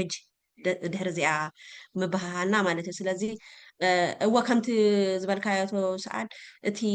ናይ ኮሚኒቲ ሰንተር ቅድሚ ሕጂ እኮ ነይሩ እኮ ብጣዕሚ ሓያል ዝኾነ ኮሚኒቲ ሰንተራት ነይሩ ኮሚኒቲ ሰንተር ኣብ ናይ ኮቴሽን ከእትዎ ምክንያቱ እዚ እቲ ሽኡ ብፍላይ ድሕሪ ቅድሚ ናፅነት ዝነበረ እቶም ካልኦት ኣብዚኣ ኣፍልጦ ኣለዎም እቲ ዕላማ እንታይ ነይሩ ነቲ ኮሚኒቲ ኣብ ዳያስፖራ ኤርትራ ኮሚኒቲ ከመይ ጌርካ ኣብቲ ዓዲ እቲ ውሽጢ መሬት ኣብ ኤርትራ ዝግበር ቃልሲ ብረታዊ ቃልሲ ክዕወት ገንዘብ ምእካብ ጥራሕ ዳስ ዕላማ so you just do a lot of propaganda a lot of campaigns ከመይ ይዕወታሉ ከመይ ፅቡቅ ይገብራሉ ከመይ ባህላዊ ጉጅለ እንዳምፃኻ ሃፍተና ድሃባ እዚኣውን ኮመንት ክገብር ትኽእላ ከምዚ ነቲ ህዝቢ ሲ ነቲ ዝግበር ዘሎ ቃልሲ ብረታዊ ቃልሲ ንክዕወት ናቱ ግደ ብገንዘብ ማለት እዩ ኢንፋክት በኣካሉን ካብ ኣሜሪካን ካብ ኣውሮፓን በኣካል ከይዶም ኣብቲ ገድሉን ዝተሳተፉን ዝተሰውኡን ኣምራክ ረዲኦም ዳ ብሂወት ዝኣተውን ኣሎ ማለት እዩ ትንፈል ስለዚ እቲ ዕላማ not necessarily ነቲ ኣብቲ ብፍቅሮም ዓድታት ዝነበረ ህዝቢ ናቱ ዕለታዊ ክስታይ ንምህጋዝ ወይ ናብርኡ ሙሉእ ኮይኑ መጀመርታ ርእስኻ ድሃን ክትከውን ኣለካ ይብሉ ነይሮም ሓውና ቅድማ ኣቢሎም ከምኡ ኣይነበረ እቲ ዕላማ ከም ዝበልኩም ታርጌትድ በቃ ናብ ውሽጢ ዓዲ ነይሩ ማለት ከመይ ጌርና ነዚ ትምህርታት ንዕውቱ ሕጂ ብከምኡ መሰረት ዝነበሮ ካ ድሕሪ ናፅነቱ ከምኡ ቀፂሉ እቲ ህዝባዊ ግንባር ወይ ድማ ህግደፍ በቃ ነቲ ገንዘብ መእከቢ ዝርፍያ እዩ ዝብሎ ኣነ መገበቲ ይጥቀመሉ ነይሩ ማለት እዩ ምስ ድሕሪ እቲ ናይ ኩናት ናይ ዶብ ምስ ኢትዮጵያ ዝነበረ ብድሕሪኡ ምእሳር ብወግዕ ድማ እቲ ዲሞክራሲ ስርዓት ኣብ ዓድና ሓርመሸሽ ምስ ኣበሎ ምስ ነቲ ቁማም ምስ ዓፆ ነቲ ባይቶ ምስ ኣፍረሰ and then okay so now ወላ ዝበዝሐ እንተዘይኮነ ዝተወሰነ ክፋል ሕብረተሰብ ኤርትራ ሓደ ጀሚሩ ነው this is not what we signed up ትሽኡ እቲ ምገምማዕ ይጅመር ማለት እዩ ስለዚ እቲ ስርዓት ስለዝኾነ ኣቂምዎ ዝነበረ እቲ ኮሚቴ ዝንበሃር ኣይነበረን ማለት እዩ بغما كوت فلتو شوف فايلا تداخيما قال ملا جن تراليون بقات معلت ناصنات معلت سوات تجنزم ما خابتي من قدوم معلت زقبرون تزي كونك حال لاما يبلون كليس عبزنا أمريكا زلو كومات بول كاسب هذا كلتا سبات قال ملا سون جنزب كلتا كاميت تحابيخا قال مسددي قال ورقة انت دليوكا تحابيخا تاركا قبو مالتي كم يبز قبل هجس تفلطو يهم ማለት هجس كموታ እቲ ዕላማት ናይ ኮሚኒቲ ይኮነን ህጂ ግን እንብሎ ዛረበሉ ዘለና ኢንዲፔንደንት ኮሚኒቲ ዕላማታቱ ራእይታቱ ሽቶታቱ ዓቐናታቱ ኩሉ ዘስፈረ ብኸመይ ገይሩ ኸ ነዚ ኣስፊርዎ ዘሎ ራእይ የተግብሮ ዝብል ዘይመክሰባዊ ዘይመንግስታዊ ማህበር ናይ ኤርትራውያን ጀርመናዊ ኤርትራውያን ካናዳውያን ኤርትራውያን አሜሪካውያን ኤርትራውያን ጣልያውያን ወደበር ከምኡ ኢና ንዛረብ ዘለና ስለዚ ምዝኾነ ይኩን ፖለቲካዊ ውድብ ወላ ዝነዚ ስርዓት ዝቃወሙ ፖለቲካዊ ውድብ ምስኡ ዝተሓዝ ክህልዎ ይብሉን ምስቲ ስርዓቱን ክትሓዝ ይብሉን ናፃ በቃ ናፃ ናይ ኮሚኒቲ ናይ ኤርትራውያን ኮሚኒቲ ዝተፈላለየ ነጥፈታት ዝግበረሉ ኤጁኬሽናል ኢቨን ፖለቲካዊ ሴሚናር ክኸውን ይኽእል እዩ I mean, any political would do our message, the political astምህሮ ዲዩ አኺባታቱ ክገብር ኮነሉ ላለው This is not a place where people are denied በፖለቲካዊ መርገጾም ወይ በባህላዊ በሃይማኖቶም ገለ ዝንጸጉሉ ዳይኮነ ኩሉ ሰብ ክተአኻኸብ መተአኻኸብ ምንጭና ነገሩ ዘለና ማለት መንገዲ አበይቲ አብኡ ተራኺቦም ሻይ ዝሰትይሉ it could be as simple as that ናይ ኮሚኒቲ አኺባ ይኹን ከምዚ ኡቡንቱ አይነት ኢቨንት ክህሉ ከሎ ዝእከበሉ ጥምቀት ክህሉ ከሎ ኣብ ክንዲ ኣሽሓት ከፊልካ ኣብ ካል ኣዳራሽ ከብር ንምንታይ ገለ ከፊልካ ነቲ ኤሪትራን ኮሚኒቲ you support the Eritrean community activity by paying for rental it's simple as that ካብዚያስ ክንደይ we have very capable people here so that እሱ ኢና ንብል ዘለና ስለዚህ it has nothing to do with any political organization or political group but ኣብኡ እንድህር as long as it's not going to contradict መባእስን መቋየቅና ስጋብ ዘይኮነ ሰባት ተፈላለየ ዓይነት ንጥፈታት ገብሩሉ ዝኽእሉ መተኣኻኸ ወይ ድማ ሰብ ዝዓብየሉ ማሕበረሰቡ ዝሓንፀሉ ተማሃሮ ወይ ሓደሽቲ ስደተኛታት ጅናብና ክበኩማ ናብዚ ሕጂ መዓት ስደተኛታት ጨርዲዶም ገለ ክመፁ ከለዉ ናብዚ ኣሜሪካ ንዓይም ዝድውሉላይ somehow telephone ይረኽቡ ዘይደውሉላይ ኣነ ካብዚ መፅኤስ ቆባክ ሓተ ደለየ ተግዝነ ደለየ ክስተወሂቡን ገለ ማለት ነው ዝረሳኹም ከማል ሰባት ቴሌፎን ስቲል ቴሌፎን ኣይቀየርኩም ይገርምኩ for that purpose ብከምኡ ኢሉ ቴሌፎን ኣይቀየሩ ኣሜሪካ ካብ ዝኣቱ ምክንያቱ እቲ ሓንሳእ ዝሓዘው ሰብሲ ይነበርኖ ንመን ከም ዝህቦ ነቲ ኮሚኒቲስ ገለ ክትከውኑ ኣለካ ማለት ኢማጂን ኮሚኒቲ ሰንተር እንተዝህልወና ኣብ ክንዲ ናይ ውልቀ ሰብ ካብ ዝደውሉ ናብቲ ኮሚኒቲ ሰንተር መደወሉ ማለት ምክንያቱ ናይቲ ኮሚኒቲ ሰንተር ቴሌፎን ኣድራሻ ኣይክህልዎም ማለት ሰባት ምስ መፁ ዝተፈላለየ መንገድ ወይ ገለ ሓገዝ እንተደልዮም ገለ ሓበሬታ እንተደልዮም ቢካዝ ንሕና ኣብቲ ዘለና ኤርትራውያን ጀርመናዊ ኤርትራውያን እንግሊዛውያን ኤርትራውያን ኣሜሪካውያን ሲ ነቲ ብሕጂ ዝመፅእ ወይ ድማ ዝኾነ ይኹን ሓገዝ ዘሎ ኮኔክተርስ ኢና ንሕና ነቲ ኩሉ ሰርቪስ ካሂልወና ኮ ይኽእል እዩ ናይ ቱተሪንግ ሰርቪስ ንኣብነት ሓድሽ መክፋት ኣድልየናን እዩ ነቲ ዘሎ ቱተሪንግ ሰርቪስ ከመይ ጌርና ይረኽቦ ንሕግዞም ሓበሬታ ንዝርካሎ ዴይ ኬር ሰርቪስ ከምኡ ናይ ገለ ከም it's a sort of a community source is ማለት ስለዚ I'm talking about a very independent ልክ ናይ ካልእ community center ምሽ ኣለዎም ኣብ ክበብ ዘለና ዓዲ ከምኡ እዩ ዝዛረብ ዘለኹ so let's look at it that way and let's think different than what the regime wants us to think እቲ ስርዓት ዝገብሮ ዝነበረ ናይ ኮሚኒቲ ንጥፈታት ሚእቲ ካብ ሚእቲ ነቲ ስርዓት ገንዘብ መእከቢ እምበር ካልእ ዕላማ ከም ዘይነበሩ ንፁር ኮይኑሉ ብፍላይ ድሕሪ 2001 ኩሉ ነገር ፋሕፋሕ ምስ በለ ስለዚ እሳይ ዝብል ዘለኹ ኣይ ቲንክ ክትግበርካ ትኽእልን ፈረቓ ንገርምኩ ወላ ሕጁን እኮ ናይቲ ስርዓት ዳርጋ ጠረበሽበሽ ዝበለ ናይቶም ደለይቲ ፍትሒ ወይ ድማ ናይ ተቃወምቲ ከዓ ዝበሃል ኣሎ እኮ ግን ኣክቲቪቲታት ምስኡ ስለዘየሎ ምንም ነገር የለ ኦልሞስት ዴድ ብክልቲኡ ሸነክ ስለዚ ከማይ እያ ዝብል ዘለኹ ይኣነለይ ያ أنا هون دكتور برهان دحن قرب كستح جبرم كمزعم ونبدي أقول ده كمزازمون سمع مودا تمتن كزارو كابزانا يمشرش أستزارب كيا زرب أخذ بجس كله تي أبتنايت منجستي مسمر دلو كومنيتات زجبرو زلو نتفتات نفلتو يقول سب يوري مالتيو زي أبتناي مقام زبال دلو دم بزلو خاني تين كومنيتات بقوم زخراوي بأنا زخرا مالتيو خان فلت إن أنت مثل عجلة هجي كابتن مشرش هذا بالكيا مالتيو እዚ ክልቲኡ እዚ ነዚ ክንዮ ናይዚ ክልቲኡ ደንበታት ዝሓቆፎ ኮሚኒቲታት ክንኡ ዘሎ ኣዝዩ ብዙሕ ቁፅሪ ናይ ህዝቢ ብፍላይ ከዓ ናይ መንእሰይ ኣብቲ ናይ ዝሓለፈ 15 ዓመት ናብዚ ደገ ዝመፀ ናብ ኤሮጳ ናብ ኣሜሪካ እኳ ፕሮባብል ብዙሕ ሰም ክትብልዎ ትኽእሉ ትኾኑ ናብ ኤሮጳ ዝመፀ ኣነ ከስተውዕለሉ ተኮይነ ግን ሓሲቦ እዩ ናይ ብሓቂ እዩ ሓሲቦ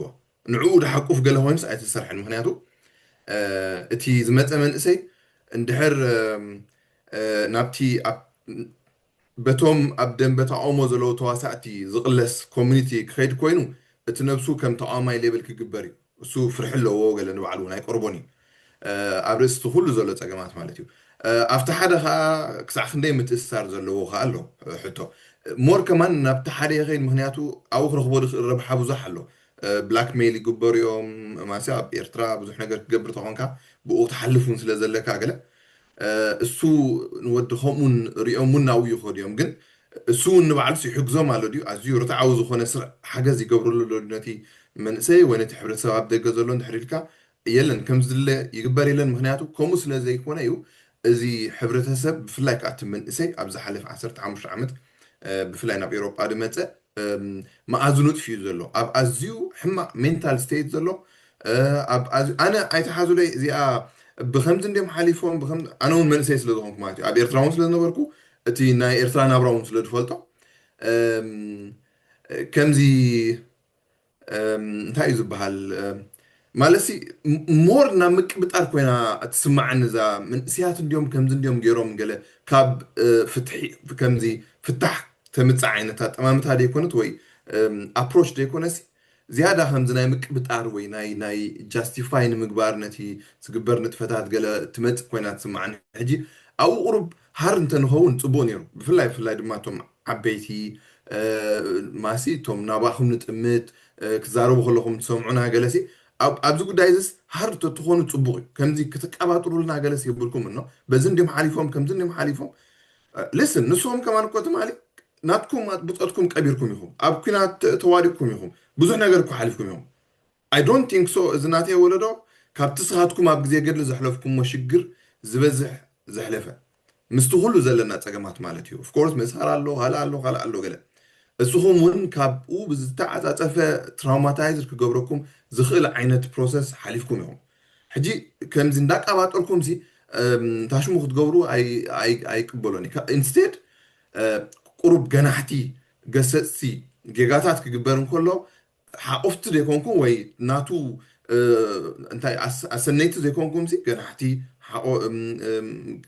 ገሰፅቲ ኣረንቲ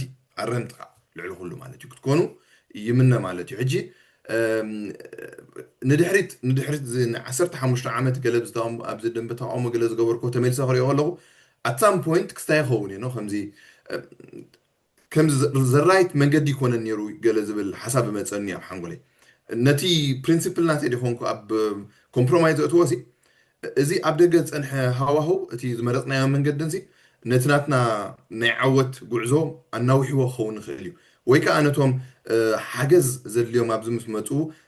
ሰትል ክገብሩ ዘለዎም ትምህርቶም ድዮም ሞያኦም ክገብሩ ዘለዎም ስድራ ቤቶም ክጥርንፉ ስድራ ቤቶም ክምስርቱ ካልእ ክገብሩ ዘለዎም ኣብ ከምዚ ስቴት ምስ በፅሑ ከዓ ድሓር ነቲ ሃገር ነቲ ህዝብን ዝጠቅም ነገር ንክገብሩ ክምለሱ ከነማቻቻሉ ዝግባአና ዝነበረ መንገዲ ብግምጣሉ ከምዚ ሰረገላ ቅድሚ ፈረስ ጌርካ ምፅእ ምስ በለት መንእሰይ ኣብዚ ኣብ ፖለቲካ ክዋሳእ ይድሊ ኣሎ ወላ ትብዚ ዝፀንሐ ተቃዋማይ ንበሎ ወላ እቲ መንእሰይ እውን ተሓሪኑ ስለ ዝመፅእ ሕጂ እቲ ምስ መፀሲ እቲ መንእሰይ ኣብ ፖለቲካ ክኣቱ እንከሎ ደይምትብባዕ ከማን ይሓይሽ ኣብ ክንዲ ናብ ፖለቲካ ኣቲኻ ምስቲ ዘለዎ ኩሉ ነውፂ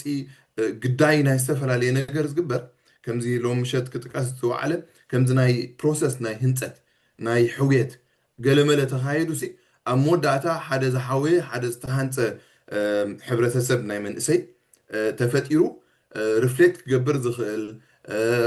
ከምዚ ኮንስትራክቲቭ ዝኾነ መገዲ ዝመርፅ ስግኣት ወይ ከዓ እንታይ ዝበሃል ከምዚ ካብ ጌጋሲ ዝቁጠብ ዓይነት መንእሰይ ሃኒፅና ተመሊሱ ሽዑ ነቲ ሕብረተሰብ ዝጠቕመሉ ዓይነት መንገዲ እንተንርኢ ፅቡቅ ኮይኑ ስማዓኒ ኣብዚ ሰዓት እዚ ሕጂ ኣነ ብዙሓት መንእሰያት ክረክብ ከለኹ ይመክሮም ኣብ ፖለቲካ ከይተኣትዉ እየ ዘሎ ኣብዚኣ ፖለቲካ ትበሃል ከይተኣትዉ ተመሃሩ موياخم جبرو اتزلكم ناي مينتال نتاشمو قرب ستل جبرو دحر بوليتيكا اليوم كتاتو اب كاله نجر اليوم كتنطفو نتحبر زب تهانصلو نجر كتجبرو تقولهم حجي بوليتيكا تاعتيها جينا حمدكا غي نقفكا قالمله جينا بتحبرتسب كي نبعلو بدهولو ندي انتجريشن بروسيس قالت عنتو تمصينا وركي نعويتات كي وطاها انت بوليتيكا اتيها مليسكا زناوطكا نجر يحاتيكب زلخا مهنياتو وطيتو نريلنا እዚ ኩሉ ዝተሓልፈ ኣብ ደንበ ተቃውሞ ድማ ነብስና ከነታልን ክንሕሱ እንተዘደልና ናይ ብሓቂ ቁኑዕ ዝኾነ ሪፍሌክሽን ክንገብር እንተ ደኣ ኮይና ዜሮ ሳሚ ዝኽእል ዘሎ ክሳብ ሕጂ ሕጂ እዚ ደንበ ተቃውሞ ወይ ከዓ እዚ ኣብ ደገ ዘሎ ሕብረተሰብ ግን ዝያዳ ኢንቨስትመንት ናቱ ኣብቲ ህንፀት ናይቲ ኣብዚ ደገ ዘሎ ሕብረተሰብ ብመገዲ ኮማዊ ምጥርናፋት ከም ዘትብልዮ ፅናሕኪ ወይ ትብልዮ ደምሳኺ ገይሩ ነይሩ እንተዝኸውን ግን ምናልባት እዚ ሕጂ ዘለዎ ንሪኦ ዘለና መንእሰይ ካብዚ ሕጂ ዘለዎ ስቴት ኣብ ዝሓሸ ደረጃ በፂሑ ማሃለዎ ነይሩ ዝብል እምነት ገለለኒ ማለት እዩ ካብ ሰበጊስ ሕጂ እዛ ኮማውት ትብልያ ኣለኹ ኦፍኮርስ እሳታ ቀንድን ሓንትን ፍታሕን ኮይና እያ ትስማዓኒ ብኸመይ ክንዕወተላ ንኽእል ኣይ ዶንት ኖ ግን ግድን ክንጎያላ ዘለና ነገር እያ ግን ብዝተኻእለና መጠንስ ብፍላይ ካቶም ዓበይቲ ገለ ነዞም መንእስያት ተቃልሱ እስከ ከምዚ ግበሩ እስከ እንዳበልኩም ኣብዚ ሰዓት እዚ እንተዘይ ታሽሙ እንተዘይ ገበርኩሞም ይሓይሽ እቲ ሰብ ቁሩብ ይረጋጋእ ክስታይ ይኹን ኦሬዲ ኣብዚ ኮንካ ሓመድካ ሃይነገፍካ ምስ ኩሉ ጭንቀትካን ገለመለን ዝኣተኻ ፖለቲካ ንስርዓት ህግደፍ ከውርደልካ ወይ ንስርዓት ህግደፍ ክቅይረልካ ከምዘይክእል the last 15 years እኹል ምስክር ገለመለይ ሶ ትብዕ ኢልና ኣብቲ ፖለቲካ እንታሽሙ ጥራሕ ደይኮነ ብኩሉ በቲ ፖለቲካ ኣይነሽርፎ በቲ ፖለቲካ ናይ ዓድና በቲ ዘሎ ስርዓት ብኡ ጥራይ ኣይኹንቲ ናትና ኣርስና ብህንፀት ናይ መንእስያት ብህንፀት ሕብረተሰብ ብህንፀት ናይ መፃእ ወለዶ እውን ክኸውን ክኽእል ኣለዎ ማለት እዩ ምስ ዘለና ኩነታት ናይ ፖለቲካ ብኸመይ ክንዋስቦ ንኽእል ግን ለባም ዝኾነ ሜላ የድልየና ማለት እዩ ምክንያቱ እሱ እውን ኢግኖር ግበር ስለዘይብሉ ዘለና ፖለቲካዊ ፀገማት ኣብ ሃገርና ማለት እዩ እዚኣ ግን ናተይ ከም ፐርሰናል ማለት እዩ ድሕሪ 14 ዓመት ስኢልካ ብላይንድ ዝኾነ ጉያ ናይ ፖለቲካ ናተይ ፐርሰናል ተመክሮ ኣብዚ ሕጂ እዋን ድበፃሕኳ ኮንክሉዥን እያ እዚኣ ምናልባት ብዙሓት ሰባት ኣይቅበልዋ ንኾኑ ግን it's my opinion so I hope ኣብ ከምኡ ነገር ክንርዕም ይኣኒለይ so ዶክተር ብርሃነ I think ናባኹም እያ ነይራ መስለኒ ዘርኦም እንደ ዶንጊኻ ዲኻ ክንብል ገለ ክንሪኦና ድሓን ከመይ ከም ንገብር غنيلي ولا صبو غيركا زازيمكايا ثانكيو صباحا دكتور صباح ابزي عمي زخونه اقروتي هو غيركلنا كبرتي هابكي صبو انا بحق صبو مشات 50 ثانكيو كموترو اقربوتكي بزهد فوتو صبو باخي اقرب كبرنا قبل بزاتو حساباتي خيب كنا زلخمو ኣብ ልብና የሕድሮ ኢና ክንብል ንኽእል ወደባኻ ፅቡቅ ጌርካ ኢኻ መሓዲርካ ናሎም ሸጥ ፅቡቅ ምናልባት ነታ ዝሃብካ ንዕድል ክጥቀመላ ሓደ ክልተ ነጥብታት ኣነ እውን ኣልዕል ከብል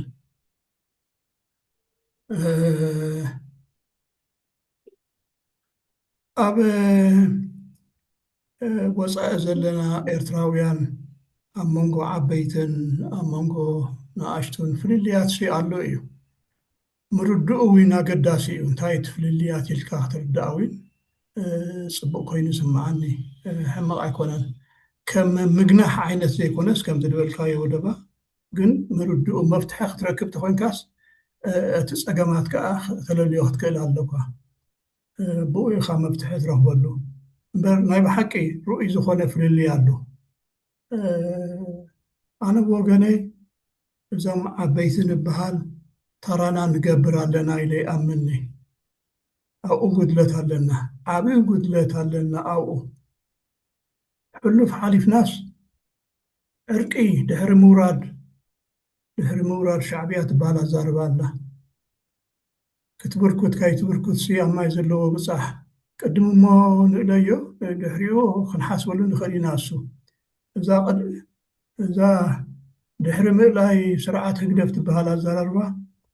ነቲ ሕጂ ክንገብሮ ዘለና መደባት ትዕንቅፈና ዘላ ኮይና እያ ትስምዓኒ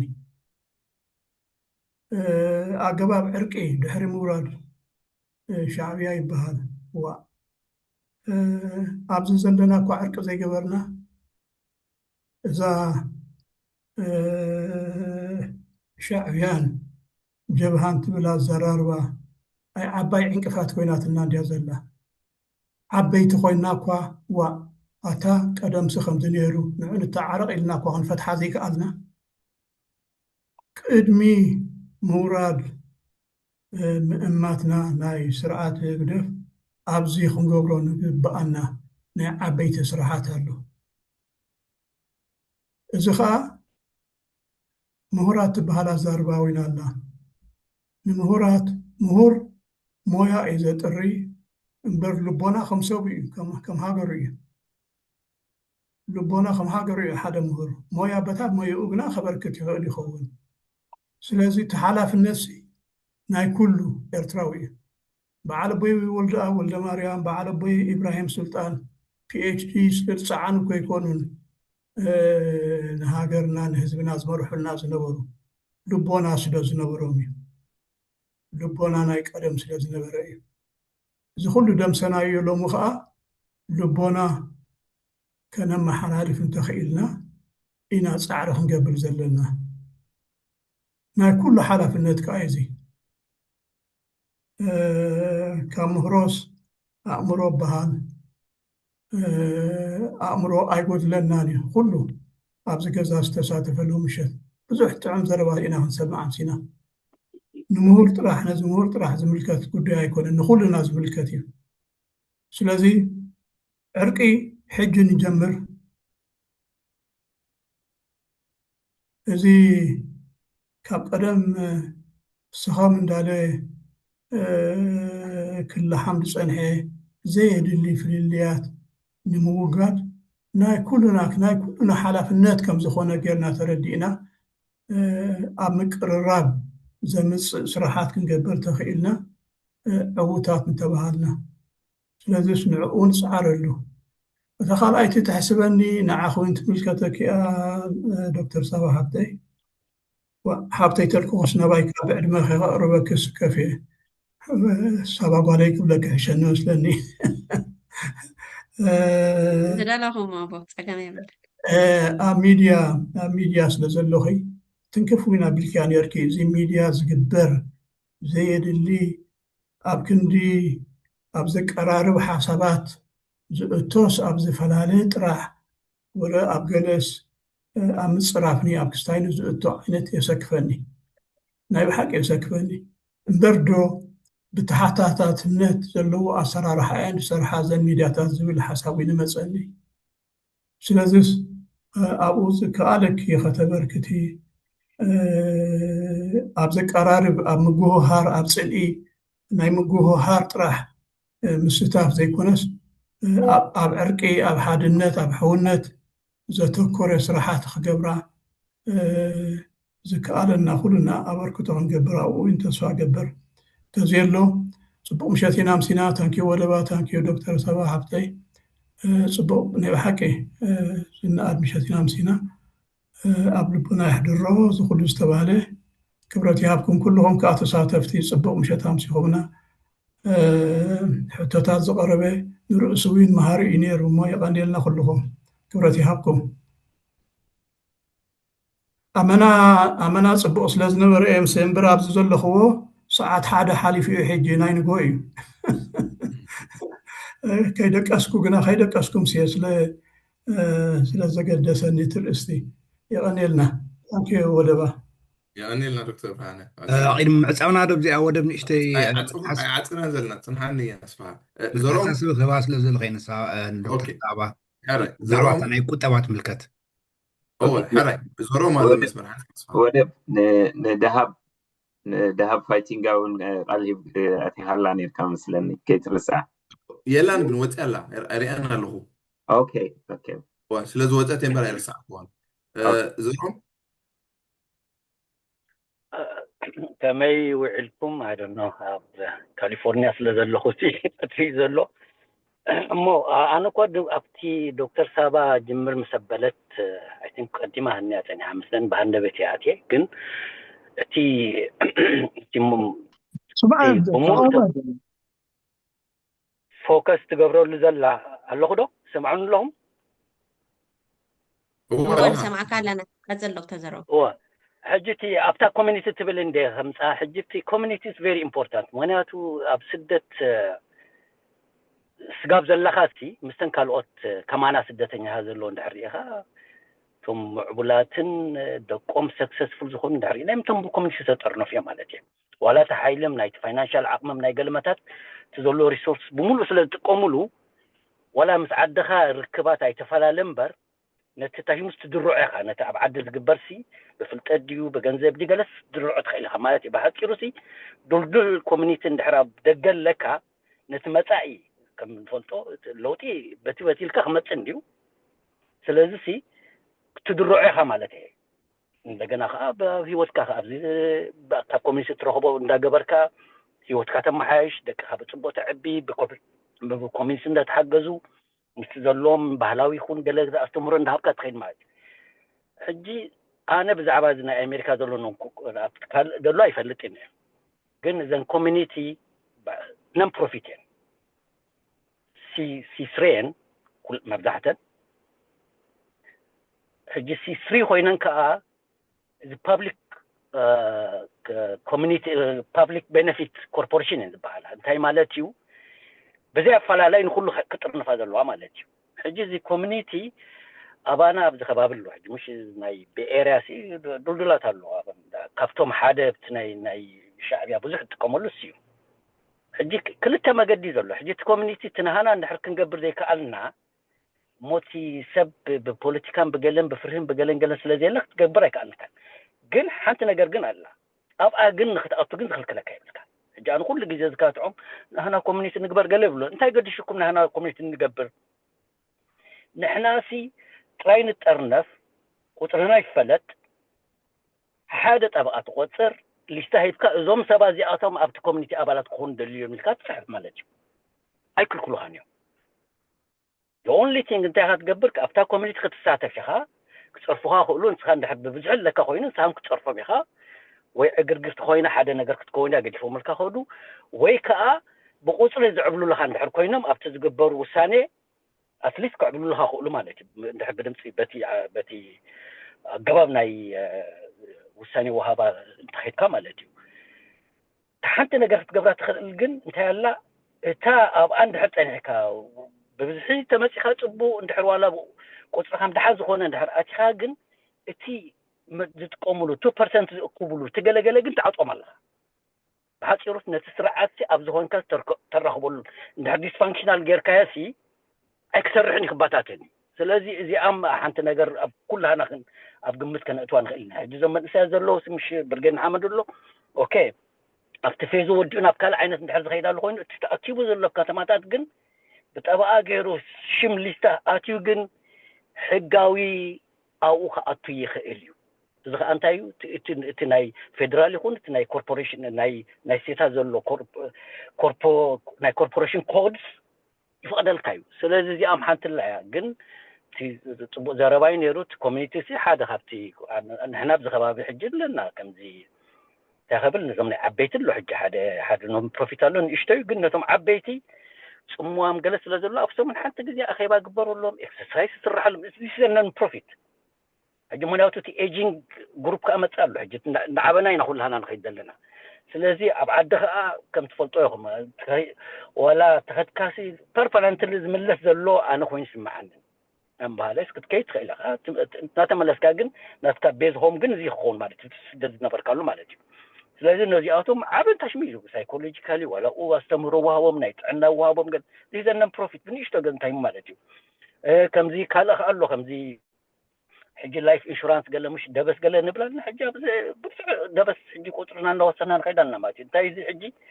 ነብቲ ንመቃብር ንገለ ዝኸውን ሲ ነን ፕሮፊት እዩ ታክስ ኤግዘምት ዲሃ ታክስ ኣይትኸፍለሉን ኢኻ ስለዚ ንስታቶም ኣሎ ስለዚ እዚ ኮሚኒቲ ሲ አይ ቲንክ ጽቡቅ ታሽሚዩ ኣብኡ ኮይንካ ግን ብዙሕ ነገር ትገብር ሃ እንድሕር ኮሚኒቲ ለካ ሆል ክልወካዩ ናይ ደካ ቱተር ክትገብር ትኻላ ኣስተምህሮ ተፈላለየ እንዳ ሻዕብያም ኢቭን መፅኦም ክመሩ እንድሕር ደልዮም ይምፁ ይመሩኻ ቻሌንጅ ትገብሮ ማለት እዩ ናይ ካልኣት ናይ ተካልእ ቪው ዘሎ ኣይክልከልን እዩ መጭኻ ከርኢ ማለት እዩ ስለዚ እታ ኮሚኒቲ ሕጅውን ነሰብህለላ ማለት እዩ ኣትሊስት ነቲ ቃልሲ ቁርብ ተይሲ ክደፍኣልና ትኽእል እያ ባህላ እሞ ይቐኒየለይ ሆፍሊ ትሰሚዑ ኸውን هو سميناك دكتور زروم ودي له ثانك يو يأنيلنا اوكي رئيها هجي ليستا هز طراي دكتور زروم رئيها هجي ابتي ناي كوميونيتي زبل نزارب علينا بوزو تمكرو يزولو by the way Dr. Zerom has a very good experience in community organization so he will be very effective actually in هجي زي رأينا يو انجلي رأينا له you might not even need to create a new one let's take over ተዘዘሉ ኬድና ኣባል ክንከውን ደሊና ኣለና ናይ ኤርትራን ጀርመናዊ ጀርመን ኮሚኒቲ ተኮይኑ እና ኣሜሪካን ጀርመን I want to be part of this community and then እንድር ኣብሊልካ ኣብቲ decision making you take over ነቲ ትደልዮ ገፁ ክኸይዱን ክትገብሩ ትኽእል ኢኻ ማለት you might not even need to reinvent the wheel ስለዚ that's another incredible idea input ጅሂቡና ዘሎ ማለት እዩ ኣብ በዚ ኣርእስቱ ምናልባሽ how to take this next step ዝብሉን I think that Dr. Zerom, I'm volunteering him, but I think you guys can reach out and kind of put him on the spot to do this. Okay. مزجبنا لنا. Next time I hope بزعبون زرارب نخون. أسفه أنا إشتكت من اللي هاي كان مش بزحنا كويس ناكز لنا قريتها دكتور سابا. أنا بزح زاربني جينا بحاجة بعض سنحتنا كوميونيتي. أنت يبلو جرمناويان. أب تيوري بحال زكالسي أو براكتس بتاع ما أشجاري بحال نجارات له سواء غير نحن عزيزولو حجي أبدي جرمن أبدي زلنا يبغى أبدي ودب زلوا ختم مع فتينا نيرنا هنا نتي أو آتينا نت محبر نعاتهم ببزح جمت إلنا نحن أت محبر كون قاعد صارت فتين نيرو جنساتهم قديمهم تاني حم نعنا أما تعرف تعاون هنا بوت واقع خمسة بولجيرو من حرب الحريو نحن حنتكم نت أبز فتيرنا بعلنا مالتنا هنا جنوي عندي عملات غيرها عندي عملت غيرها ورد 20 عمل قلت قبريا انا يمكن خسر بزالو انتاي عنتوي دمت اخيانت من راب زعبا ناي قطبا مالت كابزي ندق كاب دغن اب هاجر زلو حزبي محجاز سي ምናልባት ክፍተሽ አለው እቲ ጉዳይ ምን ይዘረብሕ እቲ ተሰደሉ ዘሎ ቤተሰብ ካዲስ ወይስ እቲ ስርዓት ይትብል ነጥብ ምጽ ኽነርኪ ሕጂ እዚ ግን ኣነ ብዙሕ ክዛረብሉ ስለዘይክል ናተይ ፊልድ ስለዘይኮነ እቶም ናይ ቁጠባ መምራት መጽ ተዛረብሉ ጽቡቅ ነይርክም ሞኒ ሕጂ ንዝመዘሉ ዓመት መጀመርያ ወርሒ ወይ ከላይ ወርሒ ሰሊጡና ሓደ ኣሶሲኤት ፕሮፌሰር እቲ ናቱ ፊልድ ኣብ ናይ ቁጠባ ዝኾነ ናብዚ ክንዕድሞ መደብ ኣለና ሞኒ እንድሕር ምናልባት ናትኪ ኢሜይል ገዲፍክልና أو مسألة تعزب قربك حساب من الوقت مسو إهن مهن تبهايلكي تانجر من الوقت توي تبصلوا ويكات صوت داتا زلوا كستايب المغرب من الوقت تيز قربك حساب كون اللي يكون من الوقت مايت مخونن يرموني ب كستاي نعدمك مالتي سلازي جين إيميلك تقديف كلنا ويكا ناتك أدراشات تقديف كلنا. Will do. I will just send you right now. ودوب ميت غير كايلا مو مزازم خاقني اشتي تستاش بدنا هو اي نو ريتش اوت قبل الحين مزازم مو قلبنا من عطوا تم مدبنا يعني جس ودالنا ودبا نو دكتور سابامبر دخون اختبلو دل نقر نتولي ماتي واي انا داخمكم كو 3 ساعات no زبلو يبلين and I think let's keep the conversation going on ግን ቀዳም አንተ ወይ ከም ዝበልኮ proverb ናይ ቻይና ዲዩ ናይ አፍሪካ proverb ዝብሎ ብሂላ አባሃላ ናይ ሽሕ ማይል ጉዕዞ በሓንቲ ስጉምቲ ዝጅመር ስለዚ እዚ ኩሉ ተፈላለየ ሓሳባት ንዛረብ ጸኒና ብዛዕባ ኮሚኒቲ it seems ኩላና ዝረዓምና ይመስል ግደ ናይ ኮሚኒቲ ሴንተርስ ናይ ኮም ከመይ ከም ዝኾነ ሕጂ ብኸመይ ነተግብሮ እቶም ዘለና ብኸመይ ጌና ነበርታዕዮ ነደንፋዕዮ ሪቫምፕ ንገብሮ እቶም ዘይብልና ብኸመይ ጌና ንጅምር ወይ ድማ ከምዚ ሕጂ ዶክተር ዘርኦም ዝብሎ ነበሩ actually I thought a great idea and then ካልኦትን already ድሮ ፈቲኖም ከም ዝነበሩ ንሰምዕ ነርና ማለት እዩ ስለዚ በብ መንገድና ግን ለታ ቀዳመይቲ ስጉምቲ ንውሰድ መጽናዕቲ ዲ ዘድለና መጽናዕቲ ንግበር ስጉምቲ ዲ ሙሳድ ዘድለና ስጉምቲ ኢድና ክነእቱ ዘለና ቶም ሕጂ ጉጅም ልብ ዘለው ዝቃልሱ ዘለው ኣባታትና ኣሕዋትና ክነብርዮም let's do that and I think more ግብራው ክኸውን ማለት መብዛሕትኡ ግዜ ተኣኻኺብናስ ተዘራሪብናስ wonderful ጽቡቅ ገለልናስ ናብ ግብሪ ዘይቀየርናስ ቁርብ ክሳይ ከይከውን let's ab ግብርናው ኣሎ ወይ ድማ ናብ ግብርና ይምዋዓል እንድር ቻሌንጅ አሊሎ ኮይኑ ከምዚ steps plan of actions activities እንታይ ንግበር community ንምጅማር ወይ ድማ ተጀመር እንድር አሊ how do we get involved or take over whatever the strategies smaller ንእሽ ዝበለ ጉጅለውን ጌርና ውስጥ ክነብስሎ ንኽእል ኢና how to literally ምክንያቱስ እንድህር ተረዳዲእና ኮይናሲ ክንገብሮ ጥራሕ ዘለና ውዕል ህደራ የድልየሉ ምክንያቱ ረብህኡ ኩላህና ተሰማማና ንኮይኑ ካብ ተረኽበሲ ከመይ ጌርና ነተግብሮ ዝብል ክንገብር አገዳሲ ይመስለኒ I think it's practicality is very important at this point يعنيلي مو I think عبد الجزاز كبزح حجرات عندهم تساتيفهم لومي أبزلو بوتا حجرات من البات إذا لومي استوحب مجلتي أبلاي خجبرو تسفاي جبر يعني عخاني 3 ساعات الفرقان أبيلنا حزناكي يعني لنا بتحروجن كقريت أنا حتى تكسع كندو جزء محزنا مالتيو most كساي مبزحته وان كسب 3 ساعات ماكسيمم قلنا نجبرو نفت جن زي مدب كازيا مساديت كان يراقدو هنا سب متيتو واموني يعني لنا next time بزعبا ناي ميديا جلز ملكات من البات بخوم خانسو عكن خونينا مغنياتو زي كاب زحالف إرسات كاب بجمر طرح أبزناي ميديا ناي لاندسكيب ناي إرتراوين أبدأ زي قات أمانجرات ويستعوتنا له مدايات قال سوون بزح ديفولت أبزدقة تي كورونا خلو جزية تمرت تم حلال فورم وركم نتهم secondary school تم هارو ماثلي كناتهم you are a part of so all that has to yeah, you I know was following it yeah حجي بالتعمي وكستاينو بزح نقدر تسرحيو so بزعبو خان زاربولو نخون حدا معالتي I hope مو أنيلنا دكتور صاحبة بتعمي همبل زخون استاي كله نقدر تصبو نيرو أب next time كاني بخال مدب بخال عدستي كنراخب تسفان قبر زم كلهم أبزخ آدم ساهم يعني لنا أبزغ تصل أب كل تشعن إحسان 4 كنراخب سلزخونا بزقات أمزي رحوس مجمارنا كل تشعن إحسان شتون يقبر لنا I hope إحسان شدوشتن بفلاي كان إحنا خيم إرتراوين أزيا نحقو سلا حق عمد كتقبر لنا مني يعني لنا so مدبنا أنت وش هانتي تمري تيدوه قالت maybe أب كل تشعن إحسان شدوشتن سي ካብዚን ብተኣኪብና ዘለና ወይ ካብ ካልኡን ምስ ሰምዕዎ ገለ ወይ ድማ ኦልሬዲ ኣብ መስርሑን ዘሎ እንተኣልዩ ኮይኑሲ ኣብ ሓንቲ ናይ ኤርትራን ኮሚኒቲ በኣካል ማለት እዩ I would be honored to participate in whatever event that እቲ አንተ ቦይ ዝመጽእ ዝነበረ maybe እቲ ብሓደ ተኣኪብናሲ ሰብ ኣብ ገጹ እንተሪእኻ ሳይጽፎን ኢኻ you can't I agree with that እቲ ድሕረ ባይታውና ፍታት ሃገሪታት ስለ ዝኾነ in person has a very great value ኣብቲ ምርጋብ ናይቲ ዘሎ tension ስለዚ ኣብቲ hopefully 2026 ኣብ ናይ ሓደ ቦታ it doesn't matter wherever it might be of course ኤርትራ እንተኾነና ዝሓሸ ማለት እዩ ኣብ ዓድና دكتور سابا ودب نمعلو أبو أمبر ني حنت كوميونيتي ني حنت محبرسب أب زلقو خبابي أبو أمبري أي نقدر so there is تصفى لنا مالتي كنت بأكل كلنا نرحب that's wonderful that's great that's my wish من تزاريبو أبي أدي مالتي كهزا حنت ده تفقد اللي ودب دكتور ساباخي وصلت كلا أقدر سيدنا قبل كبلاس للدنو حراي اوكي ما اوفيشال تمدب تودي نديو هو تودي ساباخ أسلزلا توم